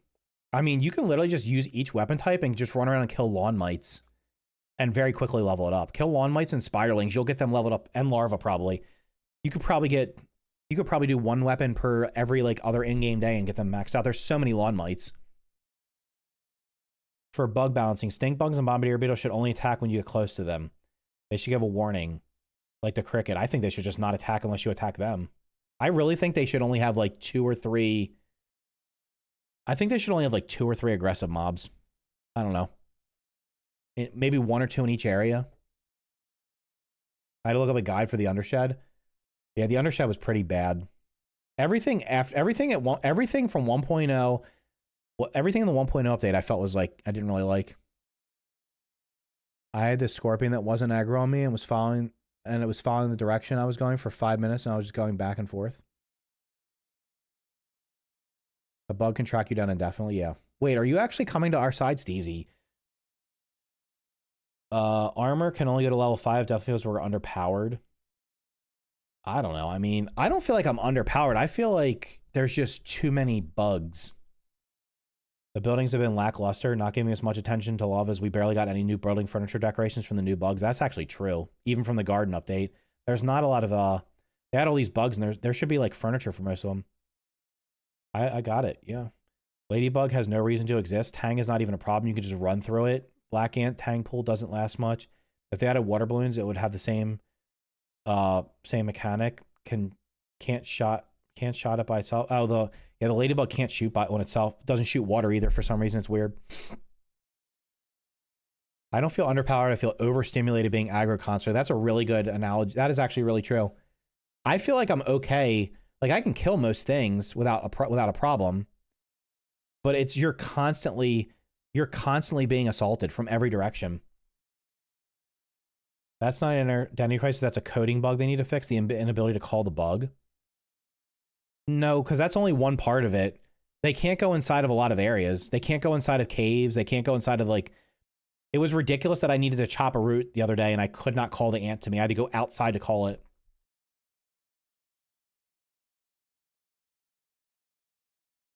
I want to guarantee that we won't get the unbalanced creatures like the Black Widow that can trickle heal. The Black Widow is 100% coming back. It'll have the same mechanics. Guaranteed. They'll probably just give it extra health and make it tier 4. Well, in Grounded 1, there were archetypes. Wait, in Grounded 1, there weren't archetypes. In Grounded 2, the armors were made for certain playstyles, and there was a bunch of areas that require you to have a certain set. Yeah, but the first game didn't have... You did have to... No, see, this is the thing. The sandbox, if you went there during the daytime, you needed to have the antlion armor on. If you went there at nighttime, you didn't have to have... It didn't matter what you wore. So there was a workaround to it. You can't go into the fire pit at nighttime in the Grounded 2 and not get burned. Just like you can't go in the ice cream cart without getting chilled instantly. Like, so the first game you could if you just went at nighttime, it solved the problem. I completely agree with the difficulty balance. I play games to relax, not to be stressed out. If I want to be challenged, they can increase the difficulty. Even though model can get difficult, one thing I think that should be changed is the nighttime seems like it lasts forever. 16 hours of sun, 8 hours a night. Ogre Black Widows. There should be a skill tree for mutations, and each branch will need to be an archetype. That's a good idea. I said that earlier. They need to have skill trees. Now that we have fast travel and zipline, we're 100% confident they're adding a flying buggy. The flying buggy will be a slap in the face. It'll be like you unlock it with like a chip that you get from beating the mass stranger at the very end of the game, and you'll have it for New Game Plus. That's literally what they'll do. Why do they give every single mage staff the exact same attack? It's boring as shit. They all shoot the same projectiles. It's just a different color. I agree. Like until the Abyss update came out, I had the game deleted because it feels boring. Doesn't make any sense half the time. And now I can't go 30 seconds without being attacked.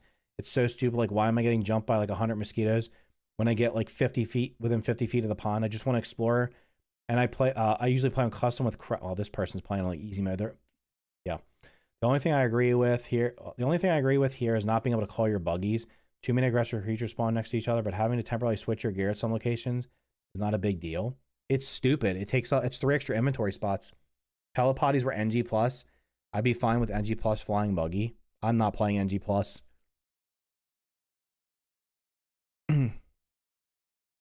Yeah, like the gnarly bark getting to the top of it is just fucking annoying. It just takes forever to get up there. They should add an ascension tree.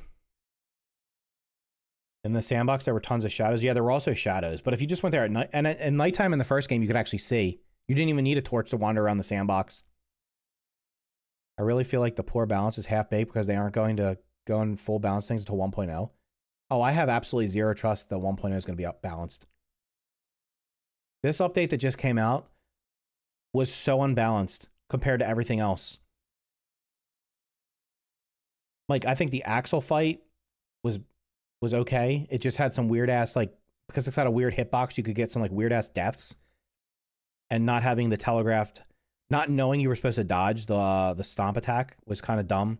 But other than that, it was fine. The lizard fight was just boring because it just had the getting set on the sizzle mechanic, and that was just dumb.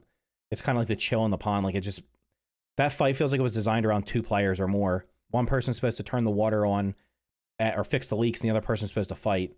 But none of, like, in the garden felt like it was relatively, nothing in the garden. Actually, the earwigs were bugged and were like one-shotting. That was a bug. Just like I think the scorpions are one-shotting sometimes now. But I feel like the garden update, most of that, like, nothing felt like crazy overtuned. This update, it's like, Jesus Christ. Why are there so many bugs everywhere? Did I give the update a something out of 10? I'd probably give it like a 4 or a 5. Like a D. I don't know. Is a 5 out of 10 is not a D. It's like a fail. I would say on a letter scale, I'd give it like a D. C minus D.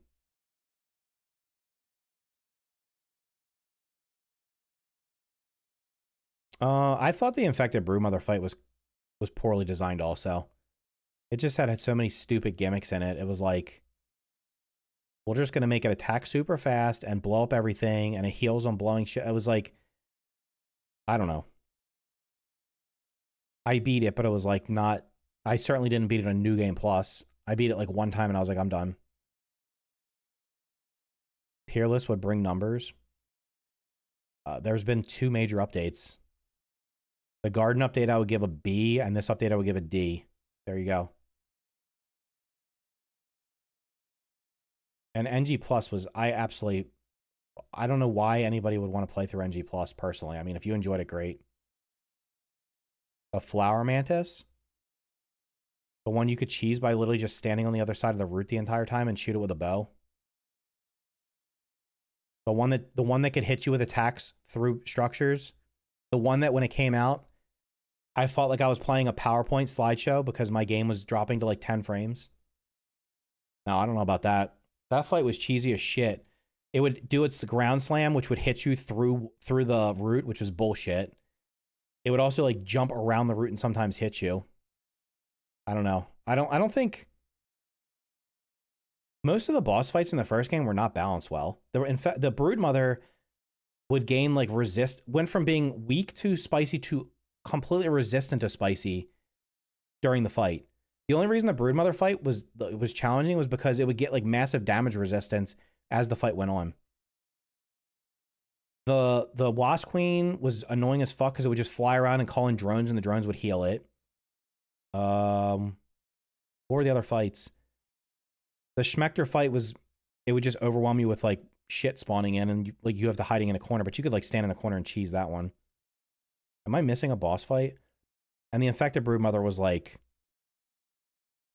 if everything else was like a 10, the infected broodmother was like 100 in terms of like difficulty scaling. You have the charcoal canteens in the game. You have to analyze pupil leather to get it. Just a reminder, no public tests because they want a PS to magically be able to play the new content at the same time as we did. Just imagine a new PS player going to gnarly bark without upgraded stuff. That was just bullshit. You know what the reality? Here's the reality.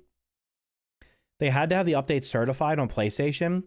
If they would have did a public test, they would have had to make changes during the public test, which means it wouldn't have came out to PlayStation until probably 2 or 3 weeks after that. So if they did the public test in late July, it would just now be coming to PlayStation. It would have been like 4 weeks later because they would have had to, any changes they would have had to made would have to be recertified. The only reason they didn't do the public test is because they didn't want to have to go through multiple certification processes. The rewards for the Infected Broodmother were trash. I mean, the Axel fight and the Lizard fight, those armor, all the shit from both of those fights are mostly mid. The Mant from the Undershed, I mean, I killed that on the first try and didn't even know it was there. The Mant was okay. That was a one-time fight. They weren't bad boss fights. They were just like, I don't know. I think the boss fights in the second game are probably better designed. But again, it's like all about, let's throw a bunch of ads in there. We're going to throw ads. We're going to have the Axel spawn in a bunch of bullshit you have to kill mid-fight for no reason at all. And then the Ogre Leviathan, if you get hit by it, it just spawns in a bunch of little ogres. I'm getting good value for $30. I'm just not having fun. Then don't play it. Wait till the game's finished. Not trying to be mean, but I kind of understand why PlayStation doesn't do early access games now. Are you on PlayStation? I mean, they have started doing more early access games, but yeah, like not doing early access. You're setting your players up for like, you're setting players up for something like they're not used to. They're used to getting a complete game. They can play through it and finish it and then move on. Early access is like, here's part of the game. It's unbalanced. There's going to be bugs. Oh, and then you have to wait 6 months to play 2 days worth of content. And then you have to wait 6 more months to play 2 days worth of content. So yeah. The Leviathan creates Woozy. It didn't even spawn any ads on me because I just jumped up on the pillar and killed it. For water armor, that should allow you to do what Terraria does with armor sets. 4 different helmets for the koi armor that give different buffs. Yeah, that's a good idea. You've basically covered my main issues with Grounded 2. None of these are identity problems. It's valid criticism, but to say the game has identity crisis is a bad description. How? This has 48 upvotes. I don't know. Am I wrong? You've designed the core pillars of your game. You have core pillars of your, you have core features of your game that are being, that when you add new content or there's existing content that conflicts core pillars of your game. I don't know. It's like saying I'm making a soccer game, but this part of the game, there's not going to be a soccer ball. You got to use a basketball for this part. So you're going to be kicking that basketball over there instead of kicking the soccer ball. I don't know. I mean, maybe I used the wrong wording, but that's what I thought it was. I don't get the Axle armor. Okay, so to be fair, there is one build, which is probably, I can guarantee you the only reason this thing works is because they didn't test it. I saw someone using Axle armor, one of the Axle trinkets, the one that like heals, and the Axle mutations while riding a ladybug, and she literally fucking out heals everything. I don't know about the garden. I mean, I don't know about the pond area, but everything in the garden and before, the ladybug can literally just sit there and fucking, it gets lifesteal and hits. It's ridiculous. You just have the cannon filled up and kill everything. It out heals everything. It's ridiculous. It's probably a bug. It's probably not balanced properly. 48 upvotes. Well, this was probably somebody from their Discord because everybody in the Discord thinks the game's perfect, so.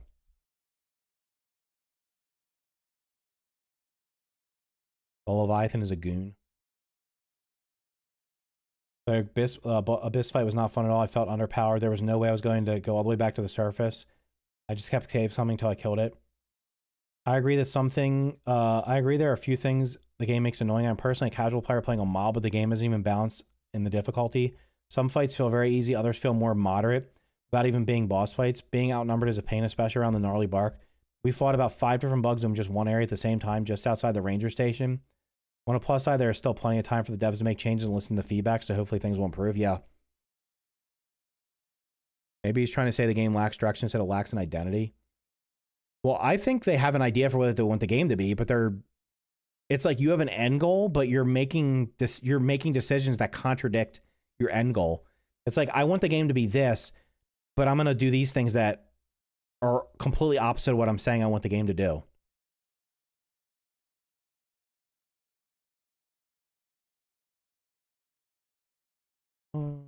If you don't like the game, don't play it. I never said I don't. See, this is the dumb. These are the retard takes. I never said I don't like the game.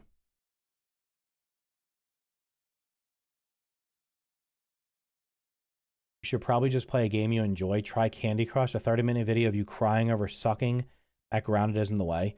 You guys watched me stream the entire update. I died twice and both times were to bugs, right? I got one shot by a scorpion at full health and I got ragged out into a root at full health and died. I beat everything without dying. This is about the raw science. They want people to farm those gold cards. Only a couple degenerates are farming gold cards. If any of you are doing it, well, you're a degenerate, sorry. I never found myself unable to afford to upgrade in the first game. Now I'm struggling. Yeah, that's the thing. In the first game, I bought everything and never really had to farm raw science. Probably because they put the daily quests in. The daily quest would help too. I started this update with 8k raw science, running around collecting raw science, killing orc mobs, giving 200 to 300, pissing off the trainer 3 times in the ranger quest. I could buy everything easily, not including the third hot pouch. I did the mixed run to the skateboard 3 times, did not collect the raw science. The repeated one goes 3k, then I believe it just keeps adding up till you collect it. Oh, I don't know. Personally, I didn't spend over 1k raw science on picture frames in an unfinished game. That's, yep. 10k on another hot pouch and 6k for 2 science sets I don't really need, yes. I've also felt that way for the Omni tool. That thing is essential, but it takes up at least half the raw science that I earn. Yeah, you're going to get progression blocked if you don't upgrade your Omni tool. I hope it's just rage content. Most of your points are bad. Play more games. Mounts are in games. You have Zelda with huge map and fast travel, 130 points you can travel to. You can build everywhere. Even turrets, you have glow sticks to use them. You guys did. I threw the glow sticks and the flares into the gnarly bark tonight, and they did absolutely 0 unless you were right on top of them. Playing on WoW, by the way, mid is deal too much damage for my taste and kill everything. I said, sounds like you're a god gamer. Should play games that are meant to test your skill. This guy is clearly an intellectual. And bugs respawn every single day. Yep. Okay, this is not fair. 1 is not like 3 to 5 day cooldown. I mean, the bugs do respawn every day. I'm not going to read all. Yeah, there's a lot of shit here. You choose the difficulty you play on, and you can adjust the sliders for enemy health and damage freely. I want a slider that reduces the number of mobs that spawn. That's literally it. I don't have a problem with any of the mobs individually. I have a problem with the number of them. So if you give me a slider that lets me reduce the number of mobs, then yes, I'll take advantage of it. Or lets me reduce the aggro range, or if they're aggro, yeah, I'll take advantage of those. My main performance, purely a performance, an absurd number of hostile mobs. The Ogre Leviathan being absurd, and the bare bones underwater building. Yeah, most people haven't talked about that. The underwater building is pretty lacking. Biomes are pretty great. The new enemies are pretty cool, and the zip lines are still the GOAT. Yeah, I'm not using zip lines. I only built them because I already had the towers built. No hate, but these are unk problems. I wrote, the game is not hard. I died twice in an area. Both times were due to bugs. I got one shot, full HP, and level 5 armor by a scorpion, which is a bug.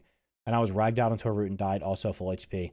The difficulty is artificially created, like I said in the video, by overwhelming you with 5 to 10 enemies at once instead of making one enemy that requires a skill to beat.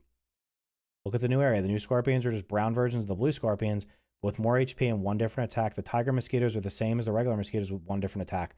The green shield bugs are the stink bugs with more HP. The toe biters are the only new bug that has a slightly different attack pattern than everything else, but they are pretty similar to scorpions and spiders. If you want skill-based combat, go play Elden Ring. This is not skill-based. I meant the armor classes. This wasn't so major for me and my friend group. Yes, there are in some areas too many creatures. I hope they keep the toe biter scythe when it's upgraded, being able to chop stuff. They're going to fix that. That was 100% not intended. I mean, you just have like a, if you disagree with me, that's fine. Literally just, I have 0 hype for the potato beetle buggy. Who asked for that? No one. What is it going to do? Walk slowly? What does what is it going to do that the ladybug's not doing? Nothing. You know what it is? It's because they already have the ladybug. It'll be easy for them to like reskin it like they did with the black ant versus the, it'll probably just do more damage and it'll probably just do more damage. That's it. A sign of liking something is wanting to improve it. Yeah, I mean, I'm not gonna, this is it. Like, I made this video. I'm not gonna sit here and make a new video every other day about the problems with the game. I made the video. I posted it on their Discord. They can do what they want with it. I'm just having this because the video was doing well. I was like, well, I'll just stream tonight and talk about it. Cause I mean, most of the comments here do agree. It's not like it's It doesn't seem like it's 50-50. It feels like most people agree. My question is, why was it released like this? Did they not play their game? And I said they likely do a quick QA pass to make sure there are no obvious catastrophic technical issues, but it's clear it's early access, so you're supposed to pay to test it for them and let them know if you think it's balanced.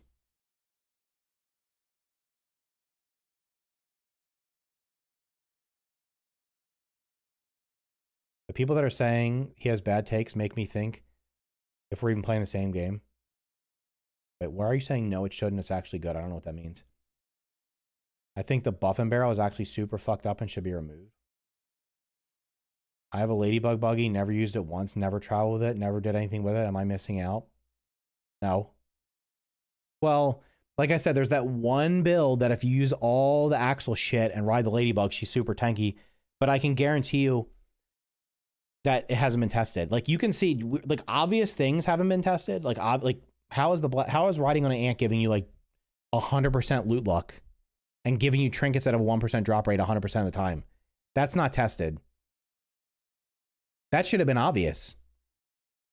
You added these new mutations for the buggy. Did you test any of them to see if there was any weird? Nope. They just put it in there and they coded it, and somebody coded it incorrectly, and they didn't test it. And guess what? Most of us took advantage of it before they fixed it.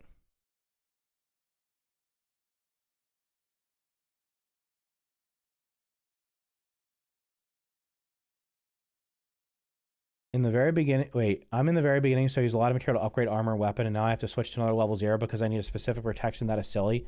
I want to stick with my class for the entire game and eventually test another class. Yeah, you're playing the Wong game then. Like, that's just the lowest IQ take. It's wild. Like, I can do this for any game, by the way. I can get, like, we could go look at Marathon. We could go look at Twitter or Reddit for Marathon, and you will see takes like this. Someone will write like a legitimate, this is an issue I have with the game. I would like, can we change it? And it'll be skill issue. You go play something else. It's like, great. Well, when everybody goes and plays something else and no one's playing the game you're playing, it'll be gone and they'll stop supporting it. Why test it? That's our job. That's the public test. They didn't do a public test. The Ladybug buggy is so freaking slow. It is like using it for like because it's tanky as like if it draws aggro, that's one thing, but like it's mostly useless. Like it doesn't even shoot water on its own. You have to be on it for it to shoot water. Just like, I don't think, does the Black Ant buggy shoot Tang on its own, or you have to be on it to shoot Tang? I've never even used that either. Game is way too dark. A lot of other games with difference between IBN. I think these are all like old. There's also probably a bug. Like being in the water, your hunger goes down super fast. That's probably a bug. Oh, wait, we have Steezy's comment. Let's see if I can ban him live on stream. Toxic Tangle update was the same when they released it, and they changed a ton of stuff from the update to balance the area. I thought the garden area was relatively okay. Other than the whatchamacallit's being bugged, the earwig attacks. So they released 2 major updates and made the same mistake both times. Don't you normally learn from your mistakes so you can avoid making them again? A dev team that clearly doesn't play test their game. I'm not really surprised. Yes. We need to remember the face layoffs too now with new X-Boy head. So we'll need more time. The layoffs happen. They're already done. No, they're not. They're only 50% done. They have not. They still have another 1,600 people to lay off. The current state of every new area eventually gets toned down when it's no longer the new area. By 1.0, everything should be well balanced and have the progression feel more natural. Hopefully, but I mean, I don't know.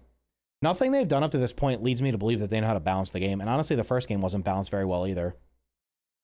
Like which dev in the first game played the game at the start and leveled their gear up to level 9? And then went to New Game Plus and leveled their gear up to level 15. Who did that? Nobody. Because if anybody would have done that, they would have said, damn, this sucks. Why is this taking so long for me to upgrade my gear? Holy shit, I've beat the game before I've upgraded my gear.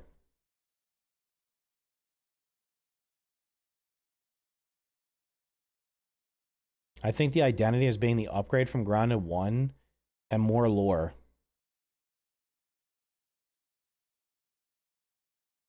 The game I wrote the game that's not here. Oh Jesus Christ! The game I wrote the game is not in the same universe as the first game. The original is an all-time great, and this idiot writes, "What are you on about? It's a sequel. It's the same universe." I think he means the quality, not literally the same universe. You're comparing a finished game to a game still in development. Kind of unfair. Stop uploading Grounded 2 content. This game is just not in the same universe. Seriously, stop uploading Grounded vids if you generally think that. I wasn't trying to hate. Come on. The teens get shrunk again while attending a ceremony.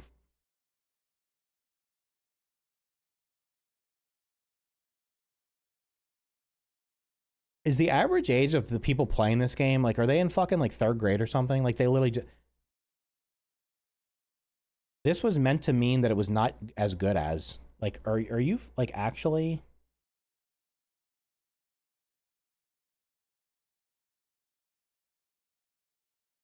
Are you in chat right now? Sub-Zero Euphoria. I wish you were in chat right now.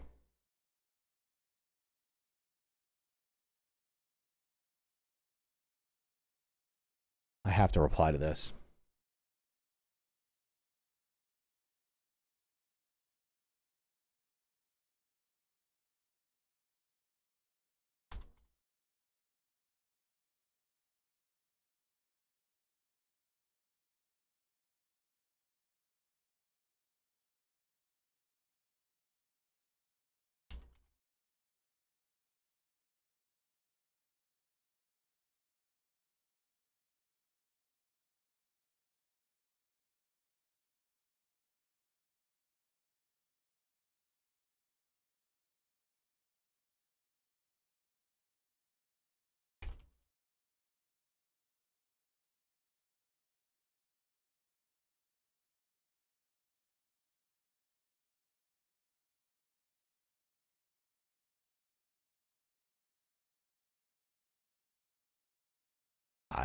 I don't know.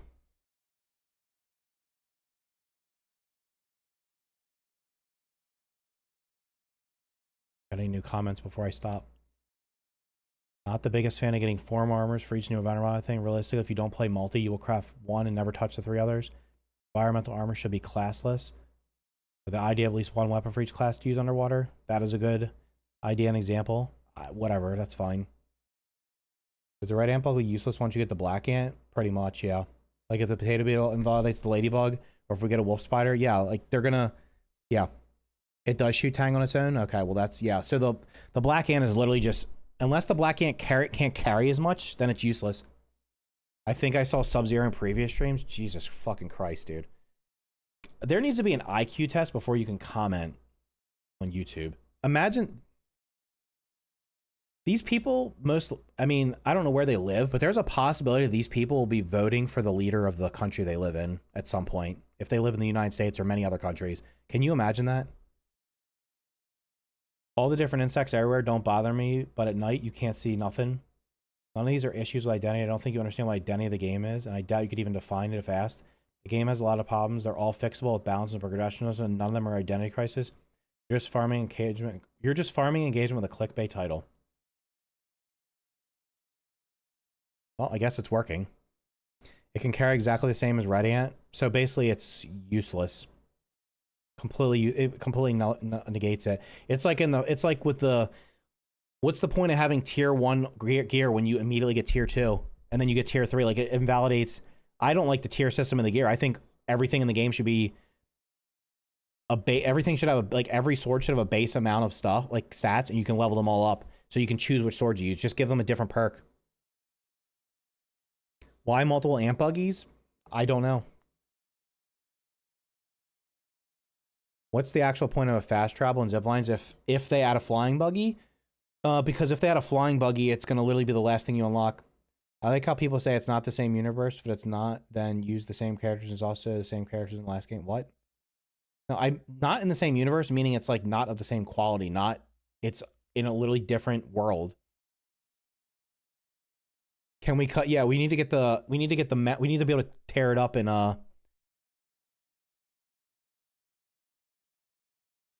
each of the buggies should, here's what should happen. The buggies should be able to do, I should be able to tell my buggy to do something. I should be able to set. So I have like a red ant, a black ant, a ladybug, an orb weaver, and a toe biter. I should be able to send the red ant out to go and collect resources for me. I should be able to send the black ant out and collect resources for me. I should be able to send the ladybug out and collect resources for me. I should be able to send out the orb weaver and get resources for me. And I should be able to send out and the toe biter at the same time. I should be able to send all five of them on expeditions to collect different resources. The red ant could bring back tier 1 resources. The black ant tier 2. The ladybug could bring back like rocks or marble or quartzite.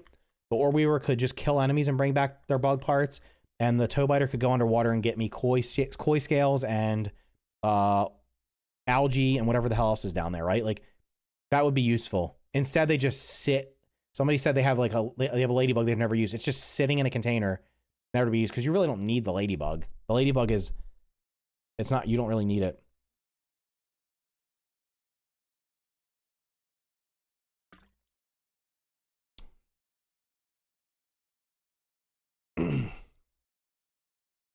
I already said that to them during their stream. During one of their streams, I asked that. I said, why can't the red ant go out and collect resources for us and bring it back? I think they're going to consider it, but I feel like that's a major undertaking. Like if they didn't have that planned already, to have each one of them do something different would be wild. I am the best grounded YouTuber. Thank you. Another creature complaint. How are there so many scorpions in a park? Yeah. The woozy should not affect you if you're in the diving suit because it's infinite air. I think I already read all these. Yeah. I don't know. I mean, I did pretty good for farming. Let's see what the like to dislike ratio is. It's still a 1 out of 10. It's got almost twice as many views as the 2 out of 10.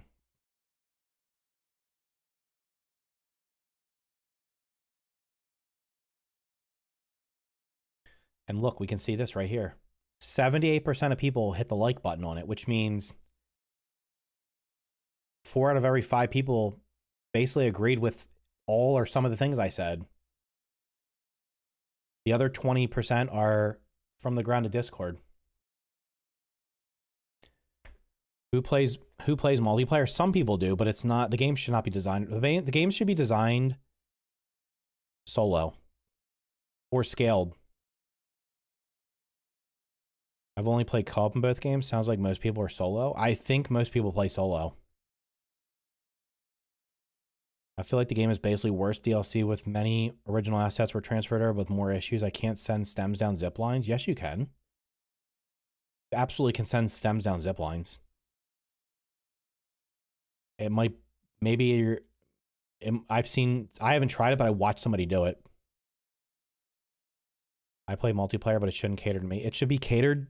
It should be scaled based on the number of players.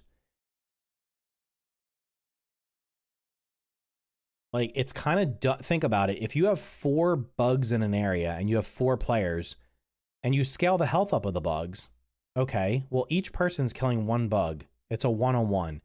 Even though there might be individually harder, that's whatever. With the normal health, a 4-on-1. Here, let's do quick math here. This will be quick math. A little drawing. Okay. So we got 4 bugs. So we have a situation where we have 1 bug, 2 bugs. We'll just do 4 because there's up to 4 players. If this is situation 1, this is a 1. You have 1 player here. If each one of these bugs has 100 health, that's 400 health you have to take down. But 1 person has to do it. If the same situation is 2 players, they're not doubling the health. I'm pretty sure they do like 1.5. I don't think they're doubling. I think they do 1.5. But even if the case, let's say it's 4 players, each person's engaging 1 at a time. So like each person's going to do 1. So even if it has more health, it's fine because you're only having let's say they do a 1-for-1 scaling. 1 person has to do 400 damage versus 4 different ones, but they're getting attacked by 4 different ones. Whereas each of these people maybe have to do 400 damage, but they're only have to attack 1 of them. So you like, it's not scaled properly. What this should be is if it's 4 players, it should look like that. if it's one player, it should look like this. It should be a one-on-one fight. Like, that's it. Scale, don't scale. I wouldn't even scale the health. I would just scale the numbers. That would be more enjoyable. Like, literally just divide everything by 4. Who was using emotes? I don't know. Grounded 1.5. The game is basically a worse DLC. Yeah. They should have done different buggies, but the extra art ant is only bad because it's exactly the same. It's the same thing except it does more. It shoots. It probably does. It has more health, does more damage. It's basically an upgraded version. Like once you get the black ant buggy, the red ant is useless. It is essentially useless. You don't want linear scaling. I don't want the number of mobs right. The number of mobs right now feels like it's designed around more than one player. So it doesn't have to be linear, but it should. There's too many. If you're playing by yourself and you just saw me walk through that gnarly bark area, there are too many enemies in there for. I would think there's too many enemies for 4 players to take on. There's just too many enemies. Speaking of multiplayer, the aggro bugs also isn't scaled because sometimes when I play with my friends, we'll try to split up the enemy so we can fight one-on-one. But it'll sometimes randomly attack someone else that isn't attacking them. Depends which armor you're wearing. If you have on fighter armor, the fighter armor draws aggro. So if one person's wearing fighter armor, all the bugs are usually gonna aggro that person. They're supposed to. The reason is that person is supposed to have the fighter armor has higher defense, so it's supposed to be the tank. Did you know that they buff wild lady? Wait, did you know that they buff wild ladybug's health? What? The amount of mobs is ridiculous. I can't go 30. You can't go 30 seconds, bro. You're not going 10 seconds if you're walking through anywhere besides the very start of the game.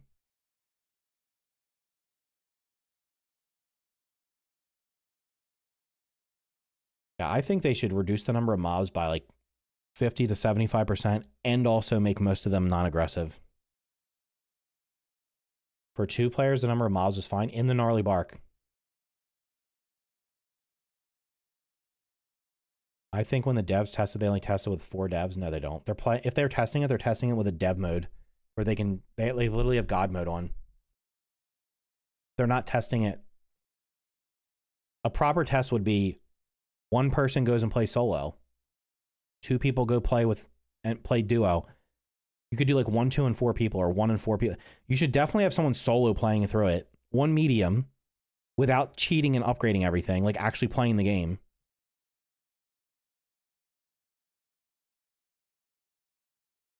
Yeah, so the good question is, what is the potato bug gonna do? Nobody asked for that. It's literally just like, oh, we can do the potato bug. Where's the, oh, we got the roadmap.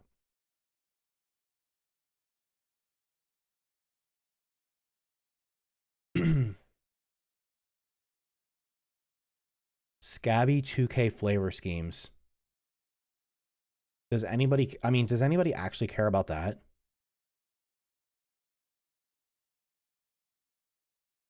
Potato beetle buggy. Does anybody care about that? Is that going to bring people back to the game? Hey, here's a different color ladybug that probably doesn't shoot water. Maybe it does. I don't know.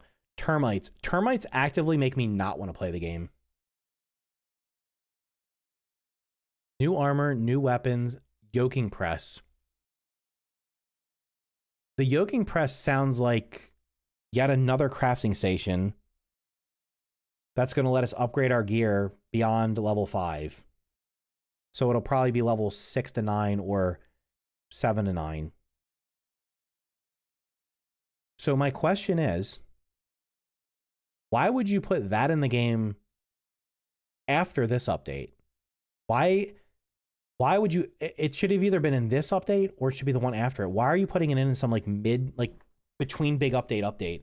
What is the purpose? So we're going to be able to upgrade our gear to level 9 and then what? We steamroll everything? I mean, I don't understand if that's what this is, which what it seems like it would be.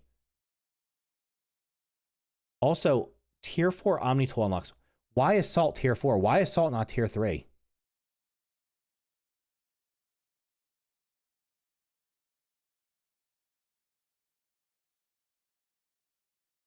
Maybe it has a laser. I mean, great. Okay.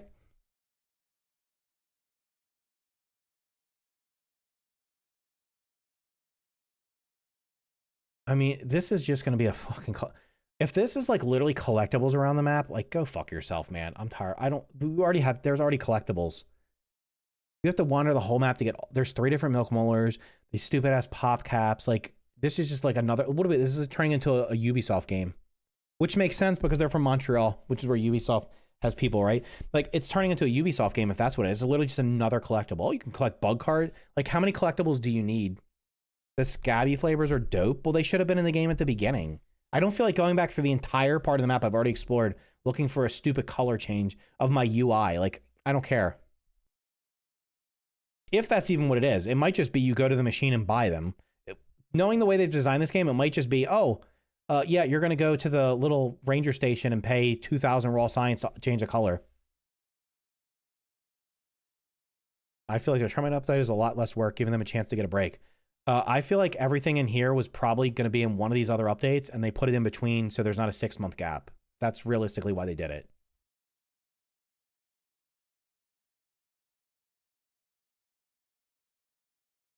That is why this is here. They basically said this is why they did this. The only thing that I have any interest in is what is this boss? Looks like it might be 3 words. The big centipede.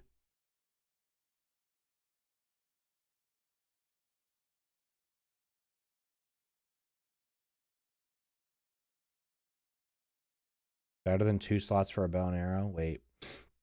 Yeah, I don't use a bow in the second game almost at all. I just use a staff.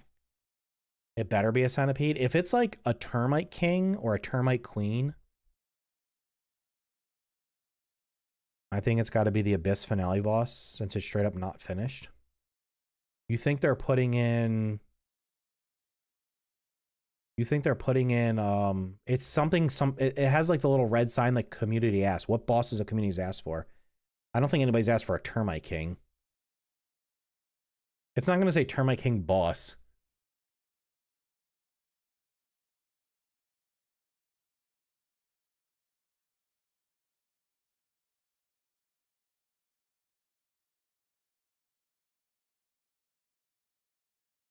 I don't know.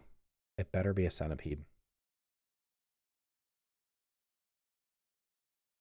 If this is literally just 50 scabbies around the map that we have to go find, that is like, that's like, you're just putting, that could have been already in the game.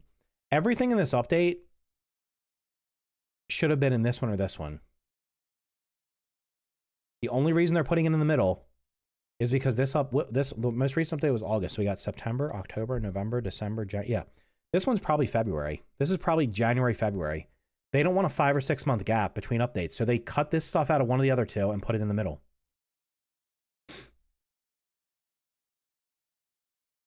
Rhino beetle? What would be in a wood pile?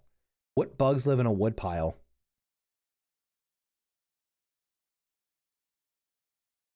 They should have the termite queen. Is it normal to have a sequel released in early access? Subnautica's done it twice.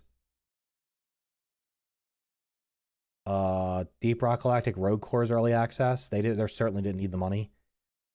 It should be like, it should be to fun. It should only be like a indie studio. So no, but survival games always come out in early access for some dumbass reason. So did Subnautica not make enough money? I mean, Grounded, Obsidian's owned by Microsoft. There's no reason they needed early access. None of the, what other Microsoft game is early access? None. I'm just not really, nothing in this update. And there's like a new building piece. Like, what is it going to be like pumpkin floors or something? What building or things are people asking for?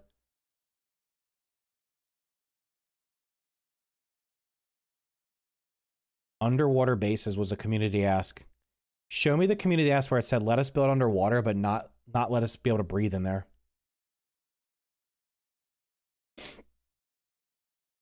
Roly-poly.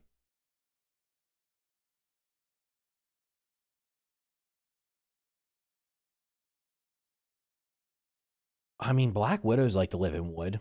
Underwater bases were community asked, but not having them full of water. Exactly. I don't know what the brain power did. Fast travel. this is like, why even do zip lines? I don't know. Didn't it have hint that we'd be able to make stained glass or something? Are they going to make windows? That could be like something like windows.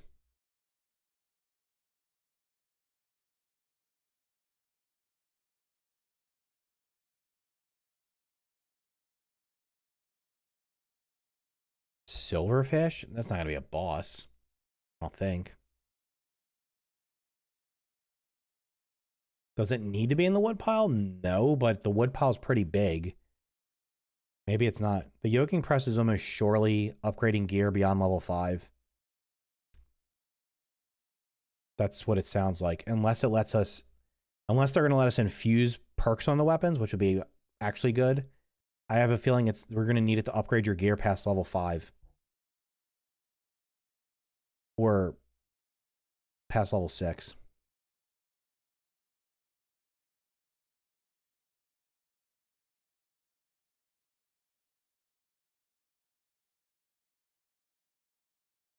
It's dumb to put tier 3 termites so close to the starter zone. Who said they were tier 3? They could be tier 2. Personal upgrades? Yeah, I don't know, maybe. Underwater bases are seriously pointless. There's no point. Where I've gone in the pond and said, oh, look, that's a good spot to build because half the time I'm getting attacked. How do we know this is a boss? Well, it says creatures. So it might not be a boss, but the last 2 updates that were minor updates put bosses in. The tarantula and the lizard were both small or content updates, and they put a boss in. So the assumption here is that it's a boss.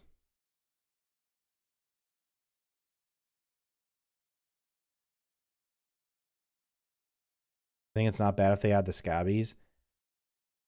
Yeah, but if they're just if they're putting like 50 scabbies all over the map, that's just like one more thing you have to collect. It's like it's turning it would be turning it into like a collectathon. And they could have already done it. I don't like backtracking. I've completed a zone. I don't want to. I've already had to backtrack to get milk molars. It was annoying. They should have been in there from the start. They've gone back and put like moldy milk molars all over the place. They put these pop cap things all over the place. Like now I have to back. But I guess that's their point. They want people to restart every update. I don't know how many of you are restarting with every update because I'm certainly not doing that. Daddy long legs.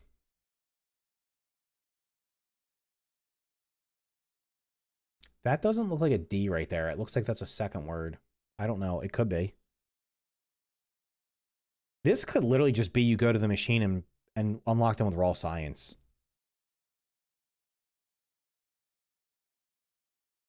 It looks like there's a small word and then a second word. I don't know.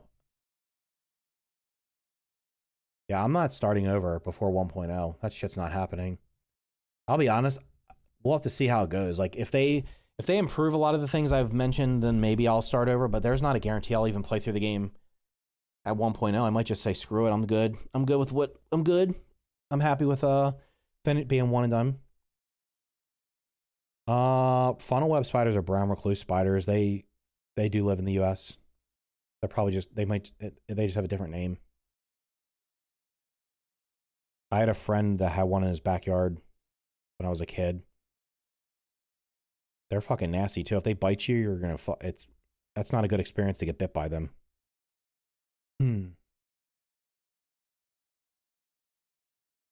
Your base is really cool. So I don't wait, your base is really cool though. I don't know why ever want to reset. I mean, just to play through the game will, I mean, theoretically the game should be the most balanced when it's finished. Huntsman spiders only live in Australia. They don't live in the United States.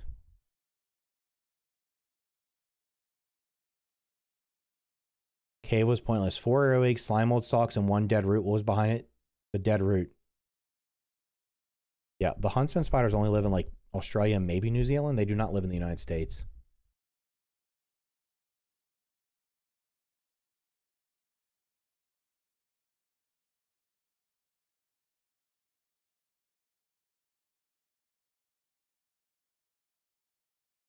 Yeah. Somebody I worked with got bit by one and had to go to the hospital. That shit's not good. I got bit by, I'm on my third antibiotic. I got bit by something. I don't know what it was. And I thought it was originally a spider, but it might have been a tick.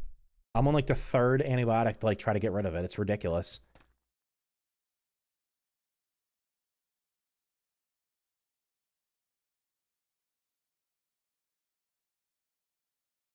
Didn't get the Stranger Gold card. Who gives a shit? I don't think I got the gold card from I don't think I got a gold card from the when they retroactively fixed them. I did not get the gold card for the spider from that fight. I don't care. I'm not farming gold cards. I get them or I don't. If you look at the others on the roadmap, they usually add Park Boss in there for some reason, so the name could be short. Oh, that could be Park Boss. You know that? That could be the P and it could be Park Boss. I think it's going to be a centipede. I think they're going to put it in the wood pile because centipedes live in wood piles. What are some things you're 100% sure they'll add? Black ox beetle, scarabs, dust mites, black widows, a regular mantis, because they have nymph mantises right now. Maybe silverfish, because they were cut from the first game. That's not a definite. Essentially everything that's not... What's not been carried over? Antlions in the playground, black ox beetles, roly-polies, ladybirds, ladybird larvae, scarabs, fire ants.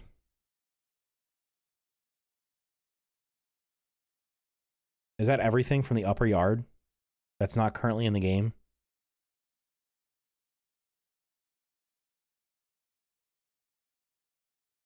Ever see the movie Centipede? Which one? It has the red symbol, so it must be a community S. I think it's a centipede. The gold cards have a 1% drop, except bosses have like a 10%. And then the one-time things are 1. Green shield bugs. Green shield bugs and wasps are already in the game. There are literally 30 green shield bugs in the new area.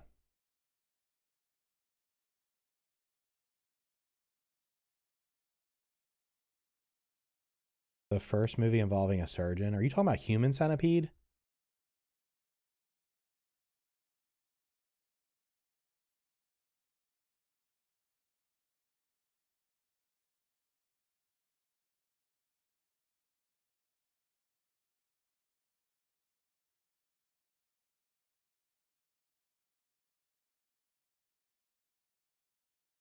A ghost mantis. I mean, I think there's gonna... Yeah, I am. Is that what you're watching right now? That movie's disgusting. Yeah, I don't know if I watched... I know what you're talking about. I don't remember if I watched it, but I definitely know what you're talking about. I don't think I've watched the whole movie. I think I've seen parts of it. It's disgusting. Maybe red ants could be a good mage set. The red ants are already in the game. You mean the fire ants? The devs asked... people asked for a squirrel. People asked for a frog. Like, literally putting 4 koi fish in the pond was like... You couldn't have just put a couple frogs in there? That would have been... I would have rather had frogs jumping on the lily pads and trying to kill me than...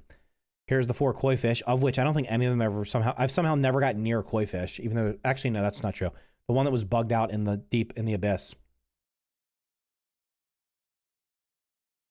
Not watching it, just when I hear the word centipede, it reminds me of the movie. Okay. Okay. We don't need another mage set, plus what's the ability... Oh, they could add a salty staff. Is there 4? Yeah, there's 3 in the pond. There's 3 in the pond and 1 in the abyss.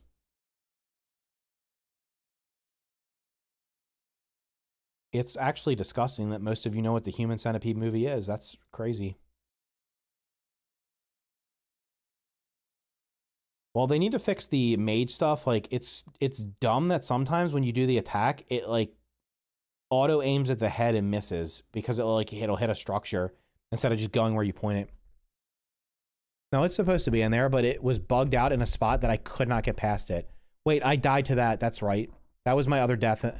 I died because it was in a place where it was not supposed to be, and I couldn't get past it, and I tried to jump past it. I was like inside the door and it touched me. I've not died in combat one time. That was like not a bug. All the mage armor is bad. No, the serpent armor is actually pretty good. Although they did fix it. It was like super bugged out. Why does the heavy attack just flop 4 feet in front of you? Because when you do the heavy attack, I think it auto targets their face. So like if you're standing like on a, if the enemy's like up here and you're down here, if you're up here and the enemy's down here and there's a obstruction from seeing them, like if you're just cheesing it and shooting it in the tail, like it's a scorpion, the heavy attack will just like, it goes like straight for their face, and because that's where they're usually blocking. You usually do the heavy attacks that break the block, so it goes for their face even if it can't see it. Blocking onto the weak point will be nice. The serpent armor was completely bugged. I'm pretty sure that's what I used to farm the lizard. It was doing like, it was stacking damage like completely bugged out and just shit on it. Now the sizzle armor was stacking, what's the shit? Whatever the effect on it is, like it was stacking devastation or something, and it was doing it incorrectly. It was like exponentially stacking it, so you would like do so much damage with it. But they fixed that. No, it's not anymore. They fixed it. The serpent set with the bale scale was completely fucking busted because it was bugged. They fixed it. It does not do anywhere near the damage it did when they first released it. They may have fixed it. They fixed it shortly after the PTS. Or no. They fixed it pretty quickly because I think that's what I used to farm the lizard because it was so broken. And then they fixed it. Like you could just spam attacks with it and it would just keep stacking damage over and over and over again and kill shit super quick. It was not supposed to be doing that. It was adding multiple stacks when it was only supposed to be doing one. Actually, it was only supposed to stack the devastation, I think, on heavy attacks, but it was doing on all attacks. Do I think the potato bug's gonna be the same as the ladybug? Probably not. It'll probably make the ladybug useless. It'll be a slightly better version or something.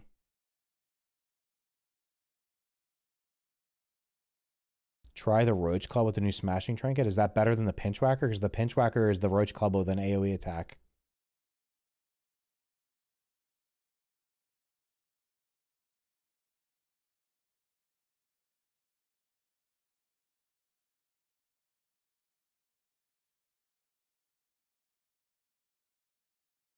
Anything else I didn't talk about?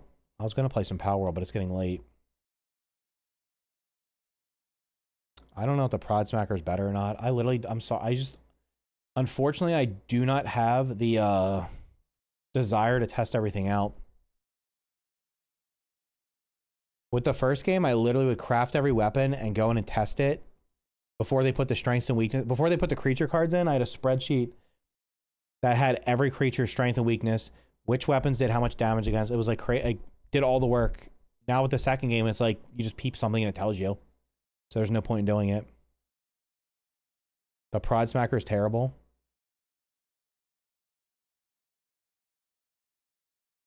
Isn't the devastation only on like heavy attacks though? I don't think it's on every attack. It was literally every attack was adding it. So you could spam attacks.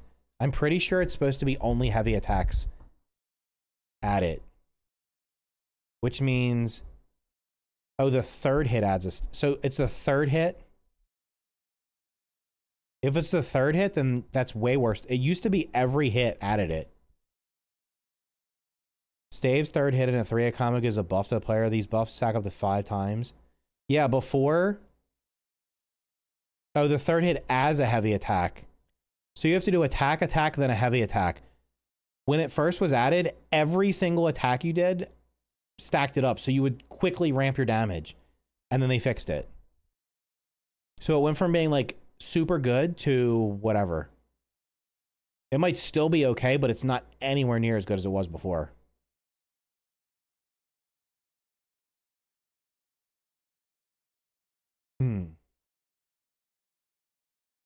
So if it's every 3 hits or every third hit is a heavy attack, that's not nearly as good as it was before. It was super good when you could just spam attacks and just... Staves in the third hit give a buff to player. These buff up to 5 times the next charge attack damage. The next charge attack damage will be buffed by 15%? Yeah, that's dog shit. I'm sorry, that's dog shit. That's actual dog shit. You have to do a 3-hit combo and then do a charge attack. On most enemies, you can't even do charge attacks because they hit you before you can get it in.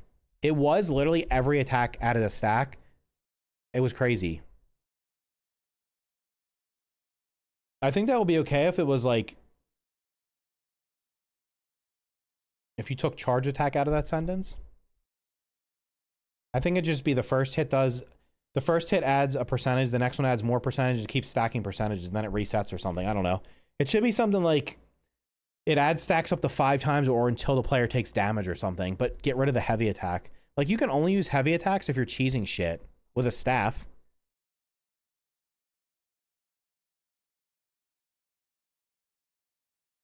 I'm getting attacked by 2 Orb Weavers, 1 Orb Weaver Junior, and 2 Wolf Spiders. What the fuck? 3-hit combo, charge attack, then pray the auto aim doesn't screw your aim. Yeah, the charge attack also often gets blocked by some weird thing. Like, it'll just hit like a stick or something or go straight to the ground. A proper throwing weapon? Bomber or knife throwing? I mean, what? Throwing spears in the first game was busted. Throwing clubs... actually, no. Throwing the red ant club was fucking broken as shit. You could get a red ant club and literally farm ladybug armor in the first, like, 30 minutes of playing the game. Because you could just throw... there was a point during early access where you could throw red ant clubs at a ladybug. It would not cause them to aggro, and you would just kill them in, like, 3 or 4 hits. Like, so... throwing clubs was, like, actually crazy. And then they, of course, fixed or nerfed it, whatever. Like, again, anything fun gets taken out of the game. Well, I would just make, like, 5 or 6. I did the same thing with the infected ladybug in the Haze Lab. You just stood in the doorway and threw, like, a stack, like, 8 or 10 red ant clubs at her, and it would just kill her. It was hilarious.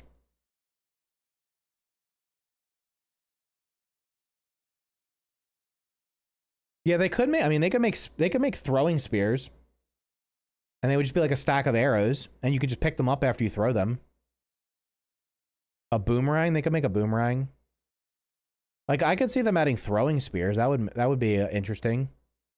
But what class would that fit into? We got to figure... it's got to fit into one of the archetypes. We can't have a throwing class. I survived. Tick Trinket, Tiger Mosquito, and Spam attacks. The Tick Trinket with the Tiger Mosquito Rapier and the Mantis Armor is super strong. You out-heal most things. The spears are throwing spears. They have a mutation for throwing them. Yeah, but nobody's throwing one spear. Oh, that's right. The mutation for the spears in the first game was, like, super good, and then they completely neutered it by making it only buff throws. It was like attacks with a spear reduce an enemy's armor, and then they changed it to throwing a spear did something, and I was like, well, now you've completely neutered it and made it worse. A throwing class would be fine? No, it wouldn't. You wouldn't be able to throw them underwater. I would say throwing stars or something would fit under the assassin or javelineer. Well, javelineer is dog shit. Nobody's throwing their spear. You want to throw your spear and have it fall through the map? Like, you're only going to throw junk weapons. You're not going to throw an actual good weapon. I never did test if the Red Ant Club in the second game was broken. It probably is not. I'm sure they probably made sure that didn't work. That was just super fun, running around with a bunch of Red Ant Clubs and killing everything. I was hoping for some crossbows. Well, I'm sure they'll add the Black Ox crossbow. They've reskinned almost everything else at this point, so...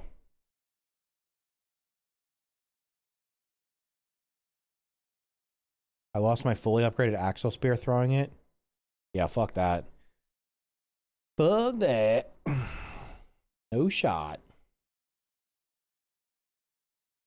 Did I miss anything? I think we talked about everything I was going to talk about. I'm trying to think. Okay, actual question. Who's going to be here next week if I stream Power World? Because I think we're done with Grounded 2 until the fall update in November, whenever that happens. I'm not going to keep... I'm done with it. I don't want to... The only thing I literally have left to do is to put all the shit that I crafted in the museum, which is Yeah. I think I can make them. I might need a couple more Scorpion parts. That's literally it. But if I stream, I'm going to stream Power World because that's what I'm going to be playing. I'll watch Power World.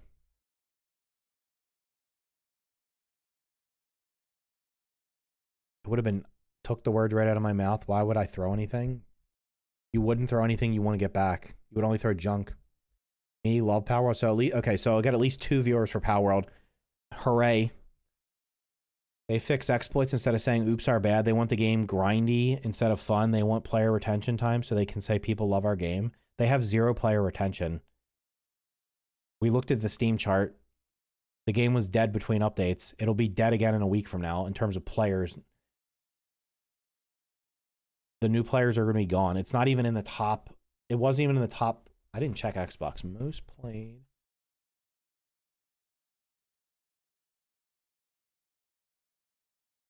Let's see where we're sitting on Xbox. 5, 10, 15, 20, 25. Oh my God. 30, 35. Jesus Christ. 5, 10, 15, 20, 25, 30, 35, 36, 37, 38, 30. Grounded 2, after it just got its biggest update, less than 2 weeks after its biggest update, is already the 39th most popular game on Xbox. It's actually sad that it's beating Destiny 2's behind it. It's behind Fall Guys. And a Ghost Recon game from Christ knows. Well, these are all Game Pass games, I guess. It's on Game Pass, though, so that's not even an excuse. It's behind Gang Beasts. Who the fuck? Who is? I don't even know anybody who's played Gang Beasts. And meanwhile, I mean, at least Power World's in the top 20. 5, 10, 15. Yeah, Power World's 17. Power World's 1.0 was in July. Gang Beast is ass. Do I have any other games on my radar? Games that are like right now. Like new games. I mean, I have a lot on my wish list. Who the fuck knows when they're coming out? Under a Rock, Autonomica, Light No Fire, Legend of California, Kiora, Temtem Pioneers. I'm not sure about the Don't Starve game. Red Rust Pioneers. Nox Mortalis, Zeverland, Brightfall. Lost. These are like almost all survival games. Not one of them has a release date. It's actually crazy. They all just say TBD or a year. Dune is coming to Xbox.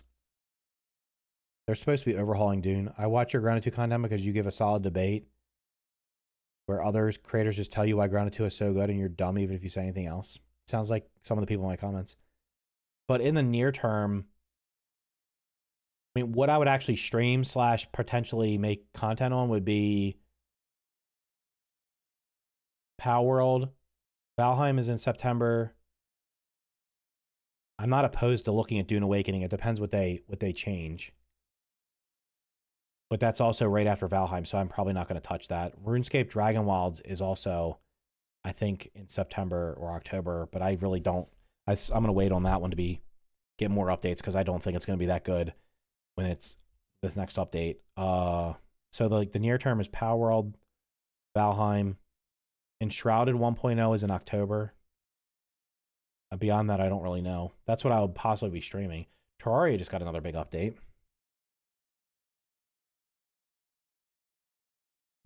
Oh God, Light No Fire, I can't wait. Yeah, who knows when that's going to come.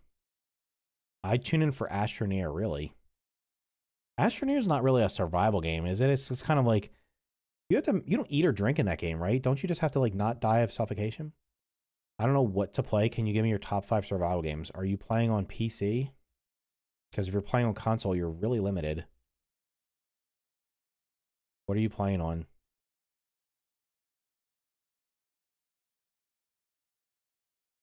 Just Oxygen. Planet Crafter.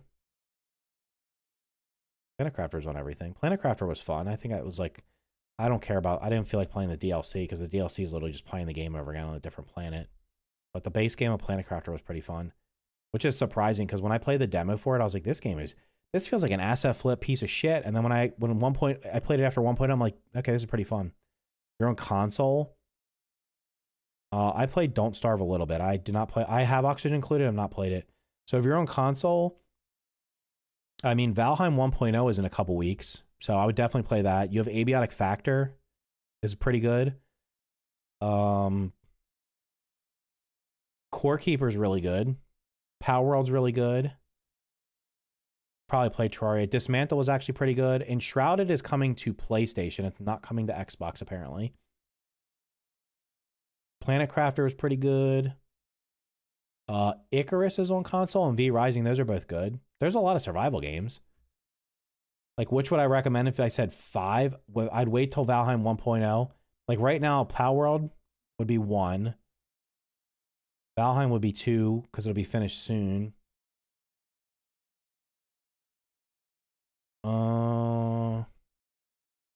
Core Keeper 3. Core Keeper is really good. It has a lot of boss fights. It's like a top-down Terraria.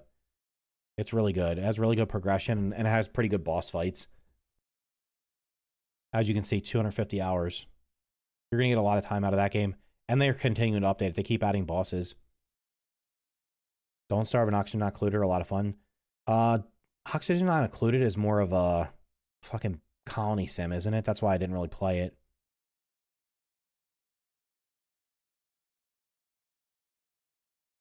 Doesn't matter which game. A full playthrough of Icarus. Dude, I streamed Icarus a couple times and there was like nobody watching. Icarus is super good, but there's just nobody. For some reason, it's just not a game that people look at or people want to watch. I don't know why. It doesn't really have much of a following. It has a pretty solid player base, but it literally gets updated every single week. The only problem with Icarus on console is it does not get the weekly updates. Like every week, Icarus gets an update. It might not be minor. It might be. It's usually adding items or maybe some type of new something new to the game. Like a new mob, sometimes new bosses. You can breed in the game. Like Icarus is really good, but on console you don't get the weekly updates. I think they bundle them and do like one every I don't know, like one every month or something. How far are you into Power World? I am at the floating islands. I just got to the floating islands. But I haven't done any of the raids. I think I'm overgeared. I'm probably overpowered for some of the raids because I just have not done them. But I'm at the floating islands. Up to this point, I've not really min-maxed. Like, I'm pretty sure I don't even have a good group of combat pals. And I literally just shit on everything. When I fought the boss at the... What is the bottom area called? The bottom continent, when I fought that boss, I think I've killed every tower boss in about a minute or less without even like anything optimized. That boss, I can't remember which pal I was using, but I have the legendary Terra Prism sword, which does auto attacks, and I just threw it at the boss and it fucking annihilated it. It was ridiculous. Fey break, yeah. So I'm on the floating islands. I caught a couple pals on the floating islands, but I need to like, I was watching somebody stream it recently. I'm like, Jesus Christ, I've done no breeding. I have a couple of pals that are like 4-star, but they really don't have, they have shit IV. So like, I can't really use them in combat. Like I have a Frost Stallion as a mount, but it has like pretty shit combat. So I don't know. I don't think any of the base stuff, like the base game difficulty, I don't think anything really requires you to min-max. It will be like if I want to actually do the hard mode and the ultra mode or whatever, I would probably have to start min-maxing. The final boss has been rough. Which one's the final boss? Try How to Fish. How to Fish just came out. That's a multiplayer game, though. I might play it. You have Jet Dragon? Not yet. They Jet Dragon, I think they increased the level of it. I probably can get it soon. The arena. What's the final boss? Which one's the final boss? Is the final boss Xenolord or is that something else? Like, I'm not at the World Tree. I have to finish the floating islands, then I think I go to the World Tree. I don't know anything about the World Tree. I've not seen anything for it. I watched somebody beat Xenolord today, though, and completely fucking shit on it. The Calamity? Is that at the World Tree? I haven't been there. What is Xenolord? Is Xenolord like is Xenolord the Floating Islands boss, or is that just a raid?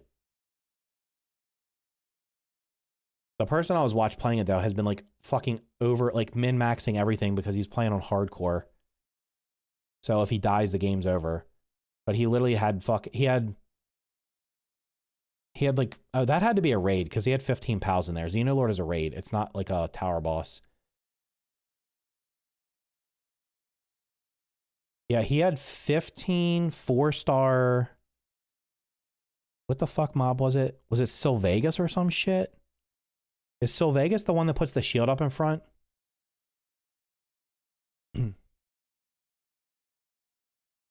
I have not touched any of the settings in Power World. Everything's been vanilla up to this point. Is Sylvegas the one that puts the shield up in front of it when it's attacking? Because he had 15 of that pal at levels. What the fuck level were they? I want to say they were all level like 67. All 4-star. All four of their three of the four passives were the blue ones, which were like the tier 5. And the one that was not tier 5 was Serenity. And he literally fucking shit on it. Power World is the best game ever created. Should I just switch to become should I just be a Power World main and then just do Grounded 2 in between? I mean, I feel like I've only scratched the surface on Power World. I've completely missed like a lot of shit. Power World definitely not on the top 10 conversation. There needs to be caveats to make. I mean, achievements should be obtainable as long as you don't. As long as it's a preset. No, creative is ridiculous. It needs to be a preset difficulty. So if they want to do easy or mild, fine. You should not be able to go in and just make yourself unkillable. That's retarded. Like, oh, then it's not achievement. Sorry. I don't think you should be able to play in a custom mode where you can make yourself unkillable to get achievements. Like, actually achieve something. But I mean, I'm good with Power World having so many options. Like, I don't really care about achievements. If I get them, I get them. You can do that in Power World. Yeah, but you can make yourself unkillable in Power World and get achievements. I don't care about achievements, though. If I get them, I get them. I don't hunt them. I'm just trying to do the content in the game. I don't really care if I can. The Forest had that. You could make yourself unkillable and get achievements. That's pretty dumb. I really don't give a shit how people get achievements. Yeah, I don't really. I mean, I'm just playing the game. Here, let me show you. You can rate my Power World setup right now. Tell me how bad it is. And then decide if I have to start from scratch if I stream it or if I can continue my existing playthrough.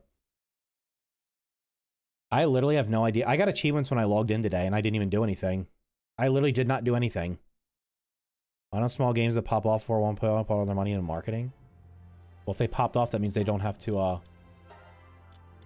that means they don't have to market themselves because they've sold a lot of copies. Do I have to like Pokemon to enjoy Power World? No, I don't fucking like Pokemon. I've never played a Pokemon game. Power World is the Pokemon game I wanted to play. Okay, so my pals are... Where do you see your party? I have a level 75 Frostallion, which has a lot of health but does not have good attack. And it has, like, okay passives. I literally only use this one for flying. Then I have a level 75 Neptilius, which I don't know why it has this on there. I probably should be doing all water. The beacon was for getting around, but the beacon is literally now, I just carry an electricity one because there's chests that require electricity. Blazamut, and then I have, like, look at these. They're totally not min-max. I don't even think they're, what the fuck, it's a 1-star, a 0-star, a 0-star, a 2-star, And a 2-star. I have nothing even 4-starred. I've bred nothing. And I beat everything up to this point without any issue.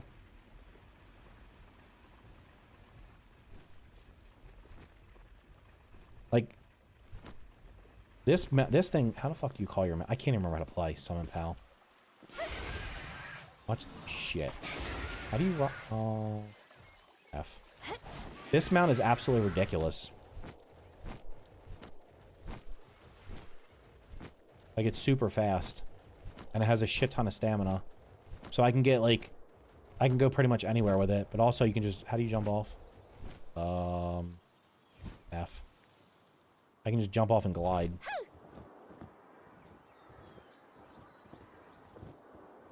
And then, like, this is my... This is the farm... This is the base that just has, like... crafting and shit. So I got, like, all the crafting stuff up here. But I really... Like, this is not really min-maxed that much either, I don't think. Let's see what I have on the base here.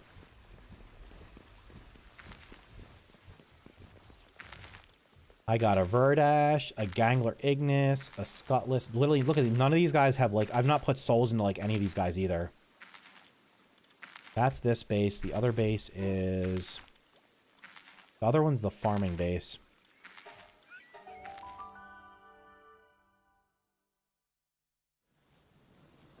So this one is where I have... These guys are doing all the farming. So I have ranches set up to get all the resources that you need. And then I got this guy's farming ore and shit. This one's processing it. I guess they're both doing it at the same time. And then I have the expeditions over here, which I've literally not checked. So we got... Holy fuck, I don't know how long that's going to be, like 30 minutes. This game is just Craftopia with pals. No, this game is way better than Craftopia. Destiny to start breeding into segment for handiwork. That changes the game completely.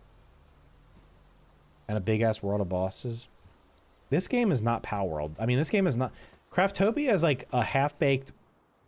Like a bunch of shit thrown together. Wait, can you fast travel by just pressing R? How do you fast travel? Somebody said you can fast travel from your base without going into the PAL box. I think that's the only other base I have. Did I have any other? And this is the amount of map I've explored. So I've done... Yeah, I did all the towers. I just got to here.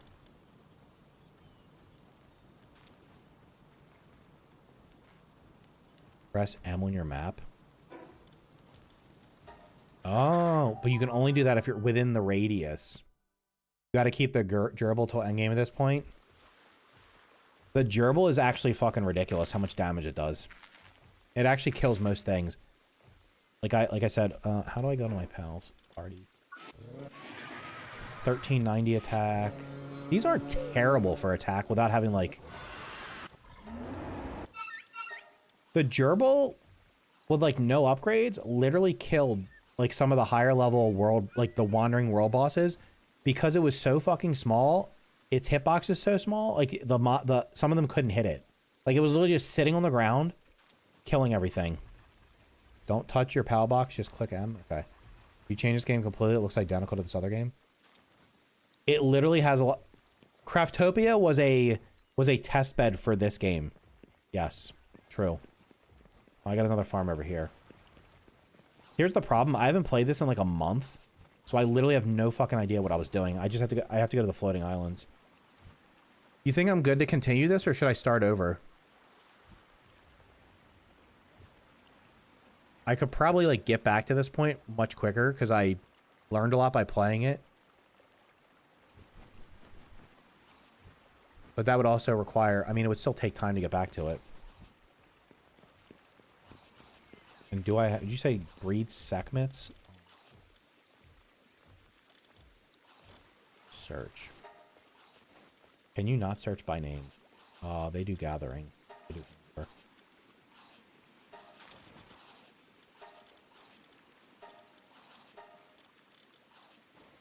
I have a level 37 segment.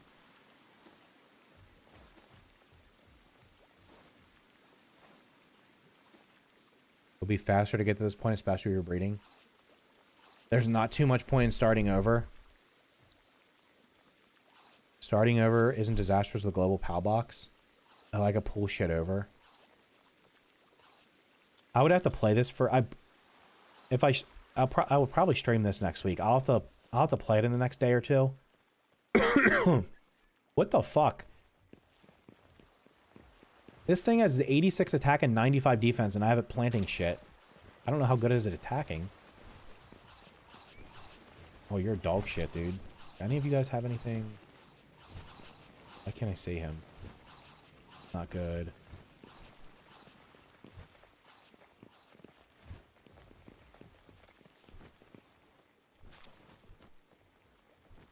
Yeah, I'll have to play it the next day or two and try to remember where I am, and then I'll decide if I want to start over or not. Because, yeah, breeding... I've done absolutely zero breeding. And when I saw the breeding somebody was doing, I was like, Jesus Christ. He was doing, like, 100 eggs at a time or some shit. Like, aren't there, like, certain pals you're supposed to use for breeding? Are there pals you're supposed to use for, like, actually collecting the eggs and shit to give you bonuses or something? I don't know anything about the breeding. I almost probably need to watch an overview of the breeding. Or I guess I could stream it and get backseated.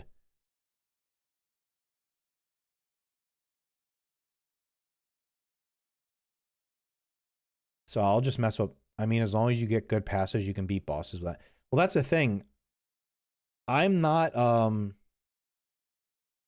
be like, okay, what's the next tower boss? And I'm like, okay, I just need one pal that counters it. And then that's what I use. Pal has a chance to lay 2 eggs. Yogi, have you been watching Quinn? That's who I've been watching. He's fucking like autistically breeding shit. It's insane. He has like 900 fucking eggs at a time.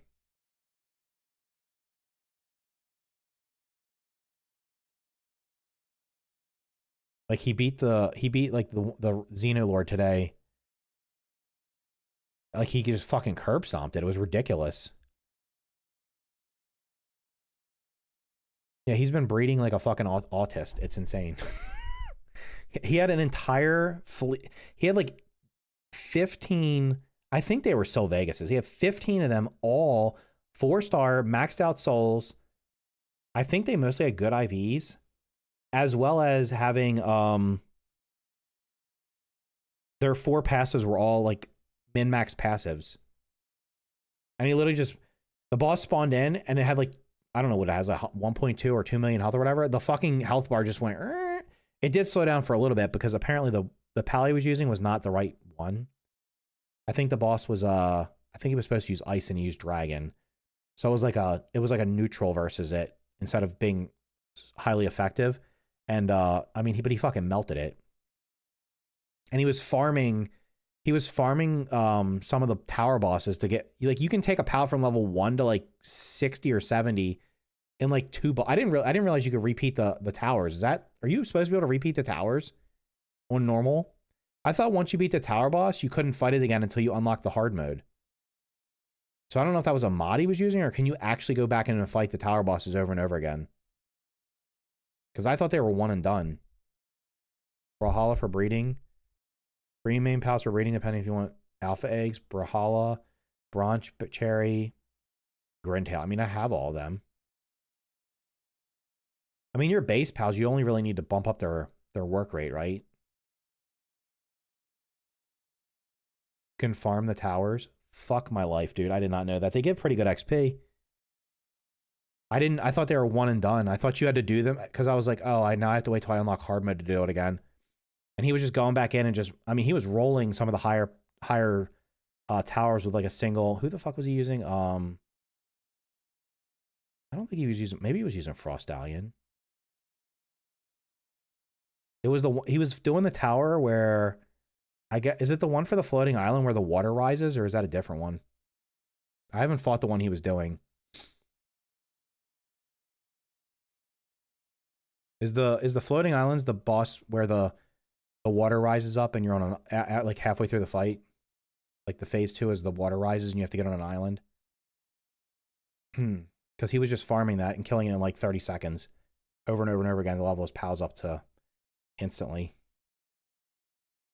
Good passes, which work treat. Branch Cherry Alpha plus Grintail. Wait, the fact that some of you actually know about Powerworld makes me want to play it. That means you might actually watch it. I will say I do kind of regret not doing more stuff on Powerworld. Yeah, Xiaolong, like he was fucking farming it. He was killing it in like 30 seconds to a minute. Okay. I will mess around with my current save in the next day or two, and then most likely I'll stream on Wednesday. I will decide between now and then if I'm going to start over or I will just continue my save. I mean, I have put a lot of work into it. So, as of right now, seeing what I've done, I'm not opposed to starting over. The question is, should I start from scratch so I can avoid mistakes, or should I just go with what I have and then just try to fix things now? Like, it's honestly, they fixed the grind. Maybe, I don't know. The grind is not bad. When I played it at, like, right after launch, the fucking leveling was horrendous. Like, once you got to, like, level 30 or 35, it was somewhere in the 30s, you just hit a wall. Like, you'd be going up pretty quickly, and then all of a sudden it was like, nope, now you need, like, 10 million XP to go to the next level. And I was like, fuck this. I had to crank the XP gain. I haven't done that this time. I haven't touched the XP multiplier, and everything levels up super quickly. Like, if I throw a random pal into my party, I can just go around killing shit in the world or do a dungeon, and they're, like, catch up in level super quick. And now that I know you can farm the bosses, I could probably go farm bosses to level them up quickly. But you guys, they buffed the XP massively? Yeah. They also did recent, like, they've added, it's not as good to, like, do the farms to, like, make the little tree farm or the ore farm as it would be to, like, literally set up a farm, like, set up a base at, like, a site that has a bunch of ore. But it's not, like, terrible. So, like, they've kind of, like, let you completely automate everything. And the expeditions are wild. Like, my expedition, Jesus Christ. Apparently you can get the expeditions to, like, is it like 1600%? Like, my best one's been like a little over 100%. Biggest thing I made was unlocking stuff I didn't need in the tech tree. If you haven't done that, that's the only huge mistake. I have not been unlocking anything cosmetic, and I have a ton of, I guess I can show you real quick. I have a ton of points I haven't used. Like, I have I get points and I don't use them because I only unlock stuff when I need it. I think I have a bunch of extra points I haven't used.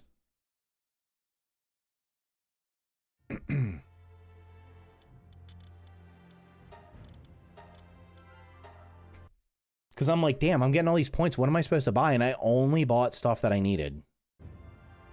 It's 1,348%. Yeah, he was over 1,000. I think the most I've had is like 120 or 130%. Technology. I have 59 points available, and I have 15 ancient technology, and I could already unlock level 80 shit. And like back here, I only unlocked basic stuff. I didn't unlock any of the cosmetic building shit because I don't think it does anything. I've never really used a bow. So like all these old weapons, I'm not gonna, like these mounts and shit, like I didn't unlock anything. I only unlocked like things that were, oh, you need this crafting station? Okay, I unlocked it. I didn't unlock any of the dumb shit. I don't unlock armor, weapons unless absolutely necessary because you'll get better schematics just exploring. Yeah, that's the thing is like, I'm pretty sure, I don't think I've crafted any of the armors I've unlocked in here. I found all of the schematics for them. I have not even used guns either. I've been using, I mean, I don't know how good these are. They've worked for me. The Terra Prism, the Terra Blade, and the Meow Mirror. This Terra Prism, when I went into the tower boss of Faybreak, I attacked it with this thing, and it just like fucking shredded it. I think I could have killed it without the POW. My research is, let's see. It's not the research. 68758.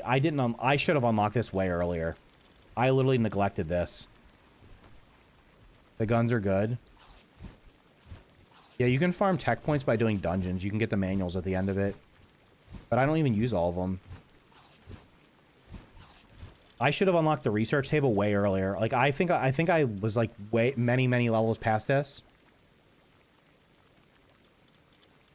The only problem with the Terra Prism sword is it fucking breaks. Like, if you're in a boss fight, it's probably gonna break. Because it doesn't stop attacking unless you unequip it.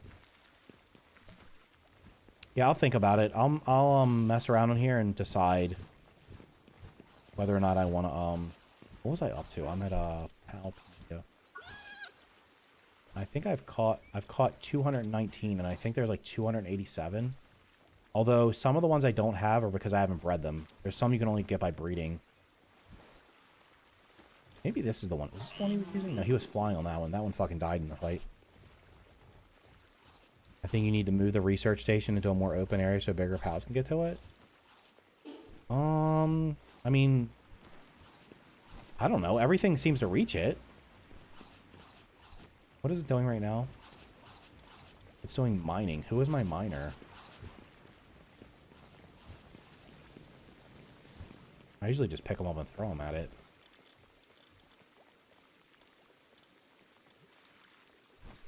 Moldrin. Anubis. Where the fuck is Nocklum? This motherfucker is not out here breaking this shit, is he? Is this him? Or, come here. How do I pick you up? Stop. Is it V? Pick pal up. I should have fucking prioritized it. I have actually been using the prioritization thing. Yeah, so if I throw him... He should just do it, right? Yeah, there he goes. I have been using this, I think. Oh, that's not the right... Oh, fix assignments. Yeah, I'm not using it here. At the other base, I have them all assigned. Still feeding berry. Shut the fuck up. No, I don't have... Yeah, I think you're supposed to use salads. Shit, I only have berries here. Aren't you supposed to be feeding them salads? I would avoid the Terraria stuff. It's so OP. Power World 2? What do you mean Power World 2? Did he finish? Why did you stop working on it? The other base has, I think they're eating other stuff over here. Let me check. The salad is a must. I probably can make like 9 million salads. I'm just lazy. I'm like, your title says grounded too. Great, I didn't update it. Sorry. Apologies. Over here, they're eating jam-filled buns. There's 1,900 berries. The berries are super stupidly easy to make. That's why I'm lazy. Yeah, I was only showing this off. I'm not playing it right now. Can I make salads? I did salads in Minestrone because they're cheap. Cooking.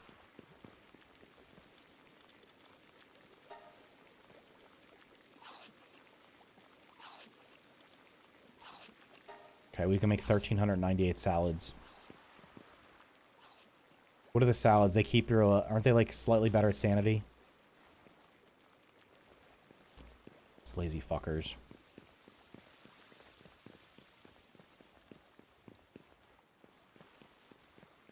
I mean, the game has, like, a shit ton you can min-max, but like I said, I've beaten everything up to this point without min-maxing anything. Oh, we got an egg. This is my egg hatching that I do nothing with. It's improved work speed.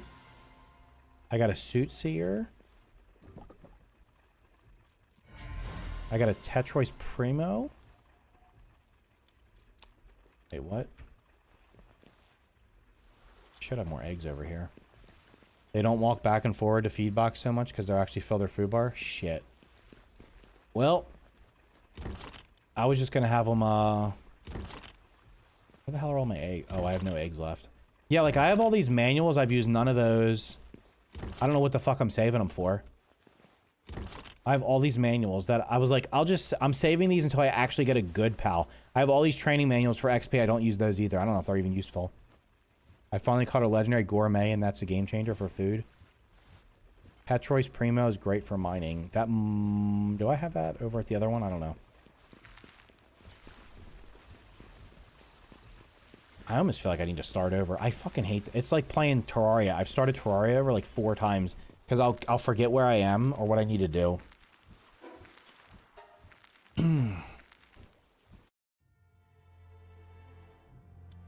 Can't believe you're still streaming.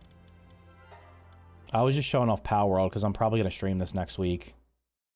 I have at least 2 or 3 people said they would show up. So as long as you guys show up and chat, then we'll be good.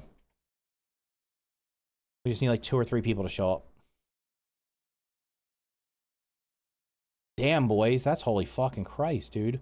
We had...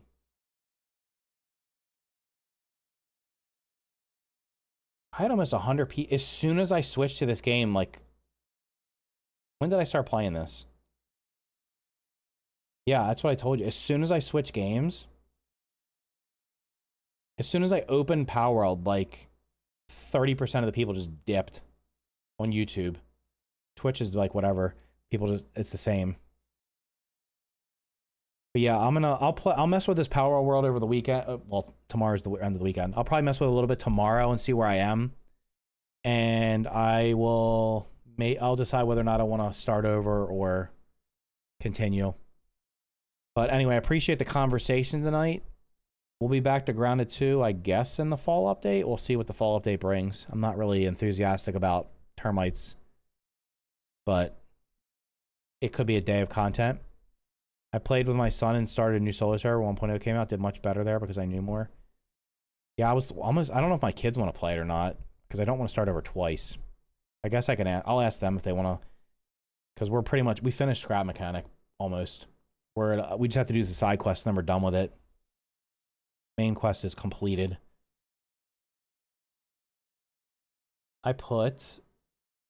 Damn, I've played Scrap Mechanic for 200 hours since 1.0. Almost 200. I think it was just over 900. And most of that is on one save. Yeah, Power World's like great. I need to finish it. Here's the downside though. If I start over, fucking Valheim is in like 2 weeks, isn't it? Valheim is this week. There's literally no way. I'm almost, oh shit. Maybe I wait to stream.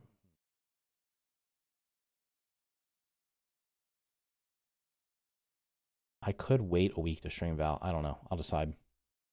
Valheim 1.0 is September 9th.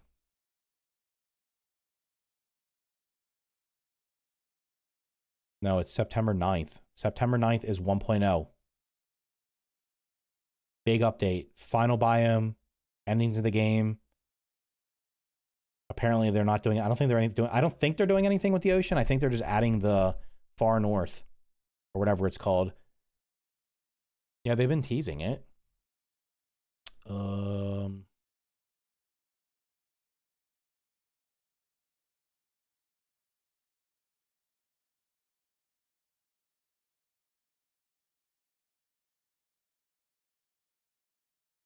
1.0. Oh, Deep North, sorry. Yeah, Deep North, September 9th. The release will hit PC, Linux, Mac, Xbox One, Xbox Series X and S, and now we're also adding PlayStation 5 and Nintendo Switch 2. So that's 1.0.